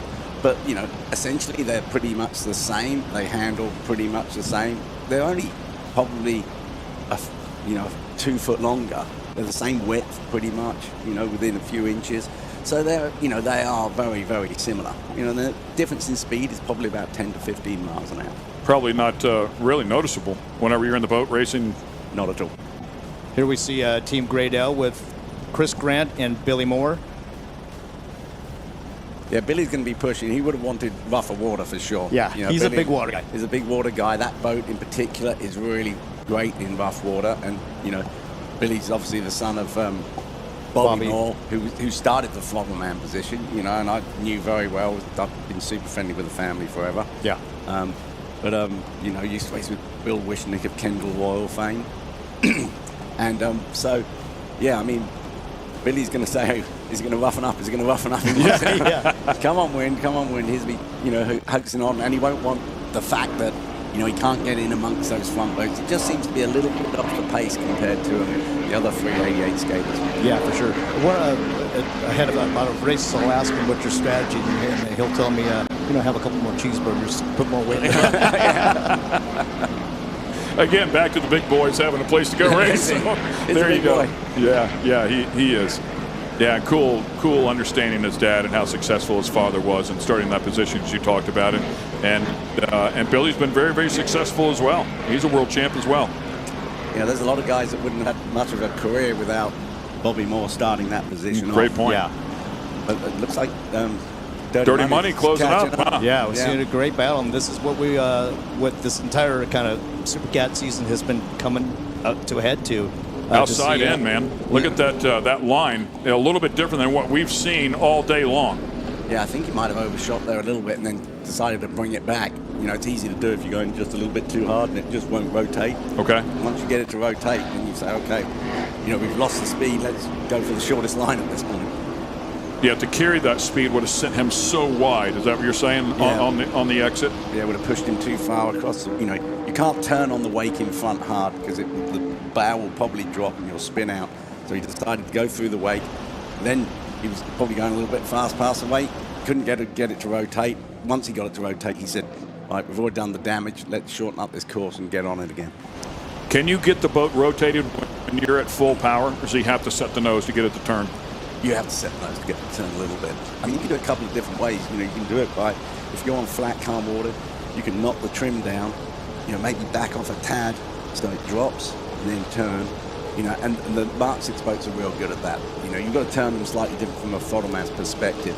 But it's, when you're coming into that bottom turn, depending on which way the tide's running as well, because if the tide's running out of the bend, it will take you round faster. If it's running into the bend, it just won't turn, you know, and you sort of like, and then it turns, it grabs you. So what's very important is your current on that. As we're looking at the Team Dirty Money boat, Britt Lilly is on board, who you've raced with and kind of brought him along as well in the Class 1 series a couple years ago. Yeah, Britt's a great guy, you know, he's a great driver. You know, nothing scares him. He'll hang on to it till the end. You know, it was like, you know, a couple of people asked me, I raced with Travis the same year that I raced with Britt as well, and they said, oh, what's the difference between them? Travis was a great natural driver, which I think Britt was also, but Britt never made the rookie mistakes, you know, because he's been driving. Not a rookie, yeah. Yeah, he's been driving for so long that he really, you know, he understands what's going on, whereas Travis would say, I'm going for the inside, you know, he'd be, no, there's no inside. As we see another great shot of the battle that's happening right out on the course right now with Team MCon Monster Energy against Team Dirty Money.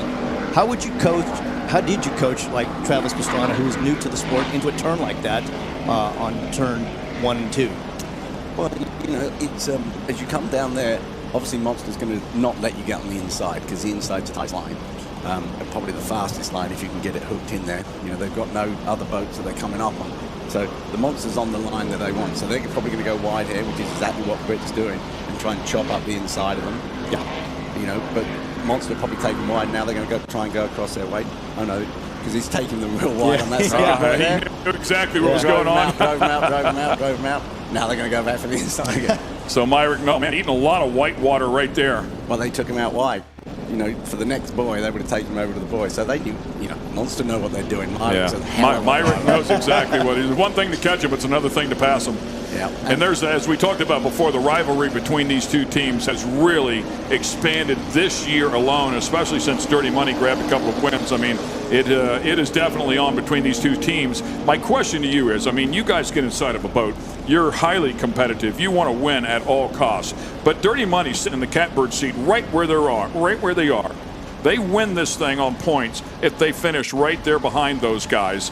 Will they back off a little bit, or is it's all or nothing? Well, that's down to experience in the team. If it was me, you know, today everyone will remember the guy who won. Tomorrow, who won this race. Tomorrow, everyone's going to remember the guy that won the championship. I'm a championship guy. You know, I used to be a race guy. Now I go for championship. So if it was me, I'd be sitting back there comfortably. I'd be keeping pressure up on them, but I wouldn't put myself in any danger. You know, they're coming across the inside now. Monster's covered them. You know, it's very difficult to overtake, you know, from that position. They clearly want it. I mean, he wants this win. The inside with some clean water. It's good for us. Yeah. It's exciting. And I think, you know, to be honest, right now, I think Dirty Money's got probably a couple more miles an hour on them down the straightaway. They're probably, you know, half a pitch longer on propeller. You know, both the boats are balanced beautifully. They're both being driven fantastically well, trimmed well. You know, the Foddermans, you know, so to get an advantage is really difficult. You Looks know, like taking them into the pin, hose down. You know, you get a face full of water. It takes you a few seconds to get out of it. But it does look like the gap has been closing a little bit. Yep. I can't believe how much he's crossed the wake. I mean, I don't know that I've seen a race all year long where the wake has been crossed so much. And Dirty Money, from this advantage, this angle, I should say, looks like they have closed significantly here. Again, though, with that preferred line being owned by the Monster Energy MCon boat and Myrick Coyle's experience, he's going to make them pay a price. Yeah, it looks to me like MCon bump is running slightly flatter. And they're going to run them all over the course. They've just run into that point. Yeah. I mean, it's well, we saw JJ Turk taking that same exact line, by the way, in the Mod V. He went outside the channel marker, but just inside of the buoy. He went outside of the buoy right there. Did I miss that? Is that what he just did? No, I think he, you know. Was he just inside of the buoy? I think he was just in, I'm not sure. It looked like he was just inside. But I think they've held back a little bit here. And I think they're going to, so they don't get driven out this time. Right. So they might try and cut on the inside here. But now the gap is so big, it'd be hard to catch them in one straightaway. It's difficult, as you said. I mean, especially when you're racing somebody that's so wide. They've got to come up with a strategy. That's the thing. You've got to say, we tried this. I mean, I had it happen a couple of seasons ago with 222. We messed up in our start in St. Petersburg. We were faster on the course. But I couldn't get by it, and you've only got, if you try something and it doesn't work and you lose too much, it takes you 2 or 3 laps to get up to them again. But it does look like, Dirty Money's got some speed on them. They're going to catch him. They've just got to get inside their head. All right, we're going to do a holy moment here. And you're better off getting to the inside. It's easy to overtake on the inside. But, Myrick and Tyler are so experienced. They're such good racers. It's going to be very difficult for them to make a mistake. Myrick Coyle, the driver, Tyler Miller running the throttles, also the owner there on the MCON Monster Energy machine. And of course, they're battling with Bill Pyburn and Britt Lilly. Bill Pyburn, another seasoned veteran for sure, doing a great job out here. That boat owned by Bo and Tiffany Renfro out of Georgia. So these two teams going at it. It looks like, I don't know if the Dirty Money team backed off here just a little bit, but the distance is definitely larger between the two. Maybe he is settling in, thinking about that championship. And as soon as I say that, he comes right back at him. And, well, I got to tell you, man, that's a pretty good run on the inside right now. Yeah, like I said, got to get that inside. They probably sat back there, made them feel comfortable and went, Mike, we're going to pin this thing. He's got to get all the way up beside him, though, right? Otherwise, he's going to close the door on him. He is clearly airing it out now. Both boats going for it here, side by side. Does Dirty Money have enough speed to get up and claim that inside position, enough to make Myrick make him respect him? And he did it. He did it. He hung through on both of those buoys. What an exciting moment right there. Now, can he close it, or a little more momentum for the MCON boat around the outside? Well, I think they've got the inside line into the bend now, so they're not going to give that away for anything. So Dirty Money's going to hold that line no matter what, and they're going to go the shortest distance. When you come in on that bend, if you're on the outside, you have to dogleg it a bit. So as you go past there's a huge concrete piling just past the exit, you have to dogleg it. Now, Dirty Money there's got a straighter run in. So Dirty Money's right now, they've got the line. They're going to come in there and they're going to make that bend, and they're going to pull out of that bend for sure because they've got a clear water. Mind you, that I can see a wake there. I don't know whose wake that is. They've got to make sure they don't hook up on that. So basically, Britt's going to do the same thing that Myrick's been doing to them most of the race. Exactly. And I think they've got the speed. I think Dirty Money's got the mile an hour. Yeah, very interesting. And now you can see that boat that was causing that wake that you were talking about. They clearly get out of it. Very respectful from that boat to get up and out of the way too, as well. Yeah, I think that was. That might have been. Was that the Wicked boat? Yeah, I think. Yeah, it might have been the Wicked boat. Wicked boat. And those guys have got a lot of racing experience, albeit motorcycles and smaller boats and stuff. So that they're being super respectful. They're doing exactly what they should do. Yeah. Instead of messing up that, which obviously can be a championship. Oh, we see Billy Moff and Jay Mueller out of the race. WHM down on power. Tough break there for sure as we keep an eye on the Dirty Money team. Looks like Dirty Money is extending the lead over the MCON Monster Energy boat. Yeah, they've got mile an hour for sure. I mean, and if you look at the boat, the attitude of the boat, it just seems a little bit lighter on the bow. So when they're lighter on the bow, they accelerate a bit better. They got a bit more top speed. You have to run a bit more negative trim on it in the rougher conditions. But like we've been saying, it seems to be calming down a little bit, and they've just got that little bit more speed. And theoretically, the boat will get faster as the fuel burns up. Yeah, and it will probably rotate better through the bends on the flatter bends as well. So you should be able to go better the whole way around. Now, you see how wide they went on that bend? Yeah. To take Monster out. They probably know Monster's on the outside. They're making them ride around the course a long way. Interesting strategy. I never would have thought of that. It's very cool. Yeah, the racecraft is interesting, no doubt about it, and it's a huge part of the game. And I have to ask you, since you've been up here and you've been inside of these boats, we've been talking about this racecraft, and maybe the fans at home don't understand. It's like, how do they know where that other boat's going? How do they know to take them wide? How do they know they're on the inside? But you actually have some really good backup cameras or some good visuals inside, courtesy of those screens, correct? Yeah, you've got that, and you've also got spotters. You've got guys telling you, hey, they're on the outside, they're on the inside. You've got 3 seconds, you've got a second, they're coming up on you. You're faster on this leg. So by now, halfway through the race, maybe you're faster in a head C and they're faster in the following C.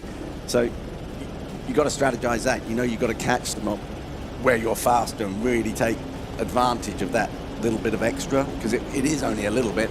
And then when you're slower, you've got to know that and make them work to get by you or catch you or whatever.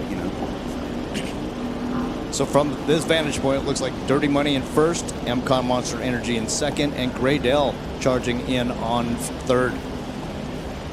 And a lot of electronics to monitor to make sure that these guys aren't running. I believe there's an RPM limit, if I'm not mistaken here, per the rule book as well. So there's some things here that they have to attain to, and they do have some electronics on there to keep all of these drivers, all of these boat owners honest.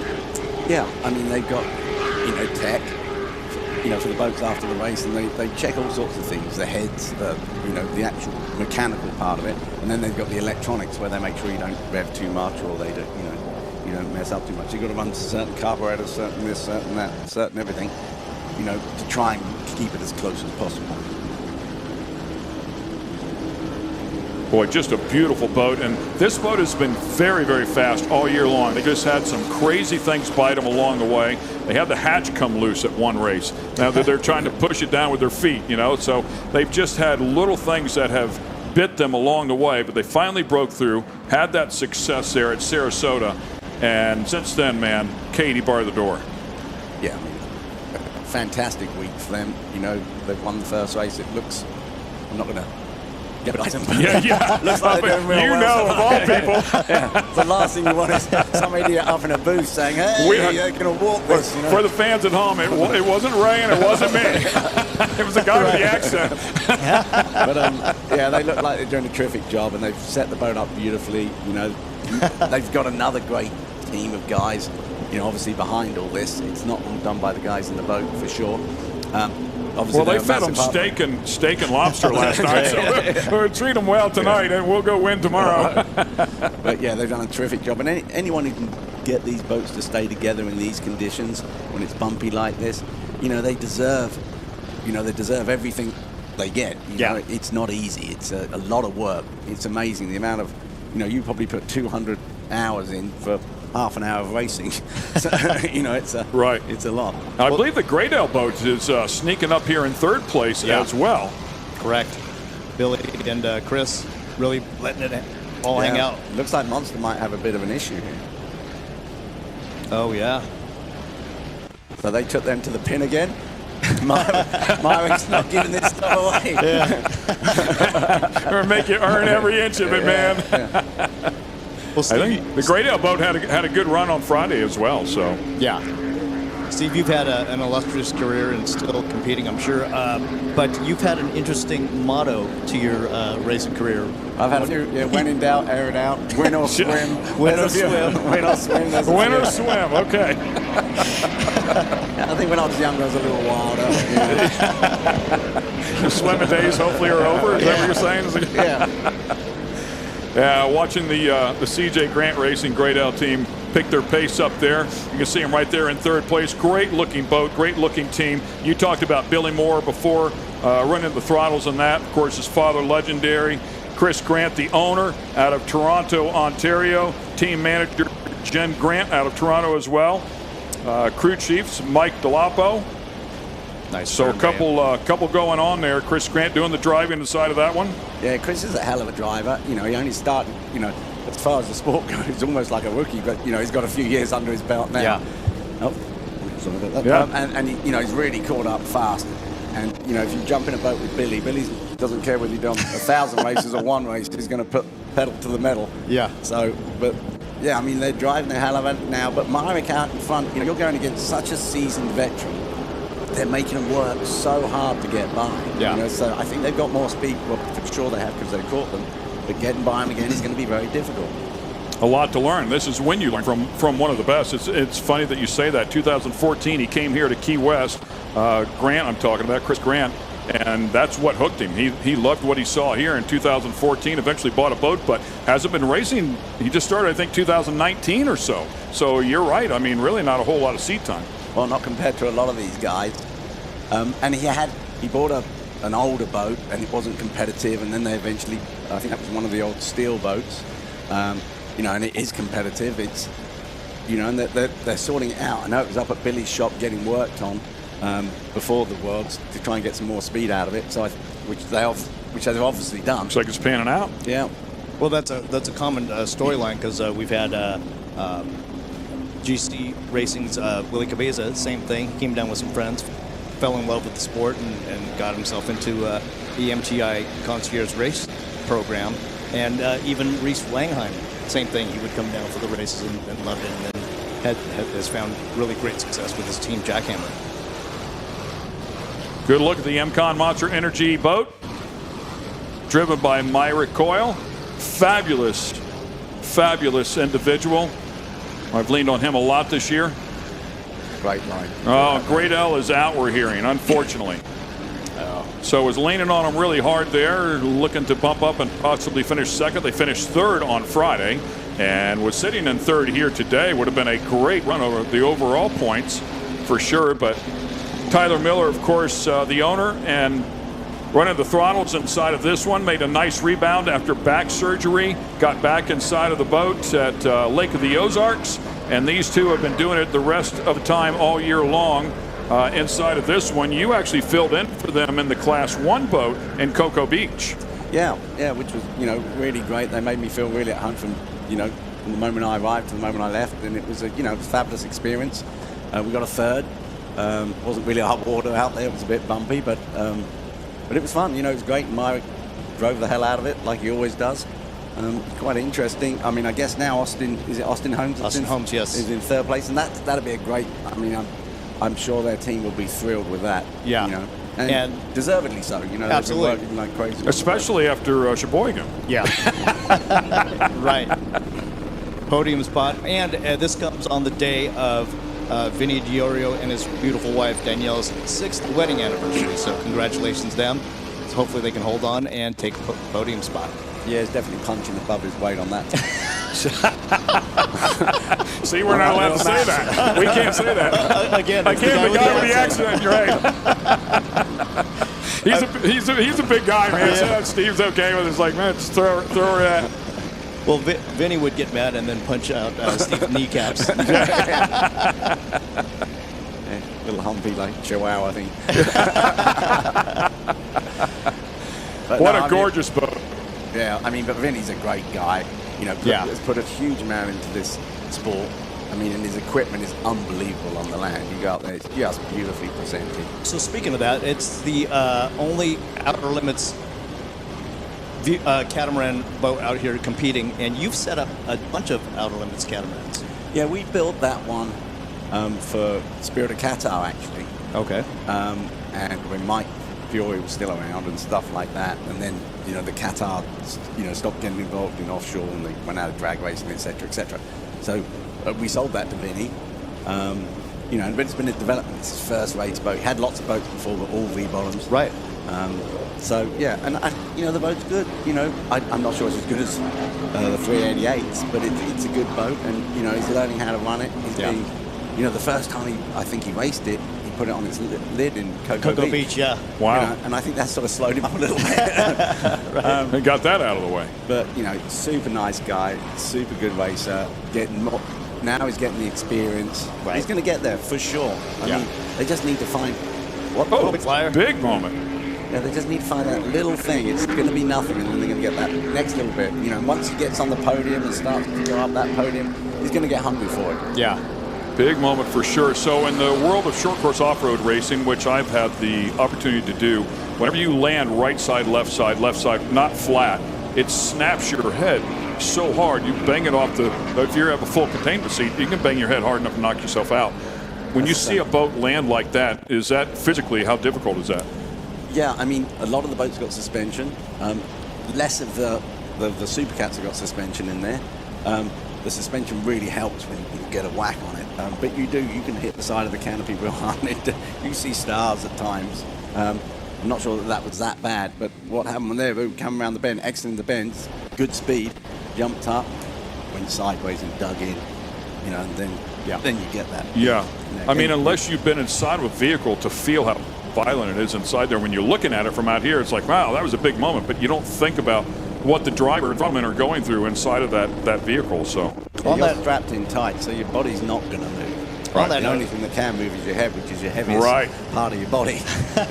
Really heavy for me. I don't have my concrete in there. On that note, Steve, out past turn 1 and 2, A lot of racers have told me about the hole. Can you tell us about that? Well, yeah, it used to be. We used to go out, there's a lighthouse out there. So in the old days, it's a long way. And there was, you went off the reef, and there was big hole. No matter what, it was, big. But when you turn, I don't think it's, in all honesty, so much as a turn, that you're changing weight direction. So you're going from what's probably a side C to a head C. Yeah. And when you turn into that head C, or vice versa, there's always, you haven't trimmed for it. Yeah. Or you should trim for it, only if you need to tuck down, or, So you could be trimming through the bend, which could be the wrong turn for outside. So anything like a hole is amplified. Yeah. So that's why you get a lot of accidents in turn. Yeah, and that's when you get those boats flying up. Yeah. Doing the weird stuff always through there. Right, exactly. Is there a situational awareness of the pressure going through the tunnel underneath the boat and the attitude of the boat? Is there a gauge, or are there sensors, or there's something to tell you when the boat's about as happy as it can get? Almost like for IndyCar, a center of pressure. They always look at COP. They get in a window and they get the car really happy. And I'm curious, with all the airflow that's underneath that boat and how much it affects it, I wonder if that's something you monitor and watch. You don't gauge it. You feel it in your ass. And that's what a good man does to balance it up, etc., etc. But yeah, there are ways. It's balance against the speed that you're going, because obviously the faster you go, the more lift you get. And that's conditions as well. So, and you've got to take an average over the race of where you're going to be. So you might set it up so it's hairy in a couple of places, but a bit slow in other directions, like on the flat stuff. So the throttle man's got to keep that balance right. So you run it by, it's a gut feel. Looking at the Dirty Money team here once again, we've got to give them some love. Britt Lilly and Bill Pyburn really doing an incredible job here today. They had to come scrapping back after being in really what I believe was third place there for a bit. They had to get around Vinny Diorio and, of course, the Austin Holmes boat. Then eventually, in a vicious dogfight with the MCon Monster Energy boat, they were able to get that done. There's a look at Wen Farnsworth boat as well, the Hancock Claims entry. So they're still in here and under power. Great to have them out there with us. Christian McCauley and Anthony Smith inside of that one. Yeah, Anthony, this is really, he hasn't really done a lot of the cats before. He's unbelievable in the V-bottom. The guy to pick, to run the V-bottoms. He's doing double duty, I believe, with the Farnsworth Hancock Fountain. But that boat's the shortest boat in the class. It's an MTI. And I've ran that boat, tested it a few times. It's really quick, but it wouldn't be like in these rougher waters. So they're doing a great job to get it going. And they've been working through with that boat this season and improving it. And it looks like they're starting to get it together. Yeah. And team owner Wen Farnsworth has really achieved quite a bit of success, especially in the V Extreme boat, and starting only a few years ago with the 500 boat. It's 549, then he's got a 700 boat, and now he's Super Cat and Super V. Really passionate about the sport in short time.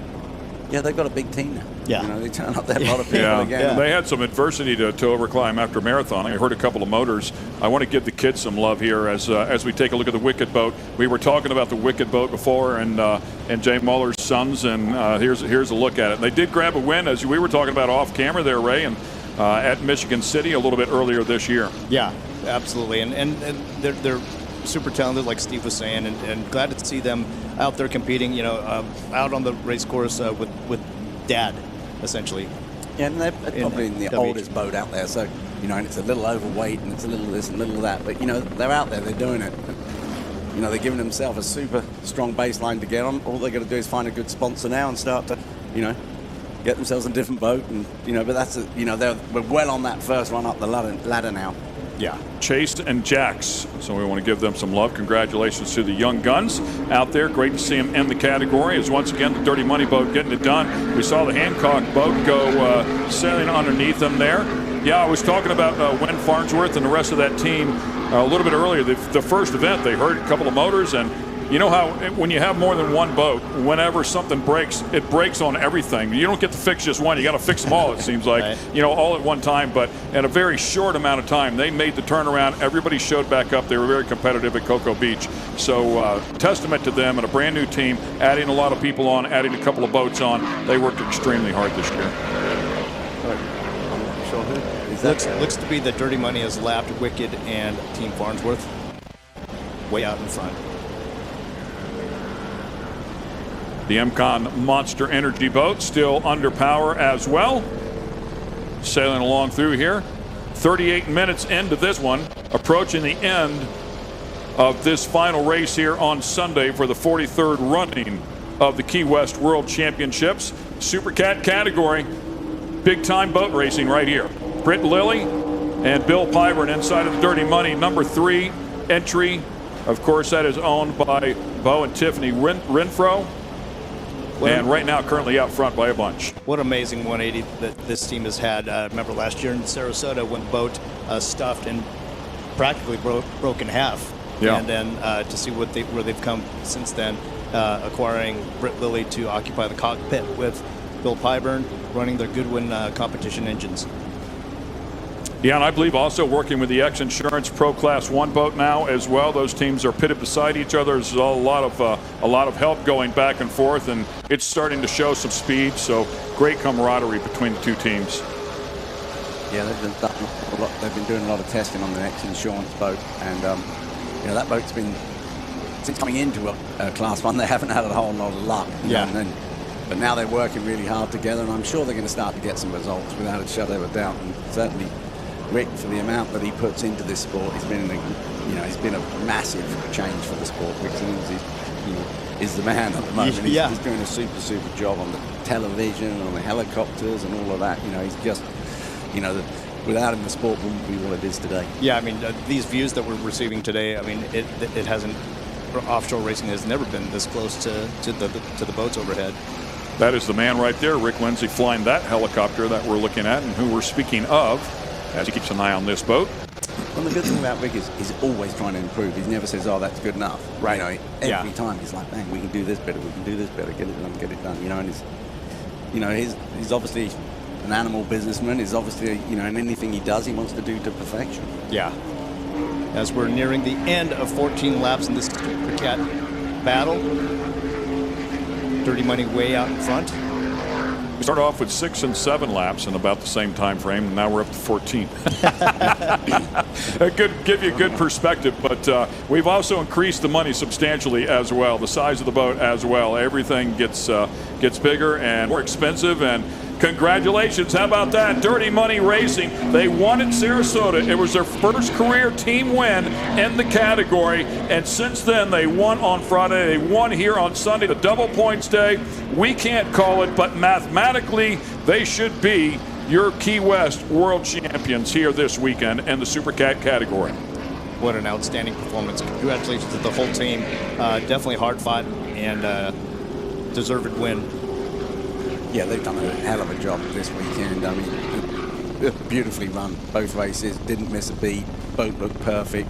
It just looked easy for them. Yeah, right. And to do what they did to go by Monster. Right. If in any situation, that's tough. Yeah. You're going by two super, guys that have dominated that class for the last 3 or 4 years. And, it's impressive that they've come in this quickly with this boat. It was basically a new boat. It was a boat that had an accident. They put a whole new canopy on it, rigged it, etc., and the boat's rolling. Yeah. It's fast. Especially for like the start that they had. Ken, you had mentioned that they had the escape hatch fly open on them in the final laps of a race, and then they also, the very first race of the season, they miscalculated, or the milling period was too long, and they ran out of fuel on the last lap. So for them to come back from this and have officially a world championship title, hats off to them and the entire team for all that dedication. Yeah, I think a few of those things were like rookie things in a way, like the hatch. We do certain things with the hatch to make sure that it doesn't come open. Running out of fuel. It's kind of with the greatest respect, it's kind of a, when you do these mistakes, you want to be able to blame it on something, but the fact of the matter is, that's a hard one. No one else ran out of fuel. The running out of fuel is a hard one to it's a hard one to back But off you know, of. if you have some other issues, I don't know if they had any other issues that particular weekend. For some reason, I want to say they were thrashing a bit on something, but everybody gets involved and you get to doing something else. Let's just call it an engine change or whatever it may be. And you're thrashing right to the very last minute, changing something, and it easily gets passed by if you're thrashing up to the last minute, which I think that was the scenario there. I'm not going to give anybody an excuse on running out of fuel. It just, nor will they. No. You know, it's just the world that we live in. But unfortunately, if you've raced long enough, you've done it somewhere along the way. Yeah. And, I've run out of fuel. And here's what I will promise you: you will never do it again. Yeah, right. It's like loose lug nuts on a car. I did it one time, and I know exactly why it happened, but it will never happen again to the point that you check them 3, 4, or 5 times then, you know. It's like, did you fill this thing up with fuel? You keep checking, you know. I mean, it's just the way it goes, but you're right. It's just mistakes that you make as it's all part of the learning curve. And they're not making the mistakes now.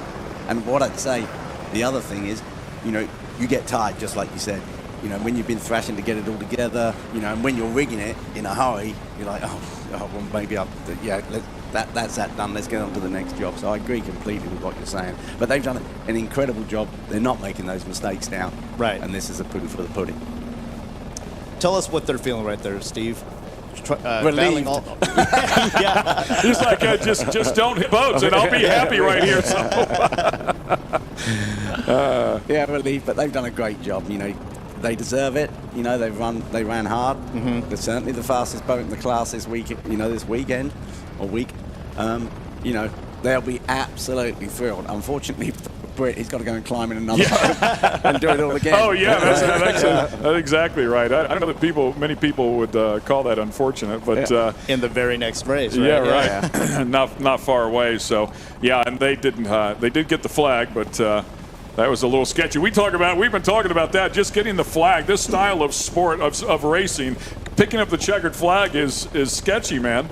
Yeah, it can be real difficult. I mean, particularly when it's rough and windy. Yeah.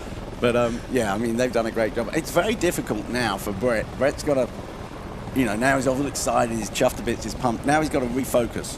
You know, and it is that huge adrenaline rush, right? And you deflate, man, and you got to get yourself back in that game again. It is hard. Yeah, you got to get your heart rate down. You got to get mentally focused. You got to try and cool down because you get hot in those boats. They don't have a lot of wind going around. I mean, I doubt that those guys got AC in that boat. I'm not sure, but you know, you're hot, you're sweaty, you're pumped up. You've had a good race, you know, and then he's got to work out how he runs that different boat because the next boat hasn't got just drives, it's got drives and a rudder, and that will steer slightly different. So he's got to get focused, he's got to get back into it, and he's throttling.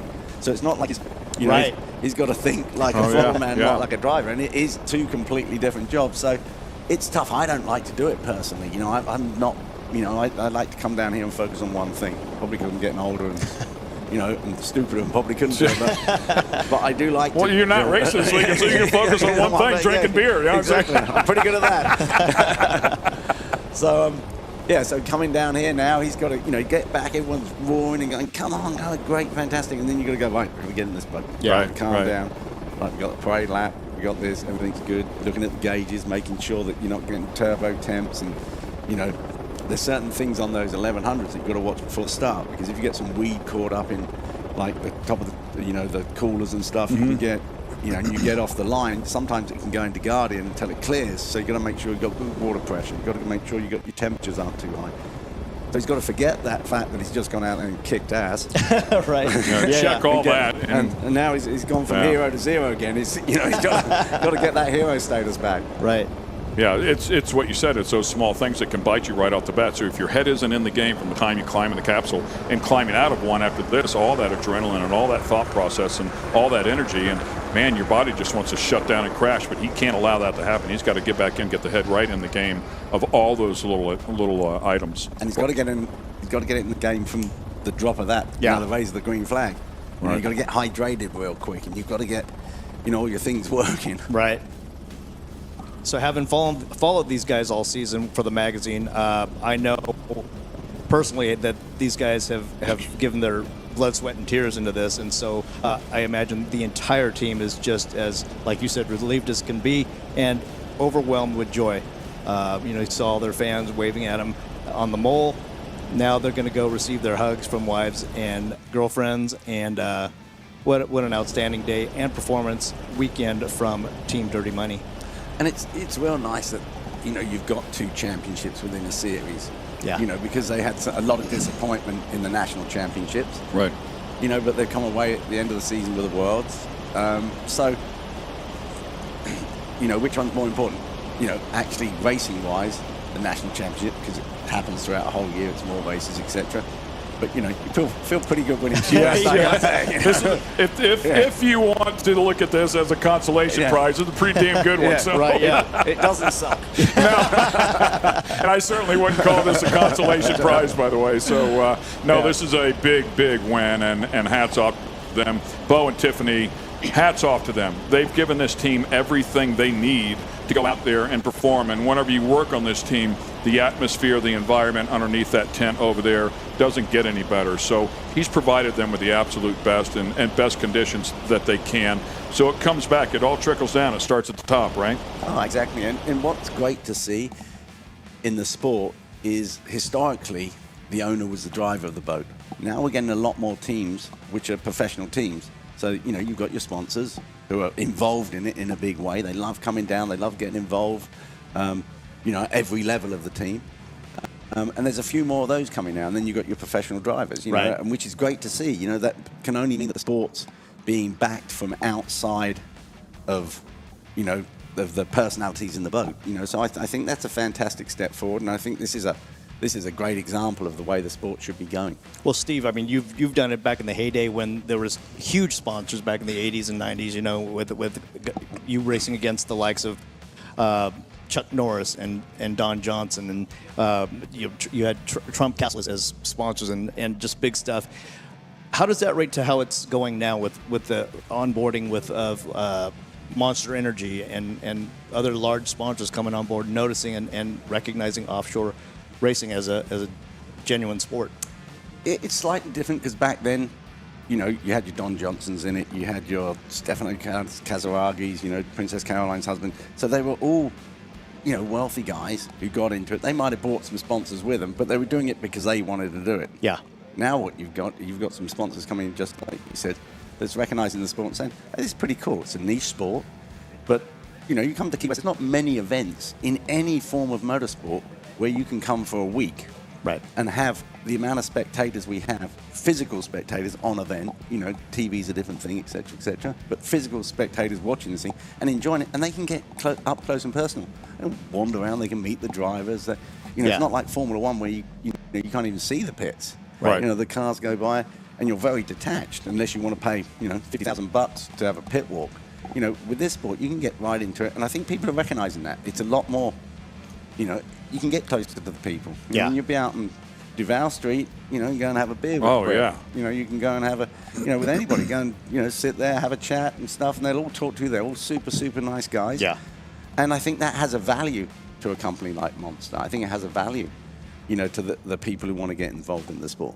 I totally agree, and that's a great point of view from that. Because I've seen you guys, especially you personally, Steve, is, you're on the way to the porta potty, and fans will come up to you, want an autograph, and you're like doing the pee-pee dance. You're still signing autographs and shaking hands and posing for pictures.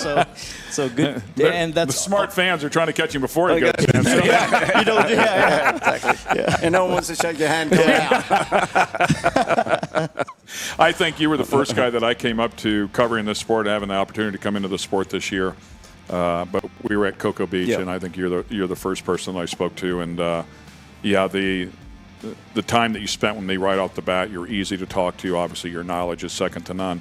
But for the fans at home, if you get the opportunity to come out here and meet these guys, this is what you're going to meet. I mean, this is who he is all the time, not just with us and inside of a booth. So they come up to you in the pits, and and they have questions. They want to know about these boats. I mean, nobody gets to see these things. They're massive. They're beautiful, but people are curious, whenever they see it, they want to know about them. So it is, it's a very, very impressive sport. And I do agree with you, like you said.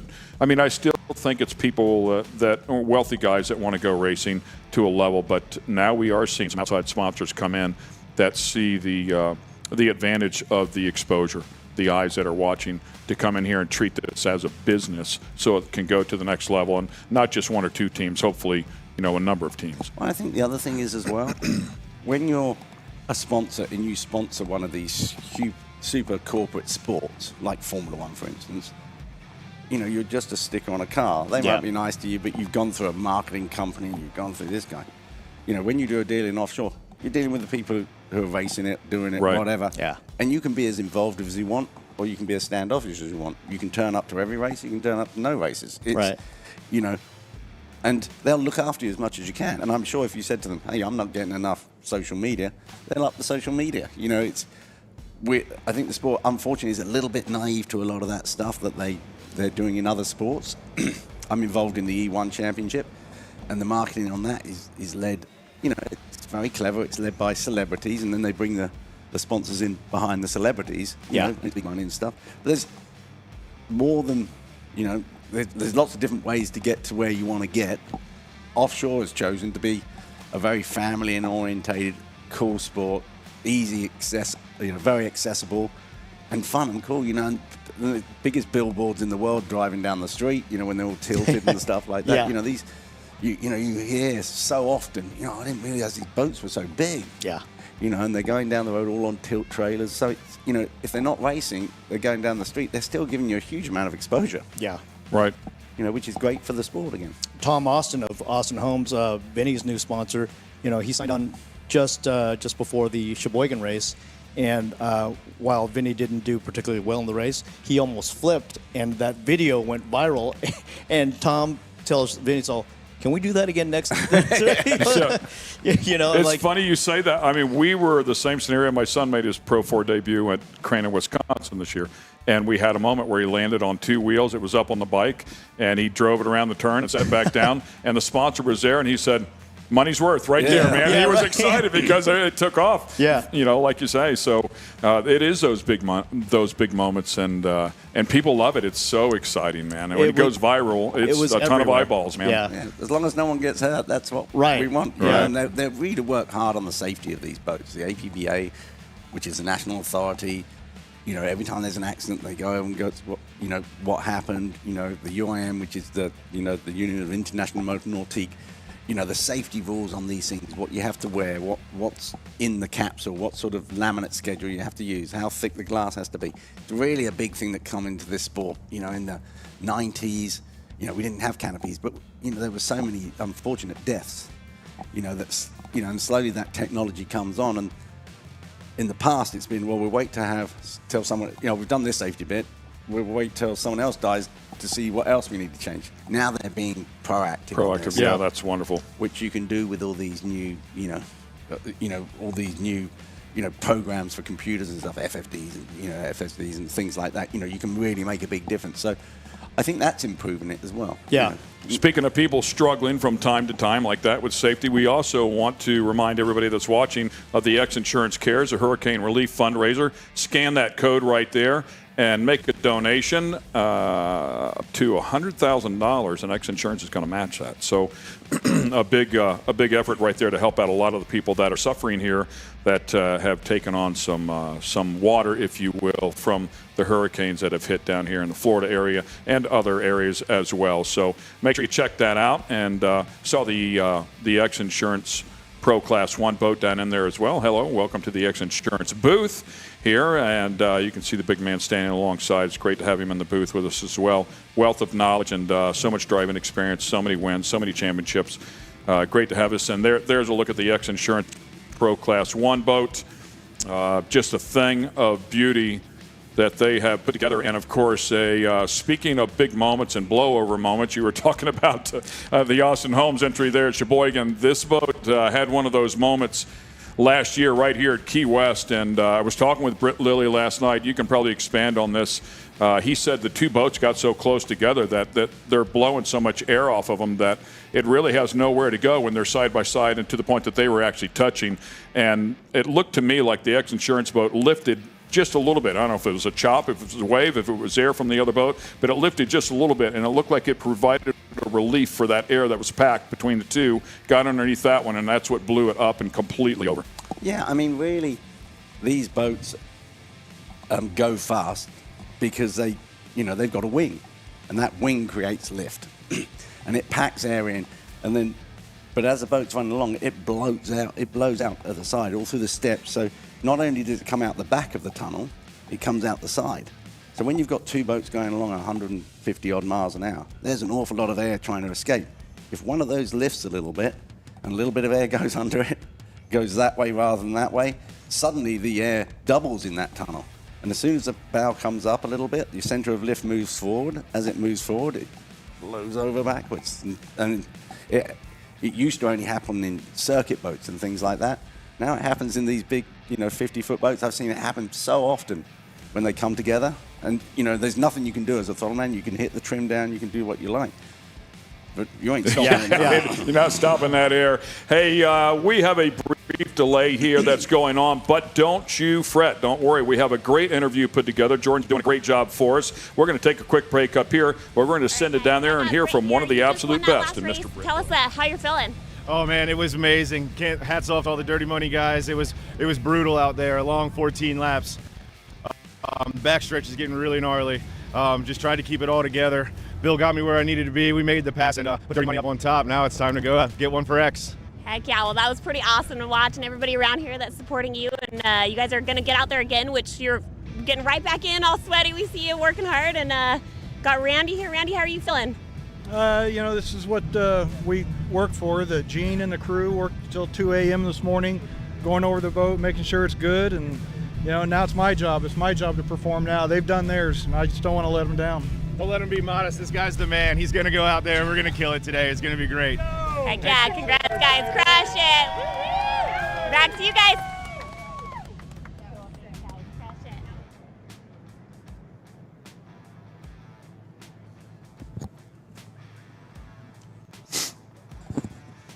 Yeah, there was Amanda there. Thank you. All right, so we are back here, and great job. We appreciate all the help down there. Looking at all the players here, getting ready to go for our Pro Class 1 race. Some big boats here as you take a look at that X Insurance boat, 48-footer, MTI. Things are, they weigh in at a hefty weight for sure, and I'm hearing that we have one more interview racked up here, so one more time, let's go back down and talk to another driver.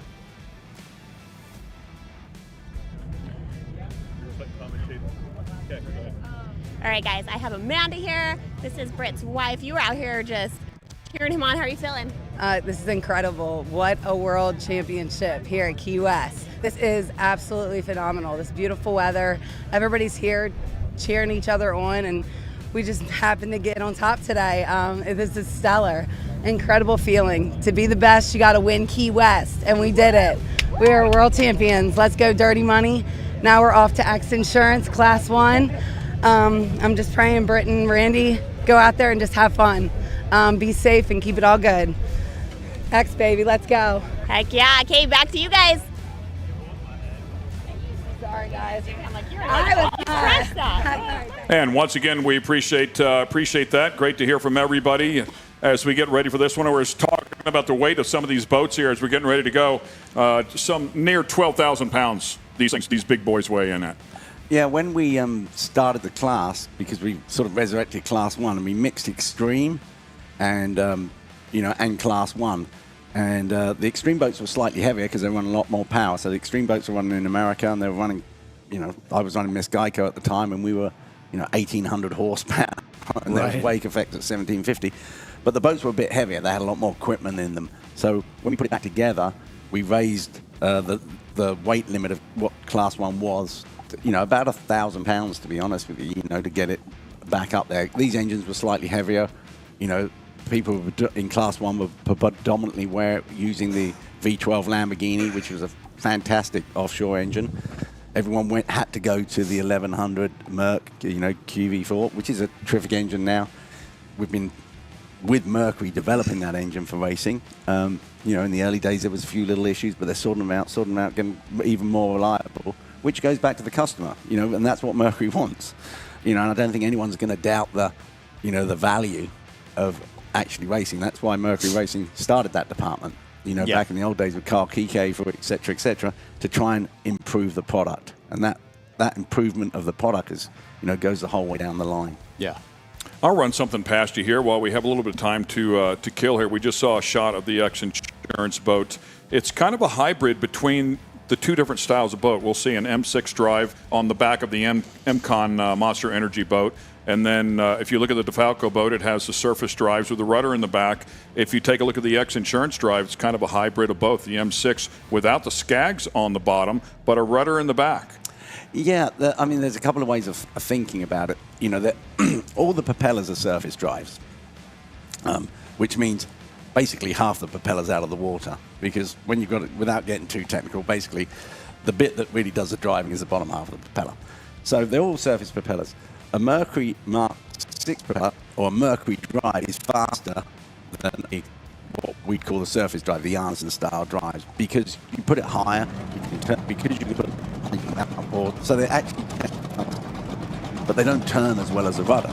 You know, that single rudder, as you come into a bend, it's in the tunnel, so as you come into a bend, the boat drops because you slow down, and it gives you this nice big rudder to basically hook you out in the bend and really hold you in there.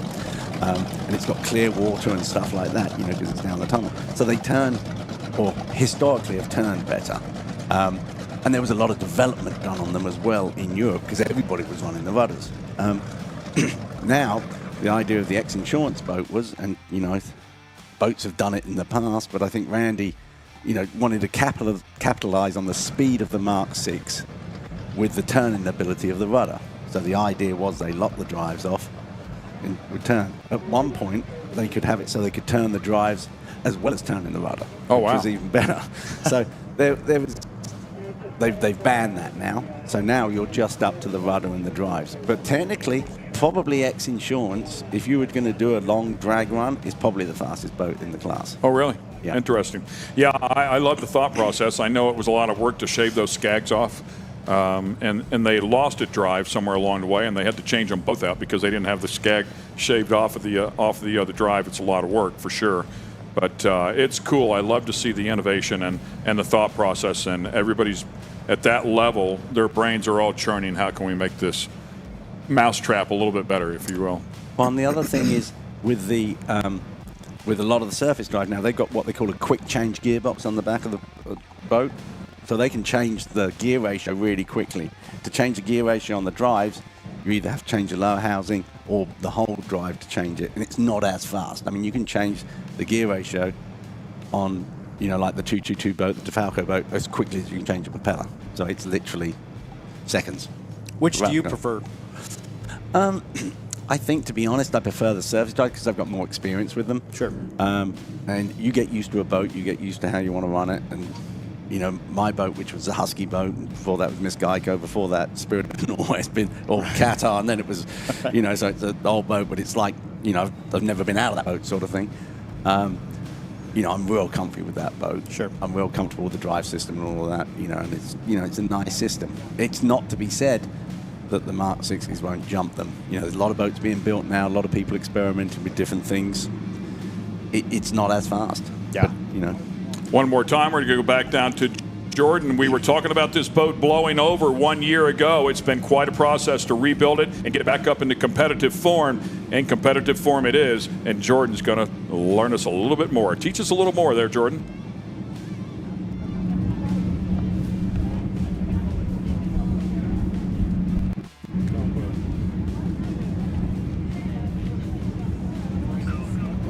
All right, guys, I have Gene here, who's the mechanic on this Class 1 boat. I want you to tell us a little bit about last year. I know we had a flip in Key West. Kind of what's been the pain? What's been the rebuild? I know you guys have been working hard on this.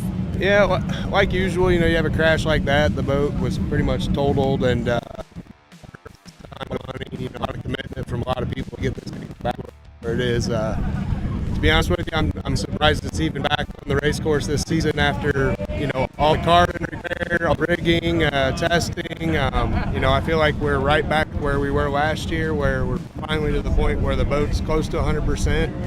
And, you know, we would love to go get a win for everybody after all the work that's been put into it, but we're going to see what it does. So. All right, yeah, no, I you know, a lot of people that haven't seen these boat races probably want to know what's typical for breaking down out there on the races. I mean, for me, even this year, I'm like, what's breaking down? These guys have a lot of breakdowns, a lot of work. They're always rebuilding stuff. Yeah, man, anything can break, and it's normally the cheap little 90-cent washer. I know they say that a lot, it's cliche, but it's really it, man. One little piece takes out the entire thing. You know, you're beating this thing to death for 14 laps. That's almost 3 minutes a lap. So, you know, you do the math. Almost an hour, you're just continuously beating and 6,800 RPM on the rev limiter, and props in and out of the water, hitting the water, coming out, hitting, coming out, hitting. So you're loading and unloading this thing constantly. You know, the engines alone weigh 1,500 pounds apiece. So to just continuously throw that in the water, that's a feat in itself to keep these things from breaking in half. So, I mean, you look at Dirty Money last year in Michigan City, they literally broke a boat in half. So, you know, first day without even going on the race course, we went out, tested, and stuffed it, and had to do some repairs on the starboard front of it, which Neil Glass did that. And then, you know, last night we had a gimbal break, and we're up till 2:30 in the morning, me, Neil, Wendell, Joe, and Peyton, till literally 2:30. Got 4 hours of sleep, come back out, put it in the water, fuel it, and we're ready to go. There's just any little thing, if you don't check everything, any little thing can kind of rob you of it. If you watch the last race, and 3 of the 7 finished. So, you know, it doesn't take much for these things to break, but it's a feat in itself just to keep it running. Yeah, and I just want to say it's been pretty cool because you have your kiddos out here working on these with you, and they're out there at night with you, right? Like, isn't this your son right here behind us? Yep. Yeah, and what's his name? What's your name, buddy? Will you come tell us? Peyton. This is Peyton. Peyton, tell us what it's like working with your dad on these boats. Fun at times, but then you just want to walk away and go inside. That's fair. And what do you think about the races? Do you like watching them? Yeah. Awesome. Well, thanks, Peyton.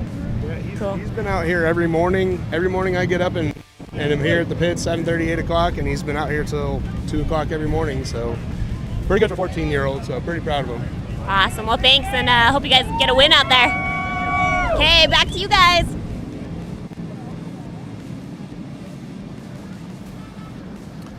Great job there, and great to learn all of that as well. You can see the drivers are climbing down into the boat, getting strapped in, getting ready to go. By the way, I'm told that we will also have a camera inside of the cockpit of one of the boats, I believe the X1 boat, so we'll get a different view there and find out what is actually going on inside of these things. Should be a lot of fun, and of course this big guy standing right beside us here, he'll be able to fill us in on exactly what they're feeling. So this is, I would think as a driver, this is when you can finally relax. Get down inside of the capsule, close the lid, get in your world. Everybody stops talking to you. Relax a little bit, talk to your mate sitting beside you, and let's go win this thing.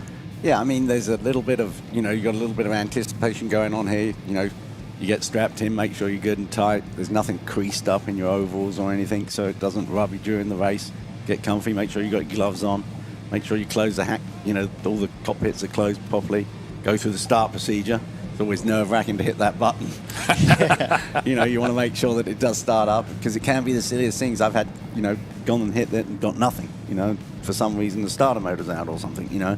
So, you're a little, nervous. You know all your times. Everyone's telling you what's going on. You're on the radio to whoever you talk, whoever the crew chief is or whatever, telling you what to do. So you know what's going on. And then it's time to get that heart rate down. Once you're all locked in, hatches closed, it's all right. You're going to go out there. You know what's going to happen. You're going to go out. You're going to do your procession lap. Keep cool. You're thinking about your strategy.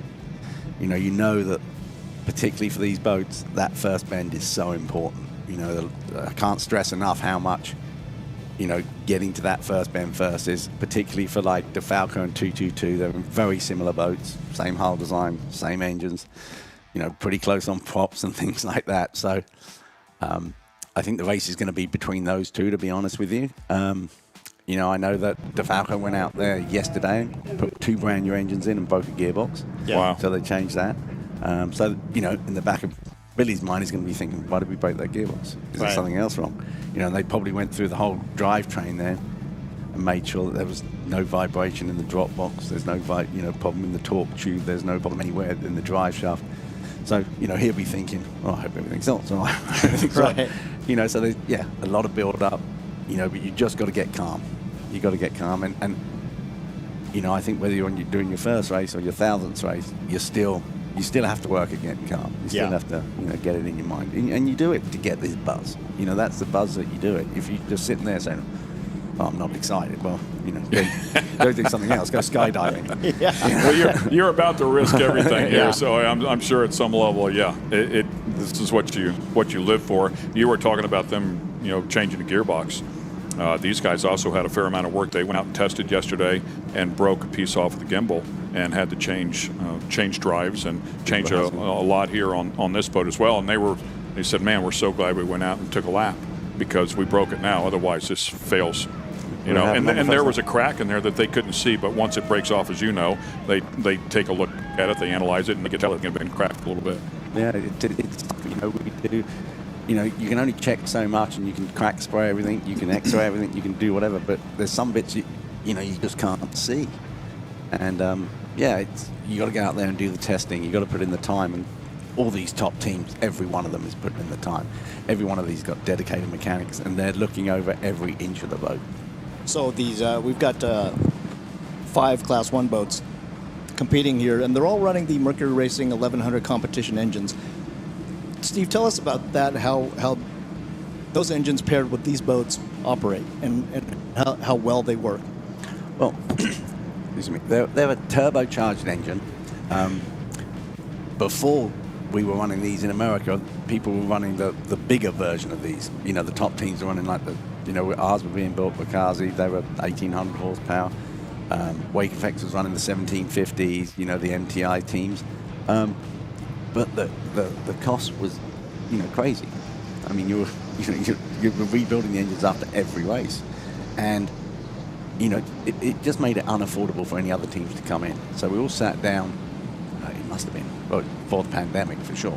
So we all sat down and said, look, we don't need to be just throwing money at it because there's no one benefiting from this. So we all sat down and said, should we go with, what engine package should we go with? We all decided Mercury was the way to go because it's the most reliable. And then we went, a lot of people said, 1350 because that was the main engine at the time. And then we said, well, if we're going to do this, why not go to 1100, the more reliable one? And, and hopefully at that stage we won't have any problems. People can come into it. Mercury gave us a hell of a deal on the engines at the time to get it in. And the class got a lot of momentum. I mean, we had a team from Norway. We had a team from, 2 boats from Dubai, boat from Australia, boat from, we had Geico at the time. So, and it really felt good. Then the pandemic hit, and it really put a spanner in the works because, Victory went back, Geico basically ended the sponsorship around that time. So getting it back going again was difficult, but it's going stronger. And, from talking to all the guys and stuff, I think there's going to be, 8 to 10 boats next year in this class, which will be epic. Yeah, that's going to be outstanding. It will be absolutely, fantastic racing. And I think the great thing is, Mercury's done a lot of development on these engines, so they are getting more and more, they're super reliable. The boats are all fast. They all know, they've all got the good benchmark. Skaters coming out with a new boat. There's some MTRs coming out with a new boat. So you've got the top boat builders, race boat builders in America, going against these old European boats. And I'm sure they're going to make, big steps. And anywhere they can go with trying to get an advantage, like putting the Mark 6 drives on and a runner, or just putting the Mark 6 drives on, they're going to go for that. Yeah. So I think there's 2 brand new skaters coming out and 1 brand new MTI that I know of. I've also heard Doug Wright might be doing something. I heard they've got a boat and build. So I think it would be, the idea was to have a maximum of 12 boats and then franchise those off. I think there's, within the next couple of years, you'll be up to those 12 boats. Yeah, I definitely see that coming as well. And, you mentioned the reliability of the 1100. The Mercury Racing research department, they do so much, R&D on these engines. They're so confident with them, even for the consumers, they're offering a warranty, which is unheard of, right, for something with that horsepower. Yeah. For a 1,000 horsepower engine, you get a 2-year warranty. Right. Unbelievable. And like I said, I think they've learned a lot from these and whatever. And really the problems that they're having isn't with the engine, it's, the accessories like an alternator or a starter motor or something, these, there's more of the ancillaries. But, it's going to be a great class. I think all the classes which have got the spec engines, like Super Stock 450 class, it's got to be the way to go. I don't know if it's a good thing or a bad thing, but it's all Mercury. But there's not many other players in the game. But I'm sure, if people see it working, they might try and take advantage. You might get Yamaha out there, you might get Honda, you might get Suzuki, trying to get involved. You might get a couple of boat builders wanting to do something. So I think it's great for the sport. I think where the sport is now, it's great. It's improving all the time. And I think the quality of the boats over the classes are improving. So they're, whereas you used to have a big wide span between the fastest boats and the slowest boats, now that's really narrowing up. Yeah. Good look at all 6 of the Pro Class 1 boats sitting out there waiting for the opportunity to approach the course. The X-Insurance boat right there in front, the Morpheus 8, also out there as well. A couple of good players inside of that, including the team owner, De Quesada, doing a nice job. Carlos will be driving that one alongside legendary Johnny Tomlinson, as you had talked about before. And have you raced with Johnny? Have you been in the boat with him? Johnny and I have known each other since we were... I know you've raced against him. No, we used to hang out in Miami when we were kids and stuff, in the 20s and stuff. I raced against him a lot. I've been in a boat with him. I've never raced with him. I think we'd argue over the throttles. They're both throttlemen. But yeah, I mean, Johnny's a fantastic guy. I've got so much respect for him. We've raced all over the world against each other. We've had some fantastic races together. And Carlos I raced with one time down here. We won the championship in an unlimited boat. And it's a great guy, sports car racer, brilliant racer. Yeah. And he took to it like a duck to water. So yeah, he's a great driver. So they'll be hoping for some bumpier water. They've got a slightly bigger boat than the other 2 victory boats in the class. So they'll certainly be hoping for a little bit more bump out there. But they've got a 2nd place. DeFalco missed a buoy in the last race. I guess they went, for a safety move, they went on the inside of a buoy. So they're in 2nd place. They're in sparking distance. Not much needs to happen for them to be in front of, 222, for them to have a problem. It's a long race. And, anything could happen. And there's no doubt about it. They're going to be flat out the whole way around the course. They're going to be putting pressure on it for sure. And the DeFalco boat having a great back half of the season, the last three events, as they stood on top of the box there with that boat, finally got it sorted out. Kind of the same scenario as a Dirty Money boat, if you will. I mean, a lot of speed. They were out front almost every race, just couldn't find the finish line at speed. Finally put it all together and won the last 3 events there. So going back to Sheboygan, a really good effort out of them. But then the 222 offshore boat, now sponsored by Mobile X. We haven't seen them all year long. They show up, the defending champions here inside of this category from 1 year ago. They show up, they put it on top of the box on Friday. They clearly are ready to go. Yeah, I mean, they're a great team. Carpetada's a great front hand, raced all over the world again, So, really good guy. Down, super driver, loads of experience, race Class 1, race X-Cat. Comes from, used to do a hell of a lot of sailing, so understands water. He's a guy that's going to know what's going to happen when the tide changes. He's going to know what's... he knows when he comes into that bottom bend, that tight bend on, I think we call it now 3 and 4, he knows which way the boat's going to pull. So he'd have done all his homework. They've got a great team. Both those guys, they've got the Ujeri brothers who, used to work with me for years as their, their main mechanics. And Muddy McGrath is a real smart guy, Mark. Darren's got my old Spirit of Norway crew chief, Ralph, and, so the whole team of those guys have got, they're like full professional guys. Yeah. So they've got to miss a beat. Just a huge wealth of experience and knowledge from that entire crew. Yeah, I mean, if you go back to 2023, there was 11 rounds, and they won 9 of them, and they were second the other 2. Yeah. So, I mean, give you an idea of how good they are. But the fact that they haven't been out here all year long and then show up and just pick up right where they left off is it's pretty amazing. I saw Darren by the cranes on Thursday and asked him, what was it like to be back, and he goes, I loved it. I'm glad I'm here in Key West. He goes, but a little nervous about getting into the old girls, like feel like getting back with an old ex. they love you, but they'll bite. Sure. Little nuances, if you will. So, but it looks like they got along swimmingly on Friday. Yes. That's nice, swimmingly. I like that one. So, we can't forget about the MCon, the Monster Energy MCon boat. They are the national champions here. They've had a great season on the podium every round, including a couple of wins, with the exception of Sarasota, where they, I believe they qualified 4th and they finished 4th. So that rough water, that really rough, chopped water, is a little more challenging for that boat. And so they're probably happy that this thing is laid down a little bit. Yeah, it's the shortest boat in the class. Not only that, it's got a sort of revolutionary hull design, which is particularly meant for speed. So it will be a really, really fast boat when it's flat. I mean, when I ran it, it was flatter in Cocoa Beach. It's never flat in Cocoa Beach, but the day before when we tested, and I thought, oh, this thing rolls, it was fast. And then race morning, it picked up a little bit. We had a problem, so we went out and gave it a run. I couldn't keep the thing in the water.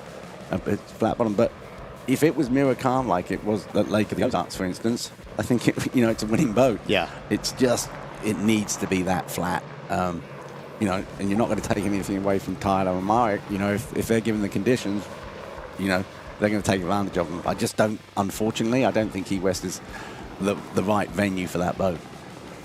As you can see, all the boats are headed out towards the course. We are ready to go racing here in just a couple of moments. Welcome back to the booth here. Ken Stout, Steve Curtis standing right alongside. And of course, Ray Lee has joined us as well, keeping me honest here from Speedboat Magazine. Great to have everybody up here in the X Insurance booth. This is the big race as well. I mean, the Supercats are super exciting, no doubt about it, but people love to watch the pro Class 1 boats come out here and duke it out. These are the big boys, 150-plus mile per hour out here, getting it done. Gentlemen, we got a great group of boats with any number of boats that have a chance at winning out here. Yeah, every one of them has a chance of winning. A lot's going to depend on the weather. A lot's going to depend on that first bend is going to be really, really important for these boats because it's difficult to overtake. They've got turbo power. They come out, you put the thing down, they all accelerate basically the same. And then it's a case of keeping it on the water, what strategy you're running. As they go up that start straight, they're going to know if they pick the right prop, the right gear ratio. Have they got the balance of the boat right? All these little things are playing into it. And when you've got, basically, look at 222 and DeFalco, they're exactly the same. Yeah. So it's just which ones have made the right decision. I believe that Darren in 222's got the inside for the first bend, so they're sitting basically on pole. And Billy's going to be slightly on the outside. DeFalco's going to be out on the outside. And Mike will turn. Good. Yeah, Mike will turn this thing like you wouldn't believe. Mike Falco, he's a really aggressive driver. So, we're going to have to see everybody what goes in here on. is pretty aggressive, or they wouldn't be. All right, our production team has a great bit put together for us, so it's just about time to go racing. Enjoy this. The RWO World Championships presented by Performance Boat Center have descended upon Key West. We are here at the world's fastest boat parade, kicking off what is guaranteed to be an action-packed week. We have 72 boats competing in 14 classes, hoping to be crowned this year's world champion. We got it, folks. The pride of the parade, X Insurance. Get on board. Let's party.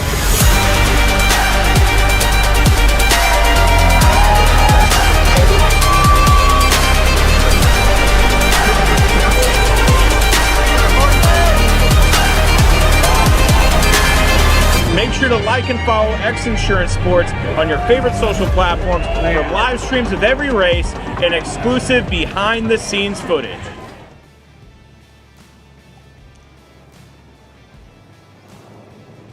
And one more time, we welcome you back here to the 43rd running of the Key West World Championships presented by Performance Boat Center. It is time now for the big race of the day. Looking forward to this one. The Pro Class 1 boats are ready to rip here. We have 6 of them that will be contesting for this win here today. Double points. Let's show you who's going to be competing here in the Pro Class 1 category.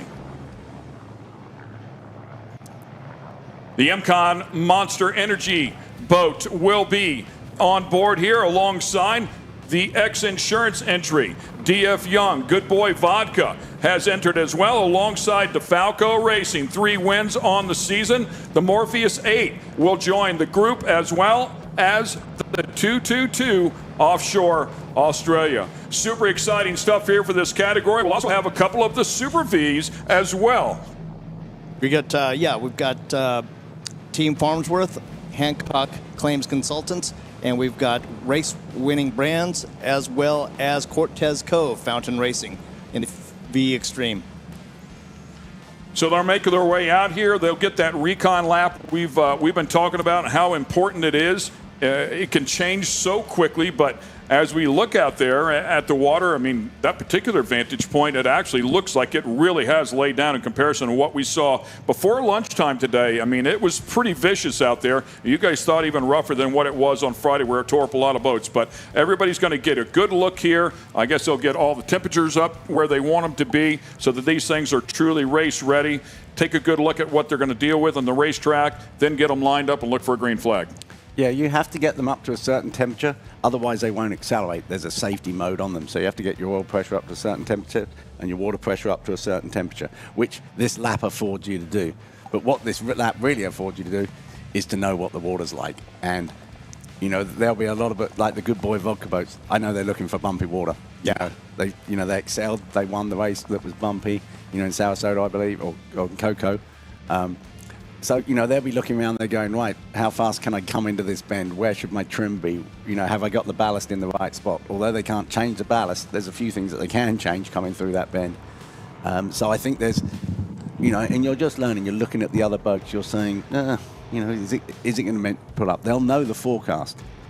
They'll have their guys telling them, look, you think you might be a bit slow at the start, but the wind's going to pick up and you'll be better at the end of the race. Or, so there's all this stuff going on. So there's a huge amount of communication going on, huge team effort going on, and you can plan your strategy off of that. But you're going to be going flat out no matter what. Yeah.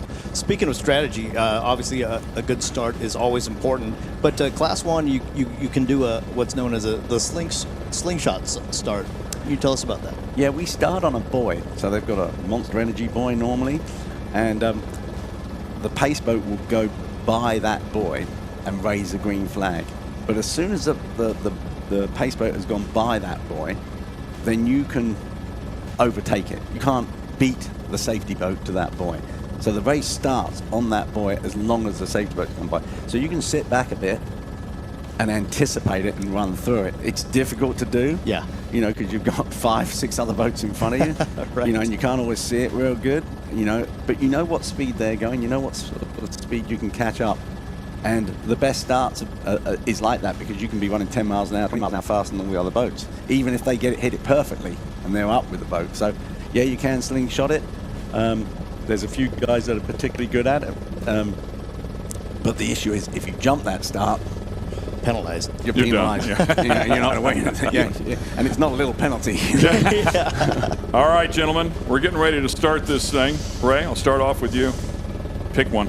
Who's your winner, man? With the domination shown by 222 coming back from Australia, I'd say they're the odds-on favorite, but I definitely think, like Steve said, DeFalco is definitely a contender in this. You only get one. You got to pick one. 222. Okay, Steve. You've already chosen 222. 222 is a safe bet, so kind of a chicken move there. But I didn't say you couldn't choose a duck. It's okay, man. So I'm really going to push for. I think DeFalco's going to do it, and the reason I say that is because I think they're going to be aggressive. I think Billy knows what's got to be done. I think it's going to be all about that first bend. Whoever comes out of that first bend first is going to be the winner. Can I choose then? Yeah. No. I'm with you, though. So my pick is DeFalco. I've chosen DeFalco. And I'm not allowed to choose the same one? No. That was my first thought. So, I just... anything could go wrong. I know the 222 has definitely showed a lot of speed on Friday, but this is a long race, and as we know, anything and everything does seem to go wrong and bite hard. So I don't know. We'll see how it goes, but I think the DeFalco boat has been one to watch. Look at how they're lined up right here. The XINSURANCE boat almost squeezed completely out. Yeah, they're getting a bit narky with each other, aren't they? Which often happens. What word is that? But you don't see narky. Narky. Okay. Is that like naughty? But you don't see a lot around you when you're in the boat. The vision is severely limited, isn't it? Yeah. Severely limited. And you're saying to your guy, hey, this guy is real close to me, because you're sat so close to each other that you can't see through their head, obviously. So you open up and close up and open up, especially when you're coming, into the bends. Now you see there's a big gap there because, the driver's on the right-hand side.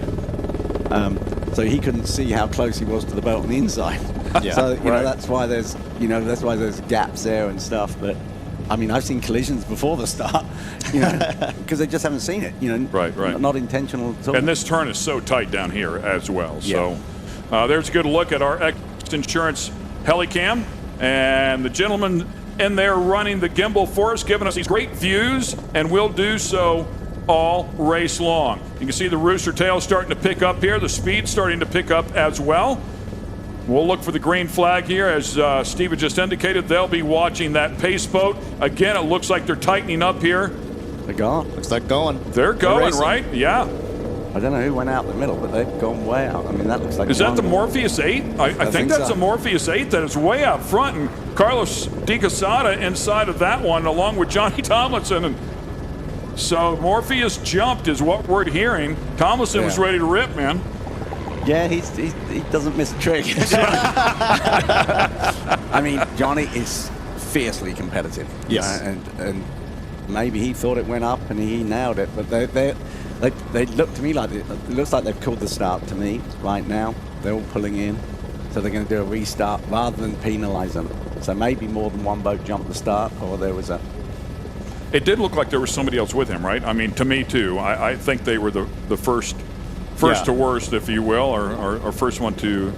Well, it's always very difficult. If you're in the boat and a boat runs off... You think you're behind, huh? It's like, wait! They've jumped the start, and you think, well, maybe I missed it. Right. So as a thought, What did I miss? And that boat's on the right-hand side. The start boat's on the right-hand side.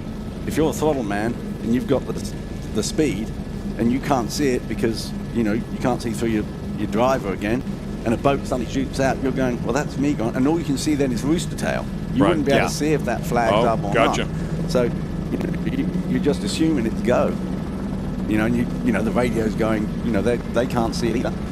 So they're obviously coming back here for a regroup at the start. Now this is quite interesting because they don't have the parade lap to pull out on. So they'll probably go back to a milling area situation. So they'll have to mill. And then line out. And then pull out from there, which will tend to take the start further up the course, further up start lane, which means they've got a shorter run into the first bend, which means the boats will probably be more gathered. Closer together, right. On the straightaway, Steve, how fast will these boats be going? It depends on what they think's happening with the weather, but, I would think you're going to be hitting mid-140s. If someone's gone for a flat water setup, they'll probably be hitting 150, and saying, right, I'm going to survive through the bump, but on the flat, that's where I'm going to make my move. Now, with that being said, how fast do you guys take these turns going into a buoy? Well, on the throttles, it depends. I mean, and wave conditions are super important. Of course, But you can, on a lot of these boats, you can hold it flat out and trim it down. Yeah. And if you hold it flat out on a surface drive boat, trim it down, and then crack the throttles like that, it's like someone's putting on the brakes. You actually get thrown forward. And then, on that bottom bend, that's the quickest way to take that. And then you'll go around there at about 85, I would think. The top bends, over 100, 105, 100, and, 110, depending on how bumpy it is. Sure. And that's some serious G's going into a turn that fast. Yeah, the fastest I ever ran through here was in the Miss Geico. And heading down, we were running, I think, 182 miles an hour heading into that bottom bend. And, you still have to go around the same sort of speed because the boats are the same boats, But the thing was the power of those things. You'd be accelerating again, you'd be running 180 before you went into the first. Wow. That top, the other bend. So serious grunt. Yeah. Rick Lindsay up there in the helicopter doing what he's doing. He's ready to go here once again.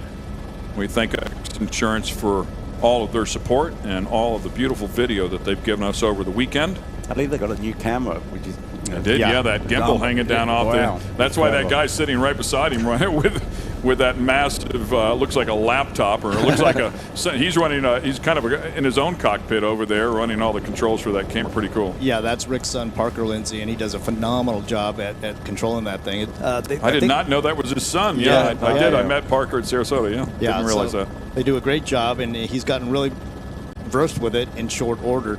He used to hang off the side with a Ronin gimbal with a Canon strapped to it, but they've definitely upped their game. Oh, he's a very talented guy. Yeah. And to take on that technology and understand it as quickly as he has done. Yeah, no question. It's not easy. You know, it's not like just point the camera and No, they turn the microphone on before they hand it to me, so it's one button and one move. It's like they want to make sure that I don't screw that up. So I believe they have $1.5 billion of camera equipment and rigging in that helicopter now. Wow. Incredible. Yeah, and that's how we're getting these amazing shots. I believe that's a DF Young Good Boy vodka boat there that is not out there with the group. What's up with that? Now, they broke a drive shaft. I was talking to Herb Stotler, their crew chief, yeah, they broke a drive shaft. So they thought it was something to do with the length of the drive shaft. So they actually, overnight, moved the engines. So they moved the engines back and put the new drive shafts in. So it just shows you the commitment of these teams. Yeah.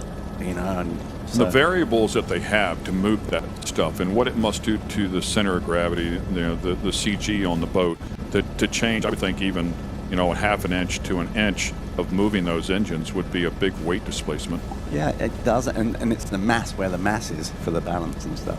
So looks like we're off and running again. Is that right? It looks like it. I mean, they are all formed up. I see 6 of them out there, so I'm not sure what that what boat that was that we thought might have been. Are they going to do another parade lap, or do you think they're going to go straight in with a oh, no, I think they're going to. I think they're going straight in, yeah.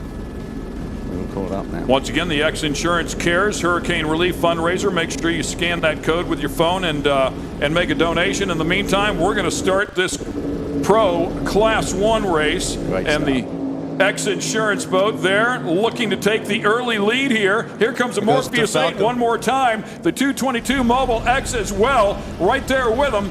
We're going to go racing here at Key West. It's the big boys who are ready to throw down. Who's going to win the World Championship? Amazing start. These guys are really hustling down towards turn 1. And just like we said, it's the Falco and 222. That could get a little messy in that first bend, because I know Mike's going to chuck that boat through that bend. He is not shy at all when it comes to that steering wheel. Boy, somebody's eating a bunch of white water. I don't know how they can even see where they're going. Oh man, that is near contact, maybe contact. I think that was a DF Young Good Boy vodka boat on the outside. The first two able to negotiate that turn pretty nicely. That was the Morpheus 8. And now back inside of the whitewater, chopping back down to tighten up that track just a little bit. First 2 boats are absolutely going at it. Look at this. Yeah, they both know how important this is. You know, they both those guys know they've just got to get back into that. When they come into that pit house turn down at the bottom there, they know they need to be in the lead, because look how evenly matched they are. Yeah. You know, it's deck to deck. You know, same acceleration, same top speed. Awesome stuff. Darren Nicholson doing the driving inside of the Mobile X entry, and Giovanni Carpatella as well, sitting alongside running the throttles. It looks like they might have a small advantage right now. Mike Falco trying to close the gap back up. Always tough for sure. Don't count him out. He is as tough as they come, as we were just referring to. And of course, Billy Moore. Yeah, they've just taken him across the way. Darren obviously understood he's going to take him into that, you know, the harbour wall boy, make him work for his money. But, you know, now they're going for the inside. They're on the inside. So when they come up to that pier house turn, the tight bottom turn, I guarantee 222 is going to take it super tight and make him jump over the weight to go on the outside again. So they're making them work for it. You know, these are what the pros do. Same racing styles that we kind of saw Myra Coyle doing a little bit earlier in the Super Cup. Absolutely. They're trying to make that gap bigger by making them work harder. There you go, right down next to the buoy. What is it about 222 that makes them so dominant, Steve, you think? Well, they had the pole position there. You know, I don't think there's a whole lot of difference in speed, lap for lap. You know, if they were doing pole position, it might even be a bit different. But you can see just with that bend, with making them work harder, they've pulled it out a little bit more. You know, you're not going to... When you get up to about 5-10 seconds in that zone, you'll find that the second place boat will keep that, because as soon as they get any closer, you suddenly come into the wake of the boat. You suddenly hit the booster tail all the time. Then you lose a little bit. Then you catch up, then you lose a little bit. So they're so evenly matched. It was that first second or that first lap to see who can get out there first. And 222's done it. You know, they're brilliant drivers. Well, Darren Nicholson was worried a little bit about race rust, but it doesn't look like it has any, or it hasn't affected him at all. Yeah, he drove a great line there through that first section, and that's why I say, like, you drive that line and you don't want to get, the second boat doesn't want to get in that white water, so they enter the turn a lot tighter, and then it takes away so much speed, and as you said, that gap grows at the exit of the turn. I believe that is at the MCON Monster Energy boat there. It was kind of a dark shot there, and I think the X-Insurance boat there just behind him. Yeah, and Darren has done some races in Australia, so he hasn't. Yeah, you know, completely been out of competition. It's not like he's been canoeing or anything. Yeah. So so he's got some seat time, and it's like riding a bike. Now he's done that race, he's right up to speed again. Yeah, Friday's race will get him right back in the saddle. Yeah, for sure. And they've done some testing, and Going on that far side, definitely looks like the water's laid down. Is that a benefit to any other team other than the ones that we predicted? Well, the only advantage is going to help Monster, the flatter it is. But they still seem to be getting chucked around a little bit. I mean, these boats raced in Europe for years. It was the most successful hull design Mike Peters ever did. Victory built them. They're built super well. They've now, if I was in the DeFalco boat, I'd be thinking, right, we're going to have about 2 shots at this to get by them. We need to line them up, work out where they're going every lap, work out where they're going every lap, and then, after 2 or 3 laps, go for where they're weak. And rather than just keep trying to keep pressure on them, they should come up with an overtaking strategy between them. But it does look like 222's pulling out on them. They might have more speed.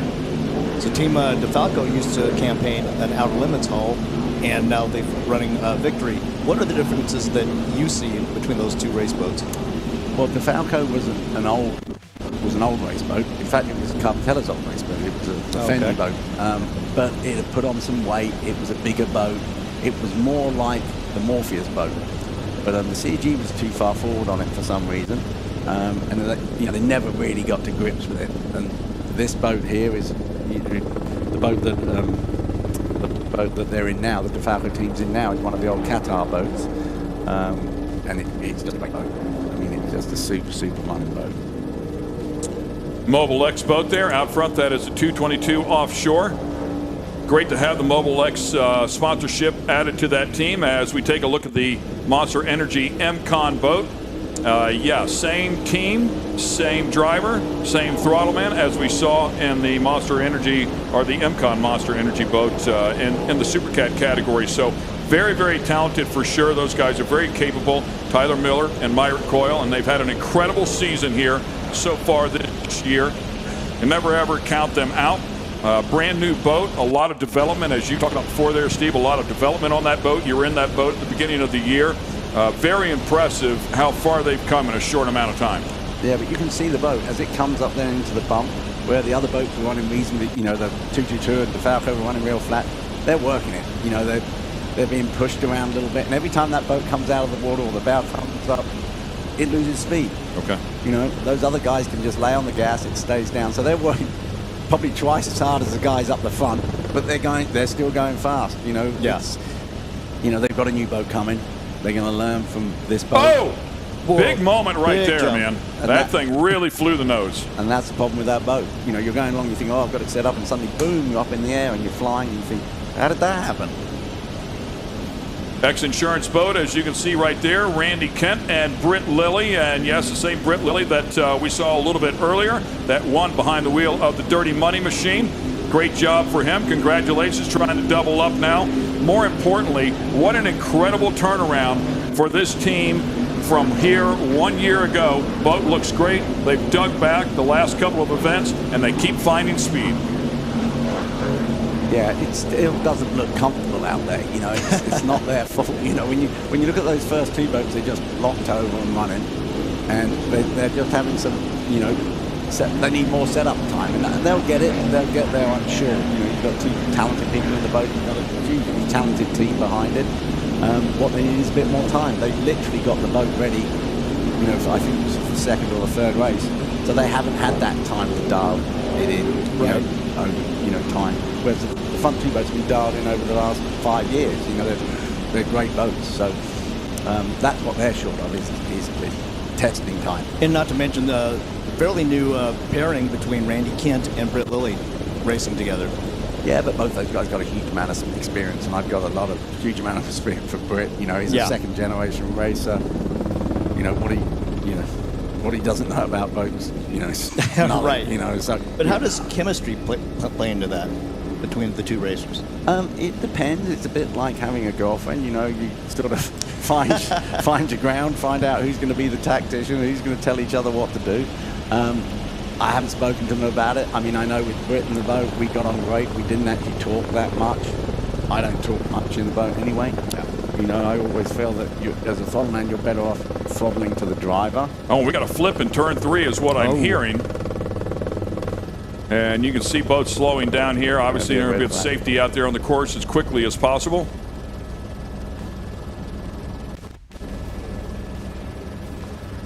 X-Insurance boat slowing down there. We'll see if we can get some eyes on who it is.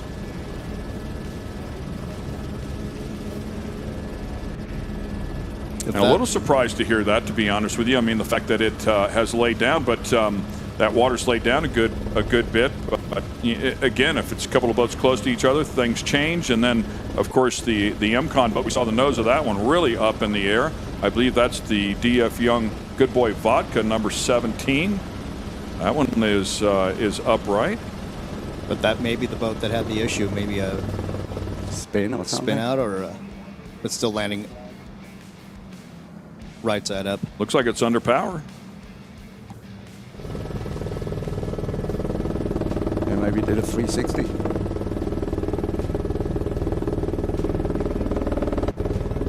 That does seem to be the boat that has the issue, as the helicopters overhead. Yeah, all the safety boats there as well, immediately on scene. That's with Rich Wyatt and Alex Pratt.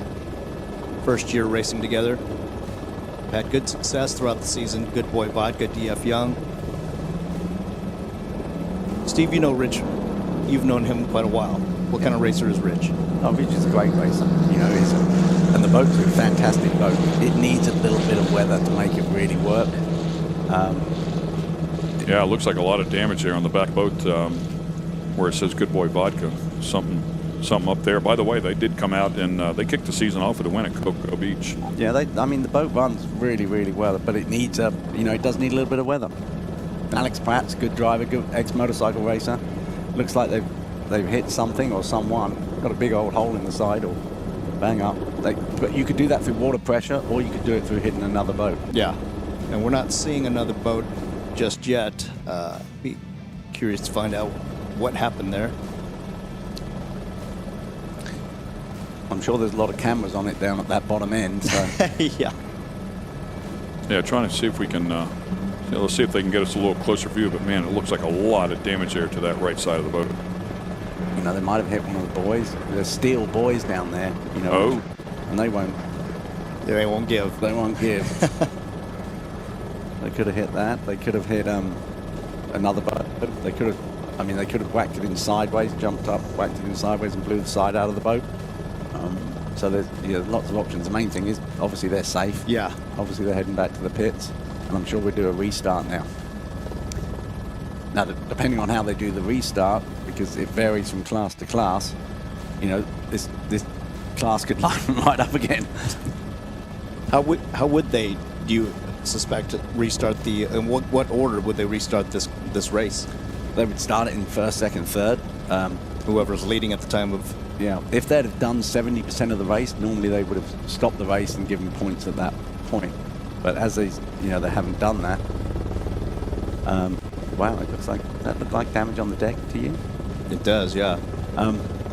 So I'm sure they'll do a normal start in the position they were running.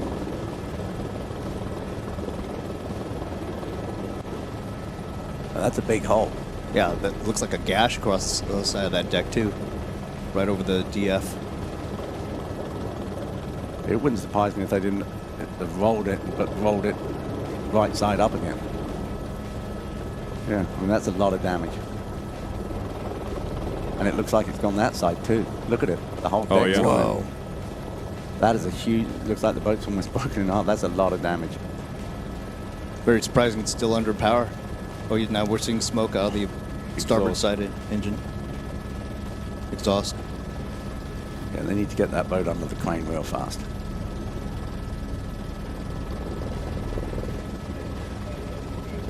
hopefully we'll get a report here soon as to what possibly could have happened.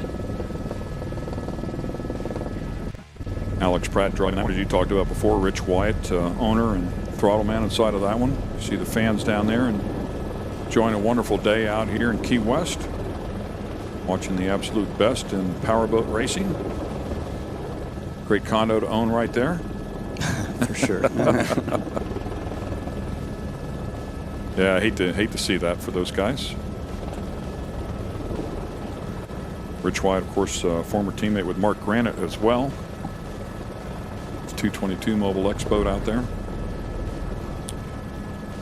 So they'll gather everybody back up. You can see some people on that that catamaran there. We were talking about that a little bit earlier in the day. Another great place to stay and watch the races. Yeah, I almost hit that one. Yeah. I spun out down there with Shaker Sand. All these people were cheering and yelling, and you could see as we spun out, we came out of the spin, they're running the other side of the boat. Yeah. Enthusiasm waned a bit for our team. Then they stop and they think, I survived, and then they clap and scream. Exactly, Yes, exactly. Off you go again.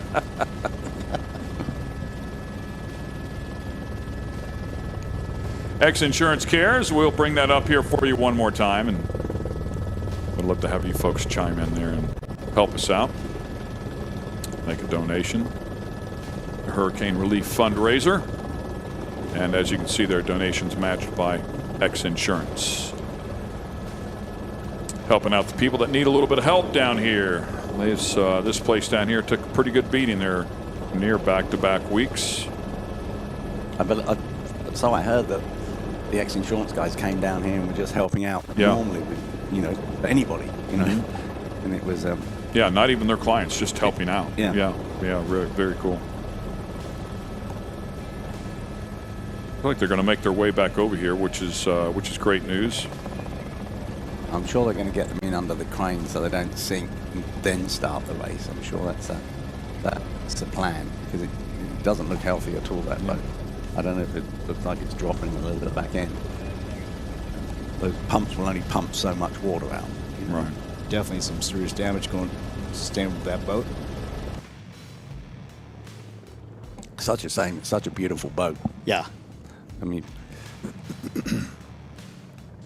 and both those guys bring a hell of a lot to the sport. Alex with the Good Boy vodka, he's promoting it all the time, and as he promotes his product, he's obviously promoting, offshore powerboat racing. So he gets all over the place. So it's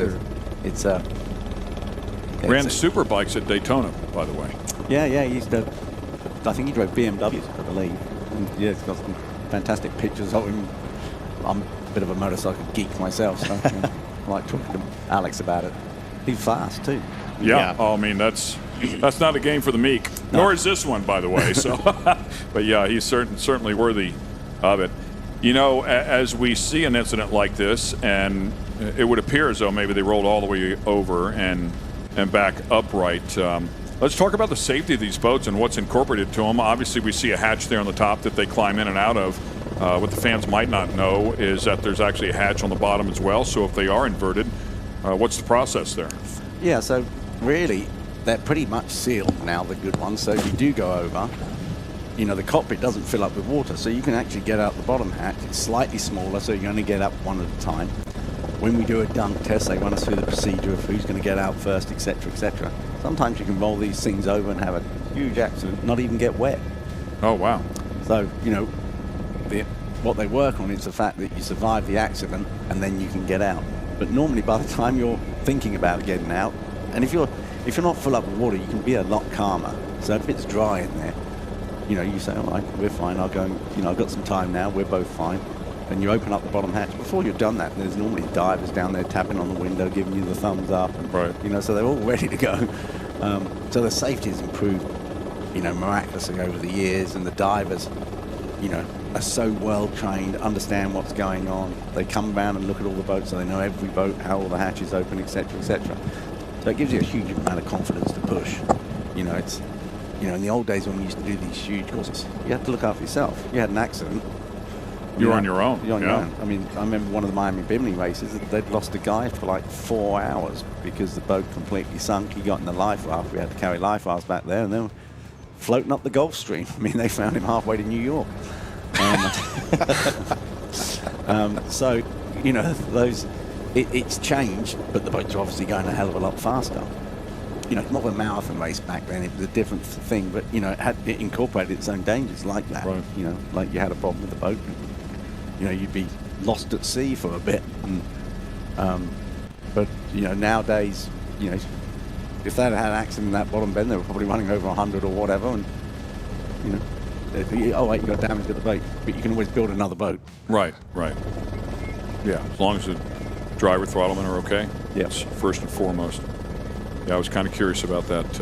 If it did take on water like that, I didn't realize that for the most part they were sealed. I see the latch for the top hatch. It looks like it screws down, like sucks it down into a rubber seal. Yeah, it's got pins on it, so it's a bit like a diving bell lid. Right. Goes on to foam.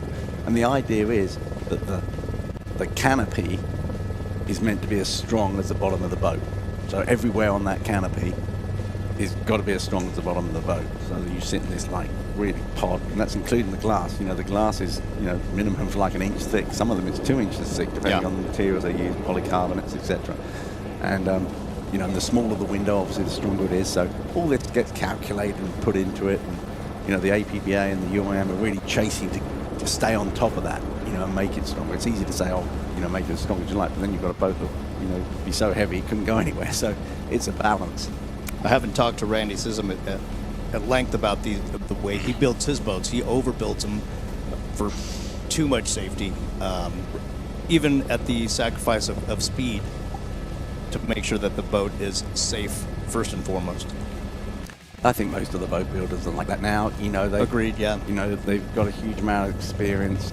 You know, and the last thing they want is to hurt a client, or, you know, through, you know, neglect or whatever. Or, you know, so, you know, why wouldn't you overbuild it? Right. You know, and they can build it. They can still build it to the wall. You know, the weights and stuff. It's just you don't have so much ballast to play with and things like that. So, but you ask anyone going in it, they want to get out of it. They don't mind taking risks, but they want to get out of the boat at the end of the day. Yeah. So we had a big moment here for the fans there at home. I know you're waiting patiently to get an update here. We are very close to going to racing once again. I hear that the course is green. There will be 8 laps left inside of this contest. They will restart them here momentarily, so stick with us. As you can see, they're already starting to move here up at speed. So unfortunately, had that big moment. We are glad that the drivers and throttlemen are okay there, with obviously the DF Young Good Boy Vodka Machine, Rich White and Alex Pratt. We're glad they are okay. That boat has been cleared off, and it's time to go racing here one more time, find out who's going to win this thing. They all got another shot at it here one more time. It looked like the 222 Offshore Mobile X Machine was going to take the lead there and quite possibly run away. DeFalco was trying to keep them honest, but guess what? They got to do it all over again.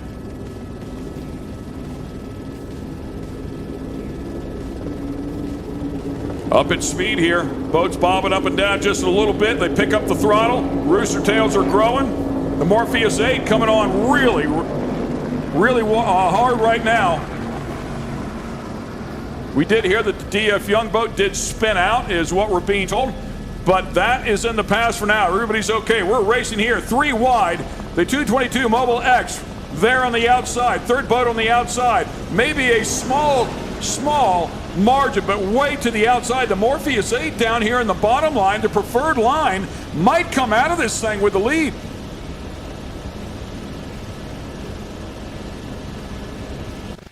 They might have been listening to us make a prediction and nobody chose them. Right down there on the bottom. Look at this, man. And around turn. Wait and get a good visual. Make sure we're right on the correct boat here. It's kind of dark on the side, almost like the 222, huh? Yeah, I think that's 222. Oh, big flyer from MCON.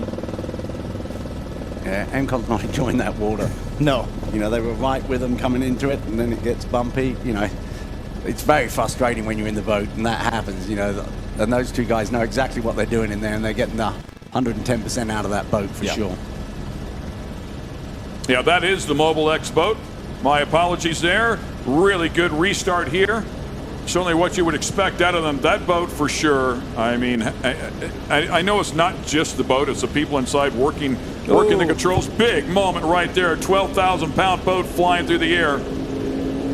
But a beautiful restart. Yeah, it looks like it got a little bumpy around that bend, but you know, Imani had it trimmed nice and level, had the bow holding it down, and that's where they're going to pull away from the monster boat on that particular bend. The monster boat will fly up on them, so I don't know, it looks like it's 222, then DeFalco, then Monster, but I'm surprised that Monster's up there. I don't know where Morpheus is at this stage. X-Insurance boat back in there as well. And that, I believe that is the MCON boat just ahead of them. Pretty much what we had, as it should be, just before we had the incident. Nice tight turn by Monster Energy, followed by X-Insurance. And that's the beauty of that boat, right? I mean, it's a little more nimble. They can probably hold that turn a bit tighter. Yeah, especially down there in the flat water. You'll be able to hook that boat in. But I think, on the longer legs, the X-Insurance boat should, probably will be a little bit better. But they pulled them on that bottom bend as well because they were catching. I wonder where the Morpheus bug is. I haven't seen that. No, me neither. And once again, good look at the X-Insurance machine. That is owned by Rick Lindsay. Yes, the same guy flying the helicopter. Giving us that shot right there, as in fact. And so much work being done to that boat. As we talked about, I believe they were fourth on Friday, but I think there was a penalty that was possibly given out. They were talking about giving a penalty out, but they will remain in. They remained in fourth place on Friday. So they are getting more competitive every single event. They get a little bit faster, and we'll find out if they have anything here for the MCON Monster Energy boat. As you talked about, maybe a straight line might be a little bit better. Maybe they do a little better job on that wide end of the course where it can get a little bit rougher. Although with that said, it looks like the spread between the two has now grown a bit to the advantage of the Monster Energy MCON machine. So, Steve, we heard from Rich Wyatt aboard DF Young Good Boy Vodka, and he said that he had spun out. How violent was that spin out to sustain all that damage? Yeah, violent. Yeah. I mean, they must have put it up on its side. You can do a flat spin, and it wouldn't have done that damage. It seemed to be both sides of the boat, so they might have jumped it up so hard and then spun it and then backed it back in the other way. So it would have been a very violent. Yeah. It certainly would have got their attention, I promise you. Yeah. Monster, who's on the outside of That's got to be X-Insurance, right? Yeah. So in charge. You said it before. I mean, you thought they might be better there in that straight line. It looks like they closed the gap. And a big moment again. Wow. Huge air on the X-Insurance boat on the outside of that Monster Energy MCON machine. Well, the X-Insurance boat has got the widest tunnel in the whole class. So when it will fly, it will be fast, but once it comes up, that angle of incidence moves forward. So it will float up real high, and that's exactly basically what happened to them when they blew it over backwards. But, Britt's going to be pushing like crazy to get past that monster boat, because once he gets past him, he's in some flatter water, so it's easier to run. 222 in beautiful situation here. Brilliant driver, brilliant boat. Oh, they had a little spin there, 222 coming out of the bend, but they've got clear water. Clear water's so important. You get to pick your line. You can do that perfect line. You get into a groove, bang, bang. You know how fast you should be running as you come into the buoy. You look down at your speedo, set the trim to the same as it was last time, so it gives you a good point of reference. It's nice and smooth and easy. A lot easier than being behind and having to cut across their weight and having to drive to where they're driving in front of you. Good look at the Mobile X 222, of course, the defending champions. Mobile X, by the way, we'll give them a little bit of love here. Headquartered in Orange County, California, the world's most customizable mobile carrier, delivering the ultimate in choice and cost control. Mobile X is a unique service that uses artificial intelligence to predict how much data consumers need, delivering a dramatic reduction in cost while ensuring reliable speed and service. The Mobile X founder, by the way, Peter Adderton, also founded both Boost Mobile and Digital Turbine as well, and they do sponsor a lot of they're involved with a lot of other stuff. X Games, NASCAR, So great to have them now be part of Powerboat Racing as well. Love their support. Great to see them come out here and support clearly one of the best teams out here. You talked about Darren Nicholson, I believe a 3-time world champ in sailboat racing. So super accomplished and obviously showing their skills out here today. Somebody on the outside, yep. Hard. So clearly an issue, a mechanical for the 222 Mobile X boat as soon as we were talking about them, and DeFalco boat goes sailing by on the outside. My prediction was right. And mine. More luck than judgment. But, hey, you know, to finish first you got to finish. And, exactly right. You know, now, Billy should get smart, should back it down a little bit, find out what if they got going again. They might have gone into Guardian. It might have been something as simple as that. Oh, you're absolutely right. So the guys will be aware of that. So he'll be on radio communication saying, are they up and running? Are they running on full gun? Because otherwise, they've got clear water now. If he can just run 98%, 90%, back off a little bit more, come to the bends, get comfy, you know, the race could be his. If he goes out there and runs 100% all the time, he could have a slight problem. But it looks like it's more than a Guardian issue. Because a Guardian issue with these boats, all you have to do is de-accelerate back to 0 and then accelerate again and pull up through. That will clear the Guardian on it. So you can get over it quite quickly. To whichever engine it has gone into Guardian. You just do it to both and bang, bang, and up. And then you're back up and running again. But looking at this, you know, points-wise, you get double points for this race.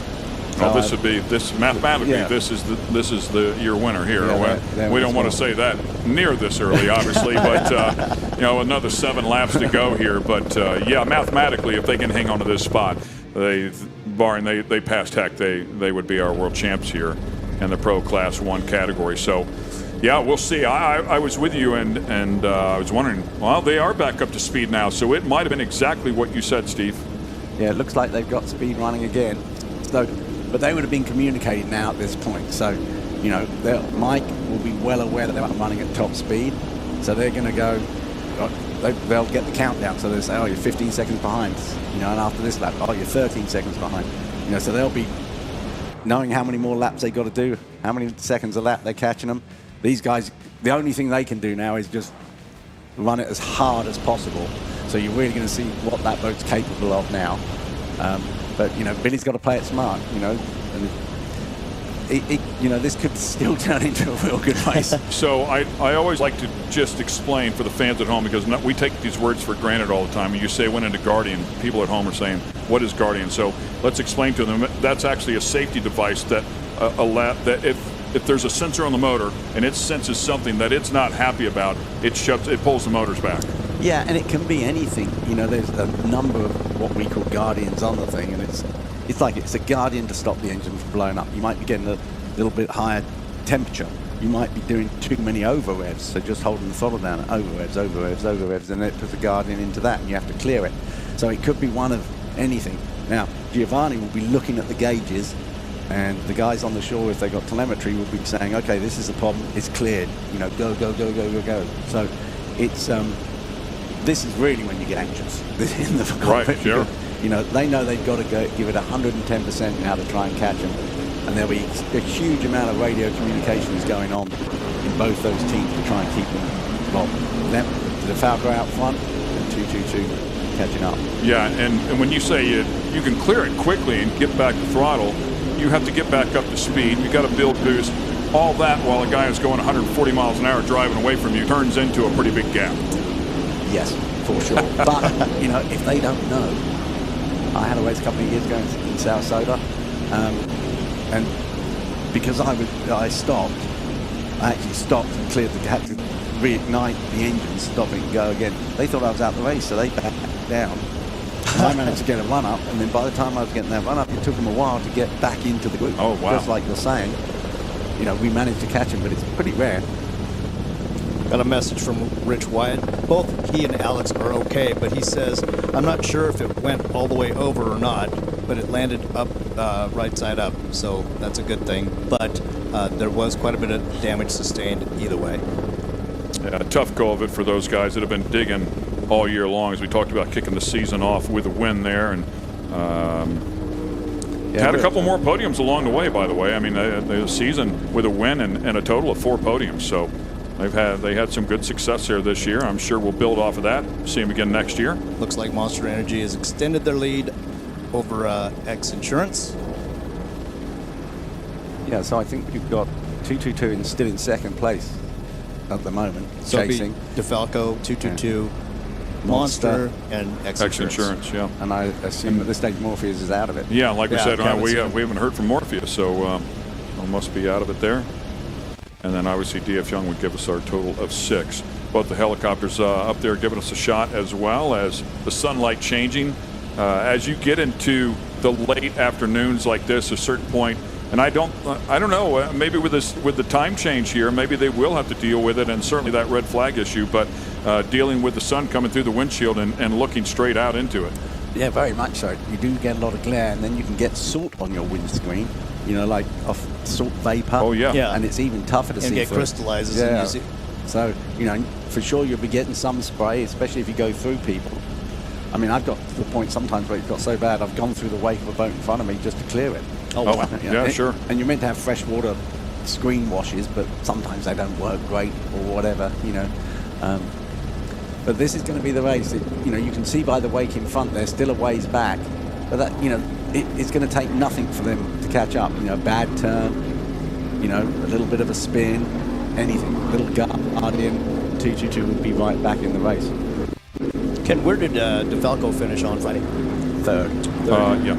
No, DeFalco finished on second on Friday. Yeah, but they got pushed back to third, I believe. Oh, did they? I'm just looking at the results on RWO's site. They had them in second, so.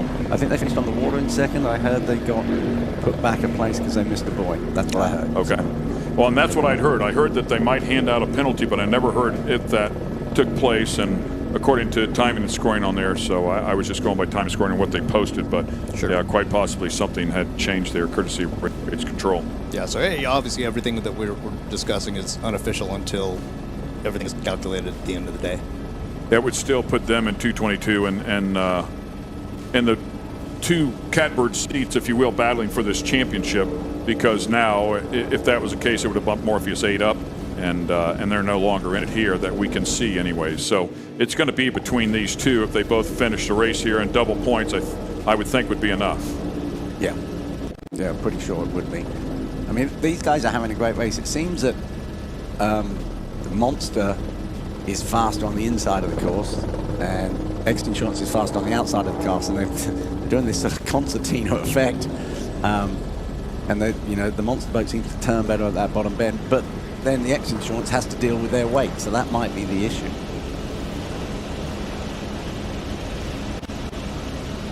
But the boat's running nice and flat there. I mean, they're gaining some speed, and I think what's happening there is XINSURANCE is running super nice and flat during the speed, and then Monster starts to come into the water where they're starting to lift now, and they have to back off a little bit. So they're catching him, but not enough to get by them.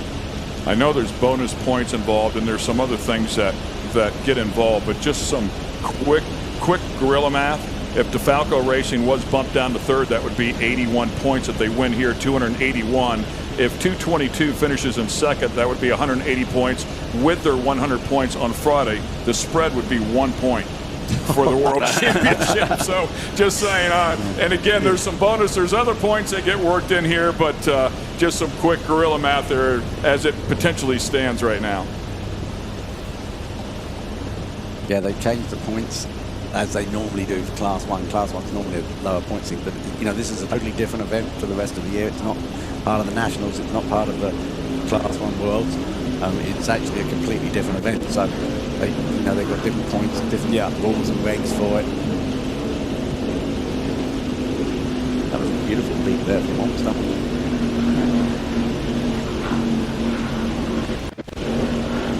Yeah, just an absolutely gorgeous boat, and we've seen that in the settings. Whenever we got out to Lake of the Ozarks, that boat was a rocket ship, and it was fast exactly where they thought it was going to be fast, and water that was pretty flat. Well, I think the other thing is that's where they test. That's their home ground. Right, that's true too. Yeah, water better than anyone, so they were so set up for it. Right. Steve, as throttleman, what is your busiest task right there? Is it the trim? Because obviously your throttles are forward as much as possible. Yeah, you're trimming. You're trying to get, especially on this downhill leg, you're trying to get every mile an hour out of it you can. And then when you come down into this bend, you pretty much know where you want to trim it to, but you feel it. So, you know, Britt's coming in here now running absolutely full chat. Then he starts to trim it down before they start to turn. So when the driver does turn, you know, you get through the apex and then you accelerate again, trim it up, get some RPM up, then start to trim it down to the straightaway again. Are you negative trim? You will be on the straightaways. Yeah. Otherwise they just blow over backwards. Which isn't fun. Not the preferred method. It's not Winners, fun either. Winners swim. Winners swim. There you go. Beautiful stuff there. So once again, we watch the XINSURANCE boat. What is that sensation like, Steve? But blowing over backwards? Yeah. I've only done it once, and it's pretty unenjoyable because you've got no control at all, and it goes quiet. Yeah. You know, you're running along, and you're like, you know, I did it when I had Lamborghini engines. They were super, super loud, high everything. You go up, and you can't back off. You've got to stay on it if there's any chance of holding it. You know, you're hard down on the trims to try and hold the bow down. Then it goes up, and it goes. I mean, it sounds like you're in a library. And then suddenly, boom! When you hit, you know, we bounced and we landed the right way up again. Tore the front of the boat off, tore the back of the boat off. You know, and you're like, was it like eternity? Like time slowed down? Oh, and yeah. it was like it just flying forever, waiting for the landing. And then you're like, oh my God, I'm live. You know, it's like, I know this is going to be bad. What had happened? We were racing in Qatar, and we were doing a long sweeping bend, and we caught a gust through the buildings, big tall high rise and windy. And Shake Sand straightened up as we were coming back on the straightaway, and I was trimmed it down. I couldn't get the trim down fast enough, and we caught a gust of wind, and it just kited up on it. Kited. So once again here, watching the Pro Class 1 category. Had to spin out a little bit earlier. The race was brought to a stop. Red flag there for the young Good Boy Vodka machine to make sure that they were okay, and they were.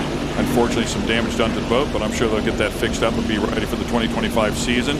But had to restart things here. Since then, the boats have stretched it out here just a little bit. It was 8 laps left on the restart. We're looking at the Monster Energy MCon machine there. A couple of great competitors inside of that one for sure. Myra Coyle doing the driving inside of that one. Tyler Miller, of course, the owner, also running the throttles inside of that one. So as tough as they come, a little bit deeper there. Back there in third place. In second place, the Falco boat, fresh off of 3 consecutive wins there, with Mike Falco being the owner, and also inside of that one. They were in the lead, I believe. Oh, that's right. I totally forgot about that. I was so I spun out there for a minute. So yeah, that's right, because the 222 we think went into Guardian for a moment there, and that opened up the door for the Falco team to get up there in front. Certainly don't want to win these big boys. No. Just You might get hit by Mike's chain. Yeah. Never mind Billy. I ain't worried about Billy. I can't outrun anybody anymore. But the last guy I want to upset is Mike Falco. So I know. I had a business up there in the Northeast for 10 years. No, I want him on my side. So I just got an update from my photographer, Tom Lee, who was in the helicopter. He says that DF Young, Good Boy Vodka, took a barrel roll in turn 3 and landed upright. Wow. That's what the damage looked like, as we mentioned before. And it just shows how strong that canopy is, because that would have taken a lot of the grunt, because that's the thing that sticks out of the deck. Sure. And you can see what it did to the rest of the deck, which isn't as built as strongly. It's a completely different laminate schedule. So, you know, that's what, you know, the governing body of the governing body of the sport, and the boat builders are working towards. If you can have an accident like that at over 100 miles an hour, and they'll be in the bar tonight having a beer. I was going to say, it must have happened so quickly because Rich Wyatt didn't even know if he had gone over or not. Yeah, that's crazy, isn't it? Checkered flag rehearing is being displayed here, and the Falco team has been spot on here today. Nice. Fought hard for the early lead, did not get it, settled back in, was going to wait, play their card, and finally the card was dealt to them. They were able to drive around and take the lead there when the 222 Offshore Mobile X boat laid up short there just a little bit. The checkered flag is out. And that is going to be one happy Mike Falco and Billy Moore inside of that one. They worked so hard. They were dealt some tough cards here at the beginning of the year. Again, very, very fast boats. Kept qualifying number one, but could not finish the race without something silly happening. Finally was able to string together 3 of them in a row at the end of the season. They come here to Key West and, of course, had a good run on Friday, but really put together a winning run here today. No, they're definitely contenders. With their wins coming in towards the end of the season, and then having Clearwater canceled and St. Pete canceled, who knows where they would have ended up had those races happened. But they continue to do well here in Key West and winning here on Sunday. Certainly deserving winners. They put so much effort into it. They're always working on the boat. They're always testing. Yeah. Billy sets out the course before he goes to any event, runs around it, gets all his gear ratios and everything put together. The guys who've been working on the boat were working tirelessly on it to improve it every race. And it's not always the fastest boat that wins. It's the best prepared boat. And I know the 222's unbelievably well prepared, and there's a lot of luck involved. Yeah. There's just that little bit. I mean, that it probably was a piece of weed or something that got stuck on, on the temp or something. But, deserved winner, after the amount of work they put in this season, the disappointments they've had. Yeah. Super to see it. Again, the joy and the relief, like you had mentioned before, right there on the deck of DeFalco. We were betting on who was going to win, right? There was some money on that. I think we owe you a cheeseburger. Monster obviously got a 3rd place, so I don't know where that put them in the championship. I guess 222 probably would have come 2nd overall. Yeah. And Monster, I would imagine, would have come 3rd. Yeah, that's what I've just heard as well. And again, the points here could be really, really tight. Yeah, the bonus points I think are done on how many boats you beat, but they had the same amount of starters. That's how the bonus points used to run in Key West. Yeah, and I was kind of looking at that as well. So, the bonus points from Friday, because you're right. It looks like a total of 6 were available with 6 boats in the race, and 5 going to the winner. So, as they broke that down, so. And there's 6 boats that started this race. Right. Yeah. So it would be the same. Mind you, 3rd, so they're going to get 1 less bonus point because they got a 1st and a 3rd. 222 got a 1st. Right. So I mean, I'm not going to go down this road and say, but they should get 1 more bonus point. DeFalco should get 1 more bonus point than the 222. Yeah. Right, so and that might give them like a 2-point spread, but whatever it is, I mean, it's going to be super tight. And that, by the way, is if DeFalco was bumped down to 3rd. So if DeFalco was considered 2nd on Friday, and I don't know the official answer to that, that would be a game changer as well. So we'll see how it goes. But either way it goes, great battle between 2 of the best. Terrific. The boats looked unbelievable. I know there wasn't a lot of overtaking and stuff like that, but every one of those boats ran beautifully out there. They're the best of the best. And the effort that goes into making those boats run like that is incredible. I mean, you sit there and you watch, that boat should do this, should do that, but the guys in the back, working on sending the propellers away, getting a little bit of cup out of it, sharpening up an entry, doing this, taking the diameter out. Then you've got, the engines. Should we move them back? Should we move them forward? What's the weather going to be like? All the people organising all the hotel rooms, organising, and I feel like we've all gotten accustomed to it, but since the pandemic, trying to get parts alone is just an absolute nightmare. I mean, it's very difficult just to get the stuff that you need to be current. Nobody holds stock anymore. If you want something, you either A, have to pay for it to be expedited, or B, just sit there and wait. They might not even have it. So it's become much more difficult to have something prepared like this to come out and make a run like these guys make. Yeah, and you're exactly right. And, it would be easy if you had unlimited budget. All these guys work to a budget, and, those propellers, circa $10,000, $12,000 a set. You can't afford to have, 100 sets lined up. Yeah, no. So there's a lot that goes into this, just the little spare parts that they just have to carry on the trucks. A fuel pump, this and that. You have to carry those because you can't get them, and overnight. So at the events, and just stocking the trucks, bringing the trucks down here. It's a lot of work, Yeah, a lot of work, a lot of effort, a lot of man hours as they come back here. Welcome back to the X Insurance booth here as well. Ken Stout, Steve Curtis, and of course Ray Lee standing in alongside. Great to have these two gentlemen in the booth with me. Just an absolute wealth of knowledge. This guy has won pretty much everything you can win behind the wheel of one of them, and I think this guy's reviewed or driven almost all of them as well at some point in time. So it's been a lot of fun. First of all, thank you guys for letting me be a small part of what's going on down here. My first trip down here to Key West to watch the powerboat races, probably third overall, but love the area. It's beautiful down here, but to watch the excitement that this event brings to the area, and I'm sure the economical results as well is something that Key West really loves to have part of what they're doing. And I feel it's an honor to have Steve Curtis on the broadcast with us. He talks to us. And then and the voice of motorsports, Ken Stout is doing an outstanding job in bringing us the best possible coverage between the two of you guys. Outstanding. Thank you. Yeah, a lot of fun, man. And what's your 2025 look like? Well, it looks pretty good. I'm doing a lot of things. This year was I had a lot of stuff going on this year, and I was in Europe quite a bit. So, a lot of changes going on, but hopefully I'll be back in 2025. I miss it like crazy. You come down here and you think, oh, well, I miss it.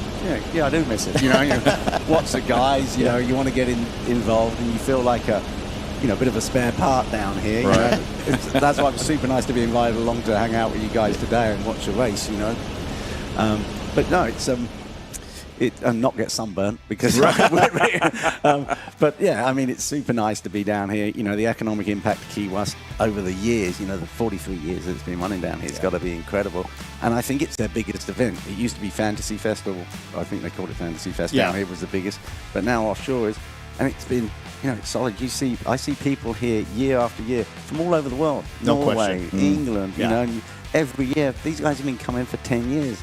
And they come down here for a week. They go to the Fort Lauderdale Boat Show, and then they come down here, and everyone's hanging out. And, right. It's wild. It's great. It's like the biggest family in the world hooks up once a year. Funny story, Ken. I saw Steve at the hurricane party at Irish Kevin's on Wednesday, and I said, "Hey, Steve, you're not racing." I go, "Why don't you join us in the broadcast?" He's like, "No, I think I'm good. I'm on vacation, so I think I'll enjoy it." And then as the week wore on, he missed it. So I'm like, then I saw him Friday night. I go, "Broadcast?" He's like, "Okay." I'm like, "Yes." Scored. And it's been nice great. job. That was a good hook right there, man, for sure. Yeah, you're welcome anytime. Love to have you in there. I wonder what you missed the most. I know you're a competitive guy. You love to be in the boat, running the throttles. Is it the actual competition, or is it the camaraderie with the team? I think both, of course. I think, when you're here with the team, there's a lot going on. You've got the work side of it, which is one part of it. But I love the racing anyway. When you're in the boat and actually out there and it's doing its thing and it's all working, it's fantastic. When you're racing, you just focus on racing. So there's no outside interruptions. You're just doing your thing, and that I'm sure it's in all racing. But that for me is it's almost like meditation, I guess you could call it. Yeah. And then it's such a good social scene down here. There's such a bunch of great people within the sport, And when I say that, it's not just the other teams, it's the organisers. Larry has been working on this event since day one with, John Carbonell with his FBI, and all the people around, own all the bars, the barmans that you see every year. Everybody, you go out to dinner and you recognise some people, and it's just a great week. It's so social. Yeah. And you wander around the pits, and it's not like, don't look at his boat or whatever. Everyone's like, hey, come over here. Yeah. Hey, we've done this to our boat. What do you think? And you're like, should you be saying this for racing against you now? It's just a great thing. And beyond that, to that point, teams are helping other teams. If they need a fuel pump, it's like, here's like Tyler Miller lending Vinny outdrives because he snapped them. And it's that kind of camaraderie, and that's the fellowship that these offshore racers have. And not to mention, my favorite thing, or one of the favorite things, is the tree bar. The bench racing that goes on over cocktails at the tree bar on Duval is like the most fun you can experience, because everybody's just talking about what they want to say or want to do, and it's just a lot of talk, but it's fun how it works its way out.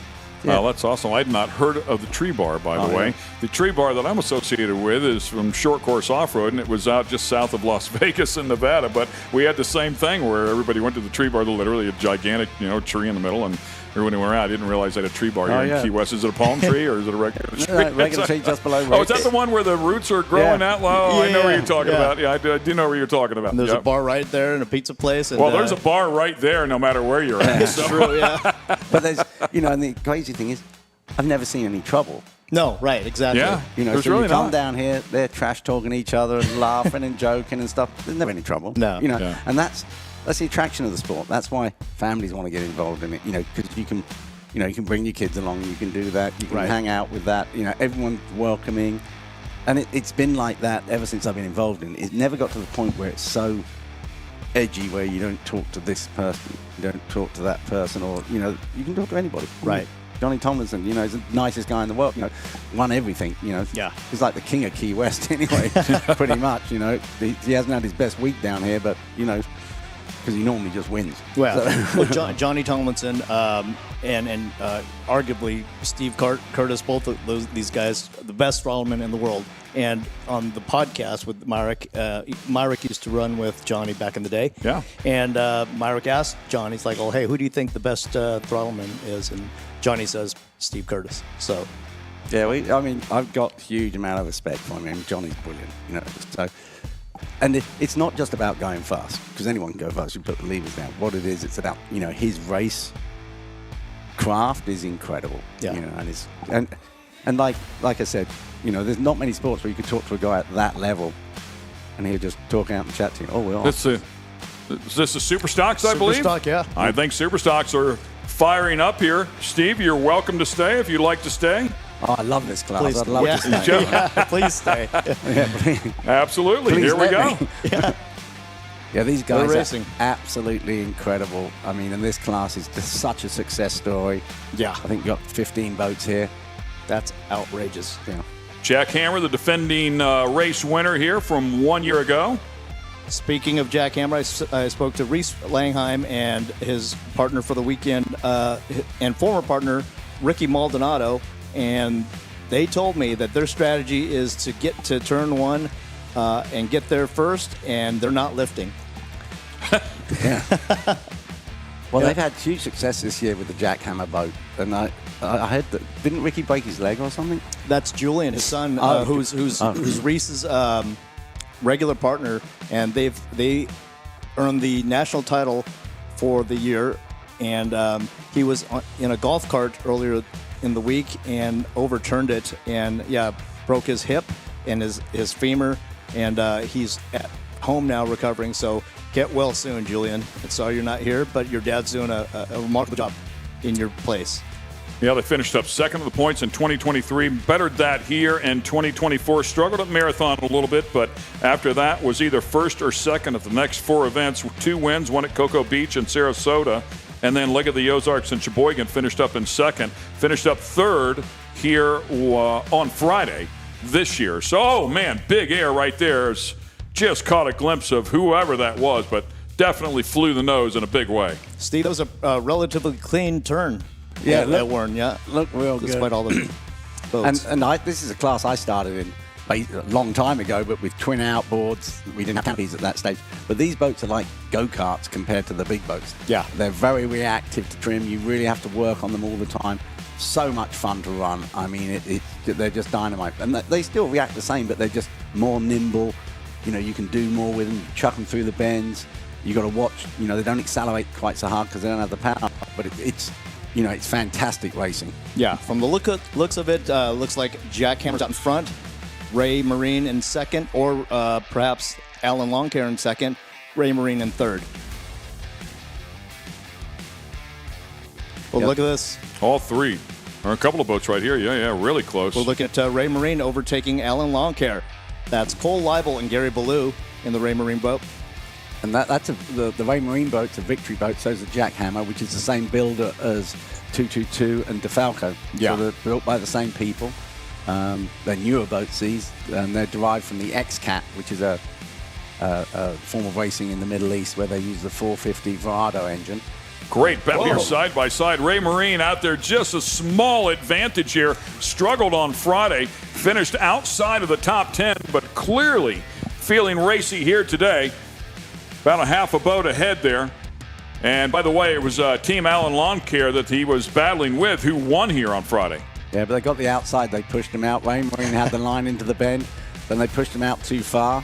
So it wouldn't surprise me if Lawn Care didn't go on the inside. Oh, yeah, they just have.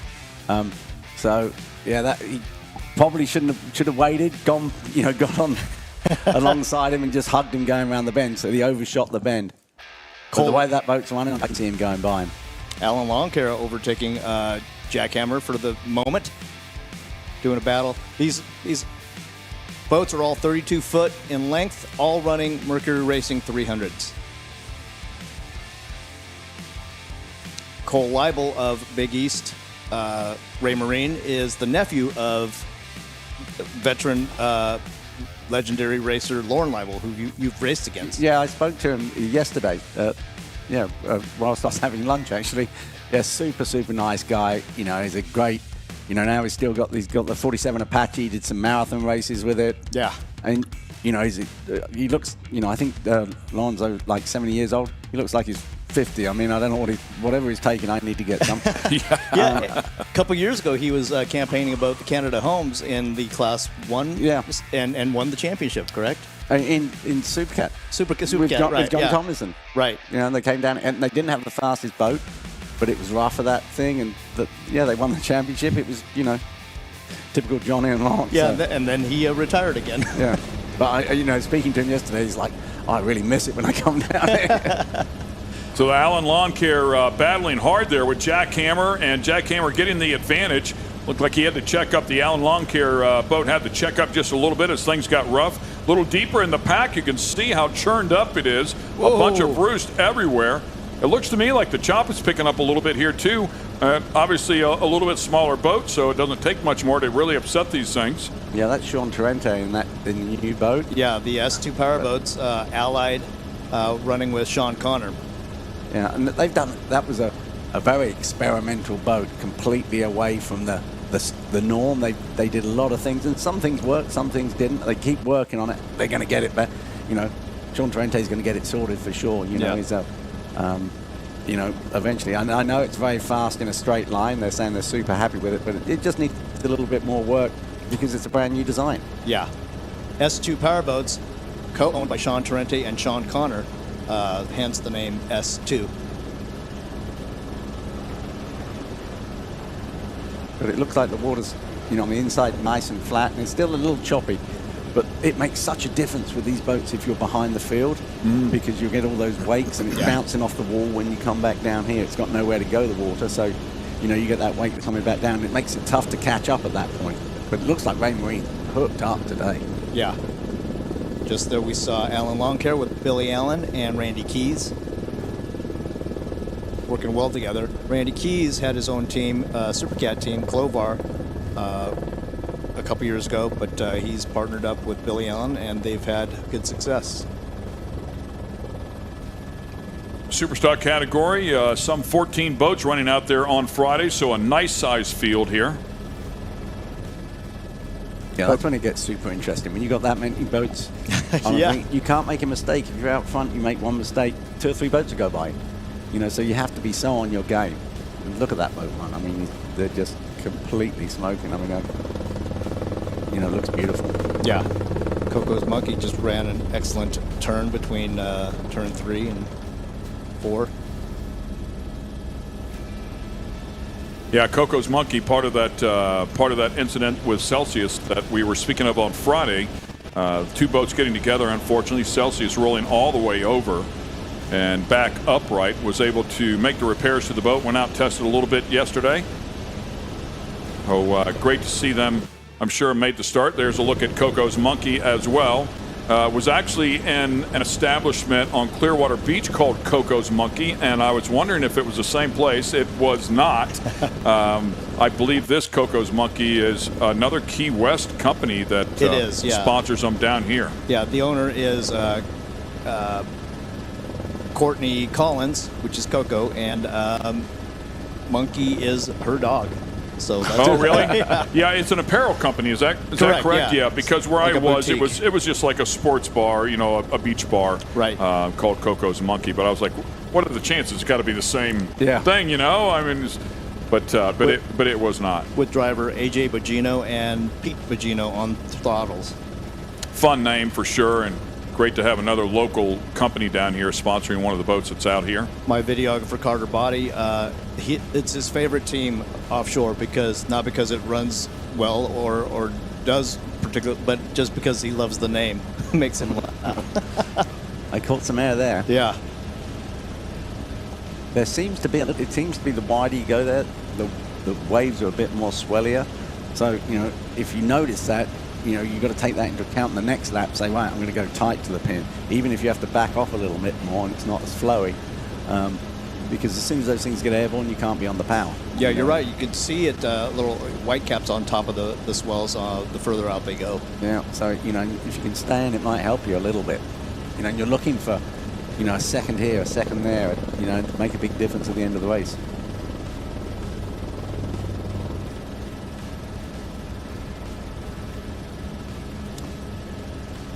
A lot going on here after the race as well.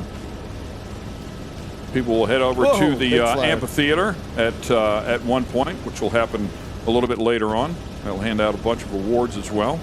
So looking forward to all of that as we continue on here with the Superstock category. Team Allen Lawn Care right there in front of you. And just so the public knows that everybody is welcome to the award ceremony this evening at the Coffee Butler Amphitheater inside the pits. So please come and root on your champions. And they've normally got bands there and things. Yeah, it's a great festive time. Here we see, looks like we've got Performance Boat Center. Myra Coyle, his third boat that he's campaigned today with Rusty Williams. Two conchs, tit for tat. Yeah, the Performance Boat Center presenting sponsor here this weekend. Appreciate their support for sure. And they've done an awful lot of sport as well. Performance Boat Center, they've been, you know, terrific. They campaigned the Super Cat team for quite a while, and you know, Super Stock team, and you know, sponsored obviously this event.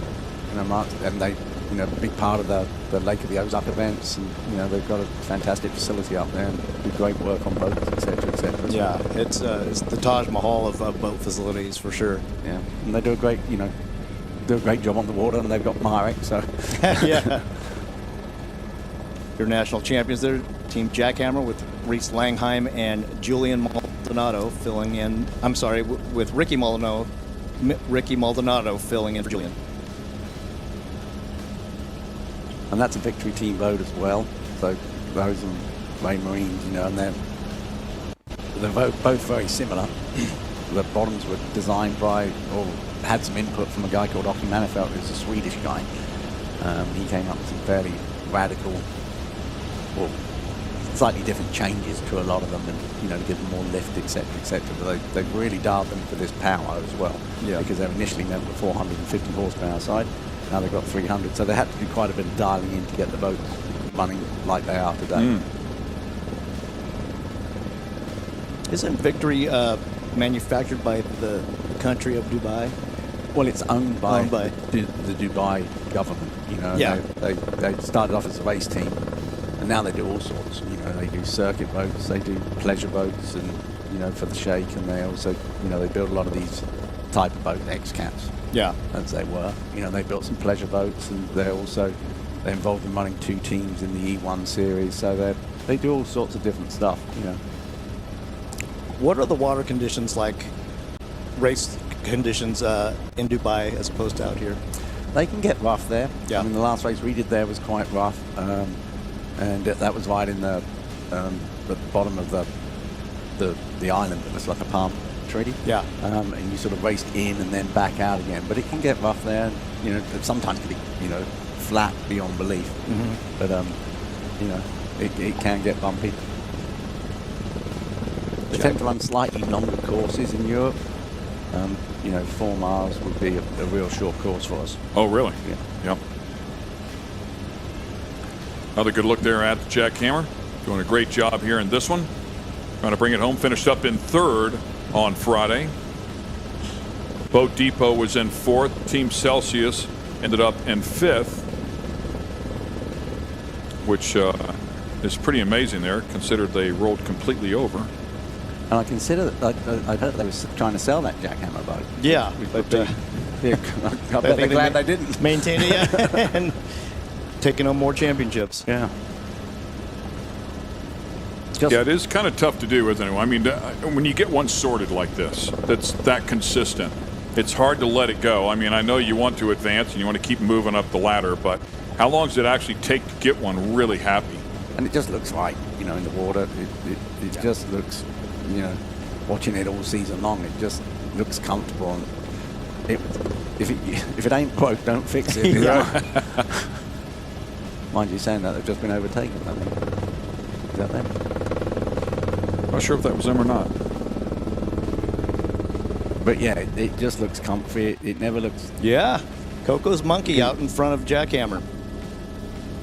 They got them on the inside of that bend. Got to, you know, you got to hang in there to that bend. Yeah. And eating some whitewater right there. there. They took them out to the pin, so they hosed them down. They had to back off. AJ and Pete Bugino. Coco's Monkey. Is that how you finish them off as a driver? Well, take them from the pin, feed them a little water, and.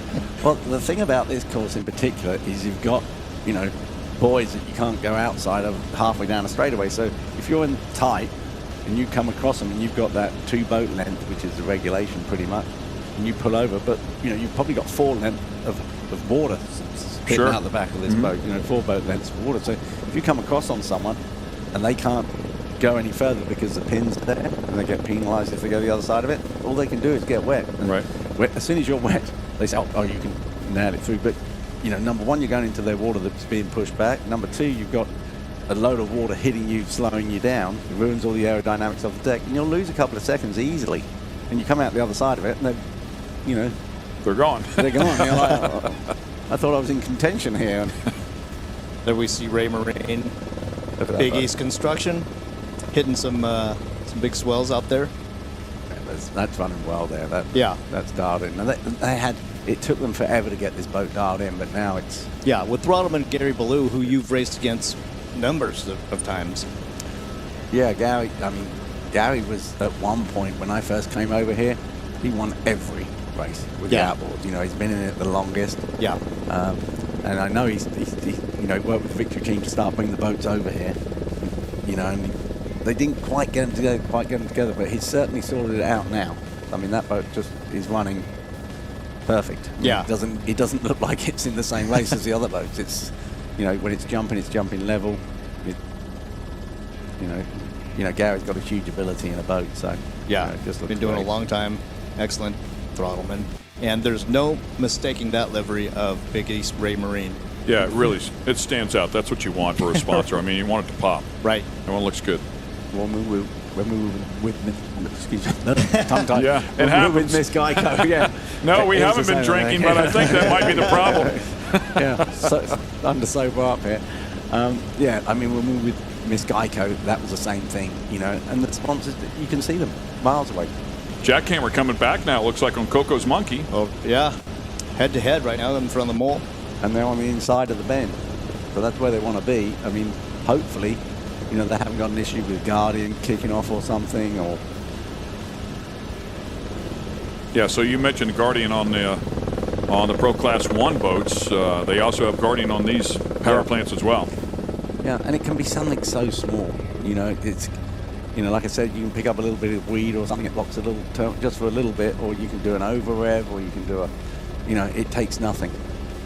Yeah, see, they've had a problem when they're coming in through the bend, so they could be having a fuel surge issue. You know, they were neck and neck. They had the right corner. They're on the inside, so they could be having just an issue on the bend. I mean, it might be a fuel surge. It might be something real small. Yeah, I believe that might be one sitting there, dead stick there in the middle, but I think it's Coco's Monkey. They're back behind him on the outside, and then Jackhammer chasing him now. Got north wing down and inside the course, done for the day. Now, Jackhammer's got to be careful, because if it is a problem and it's going to happen every lap, there's a couple of boats that will, you know, quickly catch up on them. Yeah, and there is a third one back there working its way back in. I'm not sure who that was, that team, Alan Longcare. Not sure who that was. There we see the newest team in the Superstock fleet. That is Team Demon Bikini with Leanna Shadlow, owner and CEO of Demon Bikini, running with Chad Havens. Their goal is to be an all-female Superstock race team next season. Awesome. Good for them. Yeah. I'm actually surprised that there isn't more women involved in the sport, to be honest with you, as driver or running throttles there. We have to change our terminology of throttle man when that happens. But, yeah, let's get them in here. Yeah, for sure. Let's put them in a boat. Taylor Sism, excellent example of, champion racer and doing a phenomenal job alongside Johnny Tomlinson in their TS Marine Technologies boat. Yeah, super cool.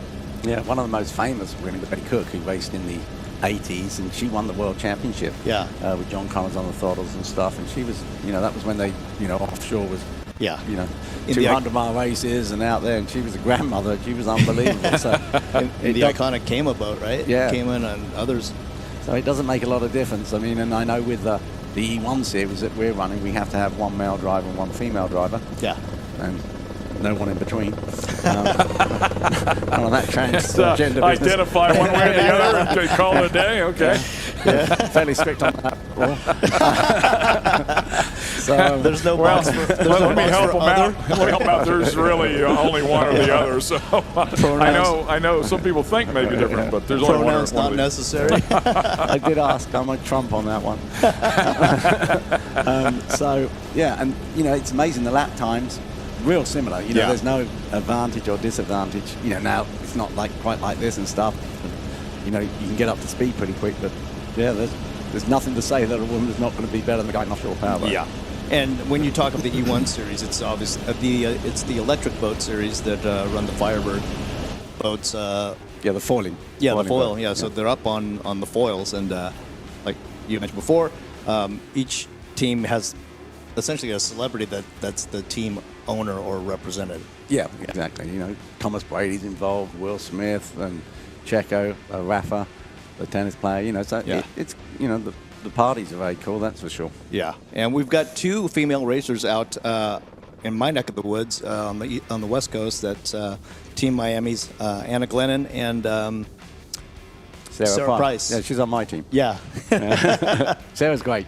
She's did the Paris Dakar. She's a desert racer. I'm going to say Sarah Price. I think she ran with Kyle LeDuc, the late Kyle LeDuc, which is absolutely horrible. But I think she drove for Ganassi in the extreme vehicles, if I'm not mistaken. Yeah, exactly. Yeah, she's great. Great driver, and gets in with it, gets it done. And yeah. Again, looking at Ray Marine right there as we follow the Superstock category. 10 laps in distances this race here as we're winding up what has been a great afternoon here at the 43rd running of the Key West World Championships.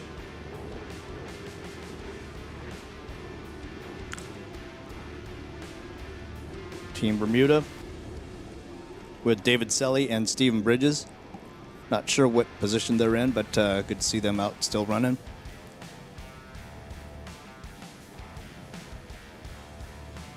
Wow, look at that group Good coming shot, into the bend. Halfway through a race, and that's going on. Yeah, 4 boats there. One of them off pace, but 2 of them side by side. Looks like Coco's Monkey there on the inside, nice right? Nice turn by Performance Boat Center. Myra Coyle on the wheel. Is that who that is? Yeah, okay. I think Jack Hammer, who's on the outside there, must have a little bit of a problem because they went really wide on that turn. I think when they go tight, they're having problems on that bottom turn. Yeah. Performance Boat Center pulling away and on the backside of the course. That's where, experience is going to take on. Super consistent. Yeah. So these guys ran an abbreviated season, only running a few select races, one of them being Lake of the Ozarks, which is in their backyard. And they ran the Midwest Challenge in Sarasota. And again here in Key West.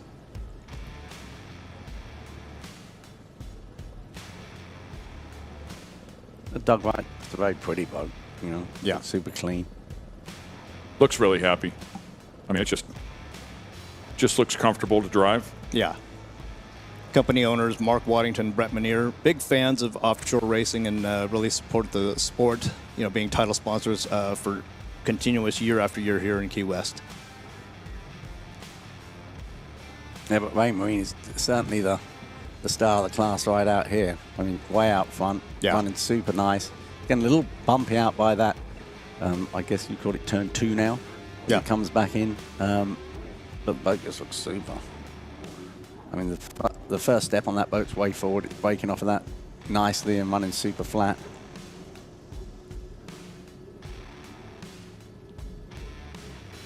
Not much separation there. Still a little bit of room to pick up that spot. Oh, big flyer from 3 boats there. I think that's for second place, if I'm not mistaken.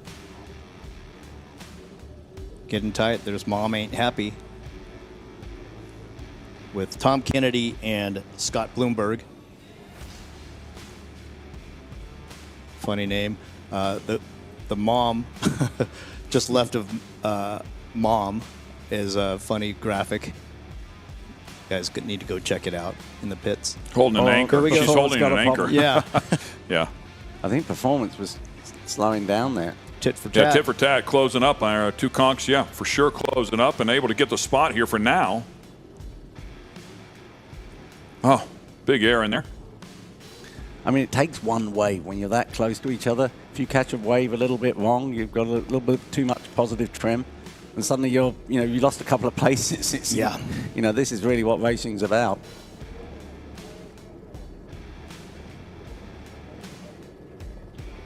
I love the little bit of, I'm guessing that's an aero guard, that guard up in front of the engines on some of those cars, like the Speed Marine boat. It looks like an aero effect. Yeah, it's meant to push the air around the engine, but they've got to, the other thing is obviously the air intake on these engines is up high. So you don't want to flog it with water. Yeah, and you take the air away. Yeah, you don't want to take the air away. So they're actually quite techy. There's 2 trains of thought on it, let them have the air that they were sort of designed to have a little bit, and it does make a big difference, especially on the 450s. They make sort of scoops on top of them to get the air in there, get clean air, and it makes a big difference to the performance. Looks like Mom Ain't Happy overtaking Performance Boat Center for the time being. Yeah, look how much space Performance Boat Center has lost there just in that span of that straightaway coming off of that turn. A little bit slower, and they must have a bit of an issue. They've probably maybe got a Guardian issue or whatever. Yeah, it looks like they're slowing even more right now.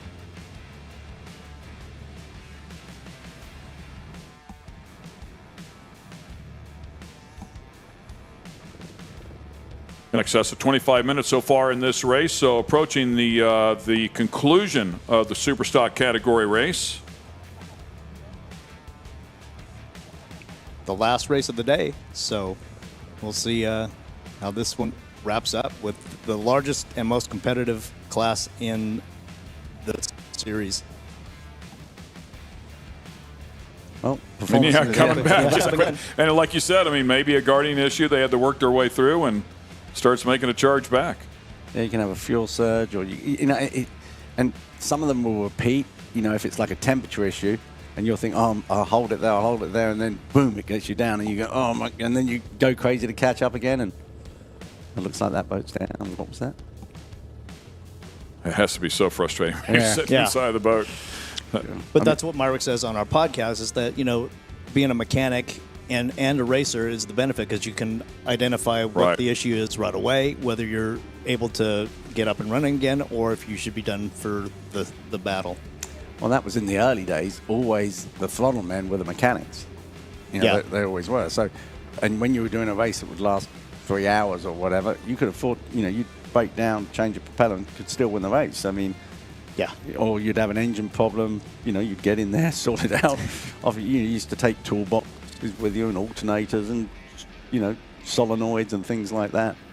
A lot of the races you stopped in between as well. So halfway during the race, you'd stop for a set period of time, be back off again. So that gave you time to work on it. So you had to be. Yeah, especially when you're miles offshore and there's nothing inside, you need to get that thing running.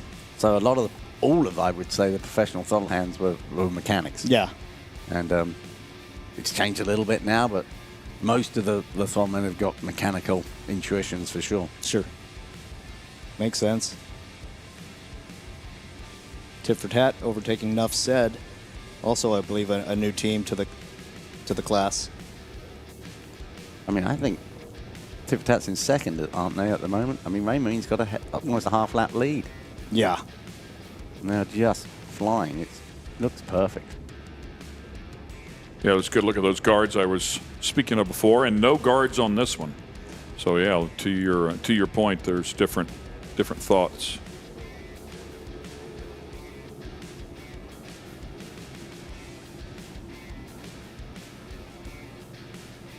I know that Gary's in that boat thinking, right, I've got to bring this home, I've got to bring it home.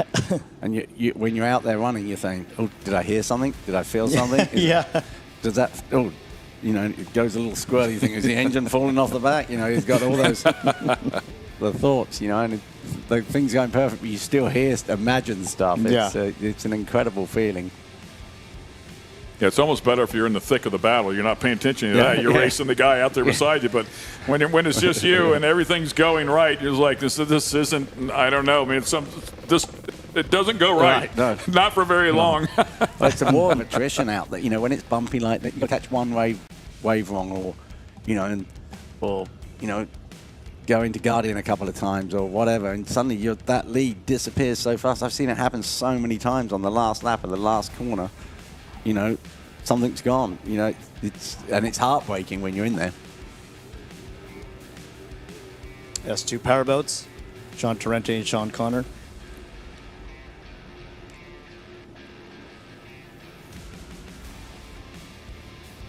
Yeah, and he was Torrente also competes in the 450R factory stock category as well, correct? Correct, yeah. He runs alongside Caleb Mead of Mead Family Racing, and they're not here because Caleb is 17 years old, and the parents don't want him missing school.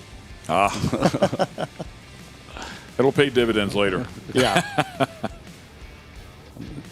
Yeah, I mean, obviously Sean was F1 world champion, UAM world champion, so had a circuit boat driving race for Abu Dhabi for a number of years. And one of the most competitive people you'll ever meet. Yeah.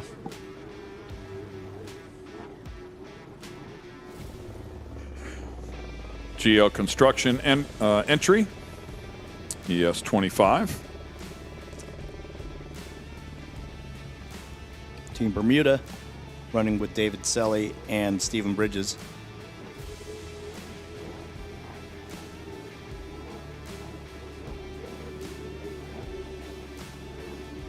And just past the 30-minute mark, so once again, everybody in here hot. You getting fatigued at this point? A little bit. I mean, it's not crazy, but yeah, you're getting tired. I mean, the heat is a big thing, and when they, a lot of the guys always, the doctors and stuff, the heat's the thing that you got to watch, because if your body overheats and overheats and overheats, a lot of the boats have got water in them, and that really helps, and you can have something like Gatorade in there or something to put some salt back in your body. But yeah, you get hot, you get tired, particularly if you're racing someone, you seem to get even hotter. Yeah. If you can get out there and you got the front, you can breathe a little bit and set yourself, it's not quite so bad. Then you just get worried that something's going to break when you're running as well as that. But yeah, you do get tired for sure. I think Ricky Maldonado wears a cooling vest now. That it's like an electric thing. You charge it and it keeps you cool. Yeah, they have cool vests that they use in sports cars as well. They have a cooler that'll run cool air through the entire vest. If they fail, it's actually substantially hotter. Yeah. And they can fail. Yeah, the early ones had a plug-in. Yes. And it was a cooler in the boat. You used to pump it round, and I used one of those a couple of times. And I've had it where on the longer races the ice melted, and then you're like a radiator, and then you're pumping it hot. So that's not great. And then I've also had them where they stop working, and then you've got an extra layer of whatever it is, and it gets hot. A lot of the big boats have got air conditioners in them now, so it's not like air conditioning in the car or whatever, but it does drop the temperature down. A lot of people have built these little units, and they work really good. Team Celsius out there, after suffering the flip on Friday. Yeah, hell of an effort from that team to get that boat back together again and up and running, and it seems to be running really good too. Yeah, it's Chris Hopgood and Jay Mueller also doing double duty today, coming out of the WHM boat alongside Billy Moff.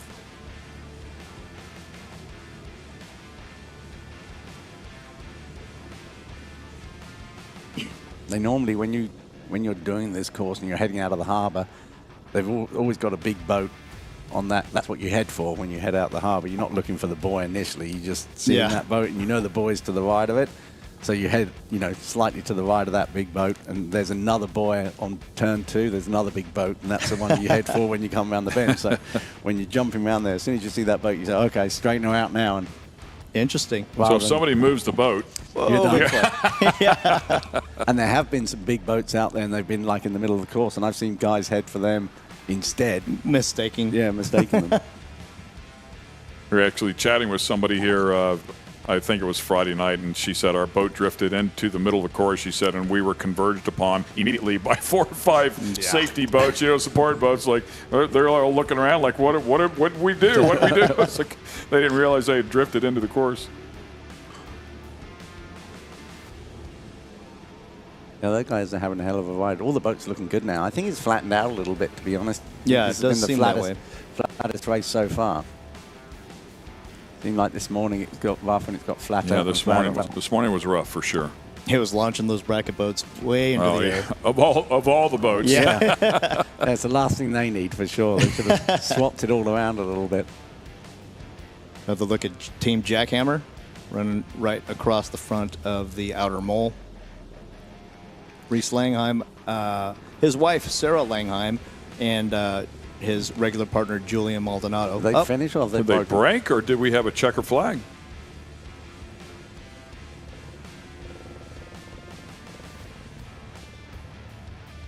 Trying to read body language. Yeah, not giving us anything. Yeah. It's not. He didn't slam the lid. That boat looked like it was off pace back behind him, so checker flag just might be out. And as you mentioned before, had a huge lead. It looks like the motor still running back there, so turning the boat around. Checkered flag is out. So that is it. We believe Ray Marine will be our winner there. Congratulations on a great run. Cole Leibel and Gary Ballou, congratulations on outstanding race. Yeah, that's terrific to see that. Unbelievable. Yeah. And they ran a beautiful race.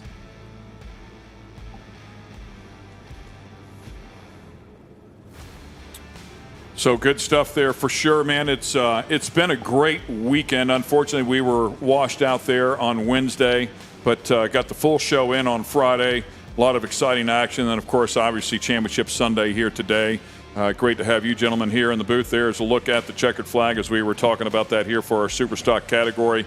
Highlights of the weekend for you, Steve. What comes to mind, bud? Oh, the tree bar on Friday night was What about the tree bar on Sunday night? Exactly. Yeah. Quite possibly coming up here soon, right? Ray, you were in here all day on Friday as well, and I know you've been here many, many times. Yeah. What do you take away from this one? I got to say, it's always a bummer when you lose a race, like especially Wednesday, and makes everything a little bit tighter for the racers and everything that much more important. Great to see that there were no serious incidents this trip, this event, and all the racers did such a remarkable job getting their equipment up and ready to endure everything that Key West threw at them. Yeah, just to see, all the boats here, like you said, no serious, no fatalities, which is the most important thing. No Absolutely. One, no one got really hurt. All the boats were here, beautiful. Everyone had a great time. Yeah. There can only be one winner per class. Yeah. And how you get there, is, your luck is someone else's bad luck. Right. But it happens, The thing is that, when you go away from this, like 222 will, and they'll be disappointed. Not next year. Yeah. They're going to keep racing. Exactly. That's racing. It's not all about it's that $5 bit that hit it. Whatever they hit on that guardian, because the boat was running strong at the end. Yeah. But I think it was a good championship. I think everyone had a great week. I think Larry and his crew at Racewell did a fantastic job. Absolutely. 72 boats entered in for this year's event, and man, just what an excellent exhibition of professionalism and outstanding racing. Yeah, to get all this pulled together is no easy task. Looking at our winners there in the Superstock category, it is Ray Marine, followed up by Coco's Monkey and Jackhammer were the top three in this particular contest. And a great effort here, and looked like the water came back to them throughout the course of the race, and really came back to the racers throughout the course of the day. super nice. I mean, I really enjoyed this morning, honestly. That Mod V race was, I don't know if you had a chance to see it or not, but Steve, it was absolutely exceptional. They put on a great show. JJ Turk and Nick Boos just absolutely killing it out there as they got past two really tough competitors. But obviously the Super Cat race, super exciting as well. And to watch Dirty Money come back and flex some muscle here once again. Can't wait for 2025 to come around because there's some big angry dogs there that are competitive and want to win, man. It's going to be a lot of fun. I think they've really set the stage for some exciting racing coming forward in 2025. Yeah, I think it's going to be a great season 2025. I think, most of the classes are going to grow, and I think that's an important thing, that you're always going up. It seems that, everybody on this side of the camera is doing a great job, and they're building it all up, and it's getting better and better. The footage is getting better and better. All the commentary's coming together. So it really seems that both ends of it is coming together. All right, ladies and gentlemen, I believe we're going to wrap things up here. I want to let you know that there will be a separate stream to cover the podium. We'll bring that to you as well, but that'll happen at a separate time. We're going to go ahead and wrap things up here at the end of this race here for the Super Stock. We'll end it here on the flag. Congratulations to them. Once again, welcome back to the X Insurance booth. It's been an incredible weekend here, and we're really glad you could be part of it. Obviously, for Ray Lee and Steve Curtis, who has joined us here, what a pleasure to have you in the booth, my friend. Thank you for everything, man. Thanks for joining us, and would love to have you in the booth next year, but I'd much rather have you out on the course again. Me too. Yeah. So until next time, it will be the 44th running of the Key West World Championship presented by Performance Boat Center. So until then, we will say goodbye to you here from Key West. Join us in just a little bit, and we'll hand out some trophies and enjoy a championship Sunday evening. So long, ladies and gentlemen. I'm Ken Stout. It's a pleasure to be here.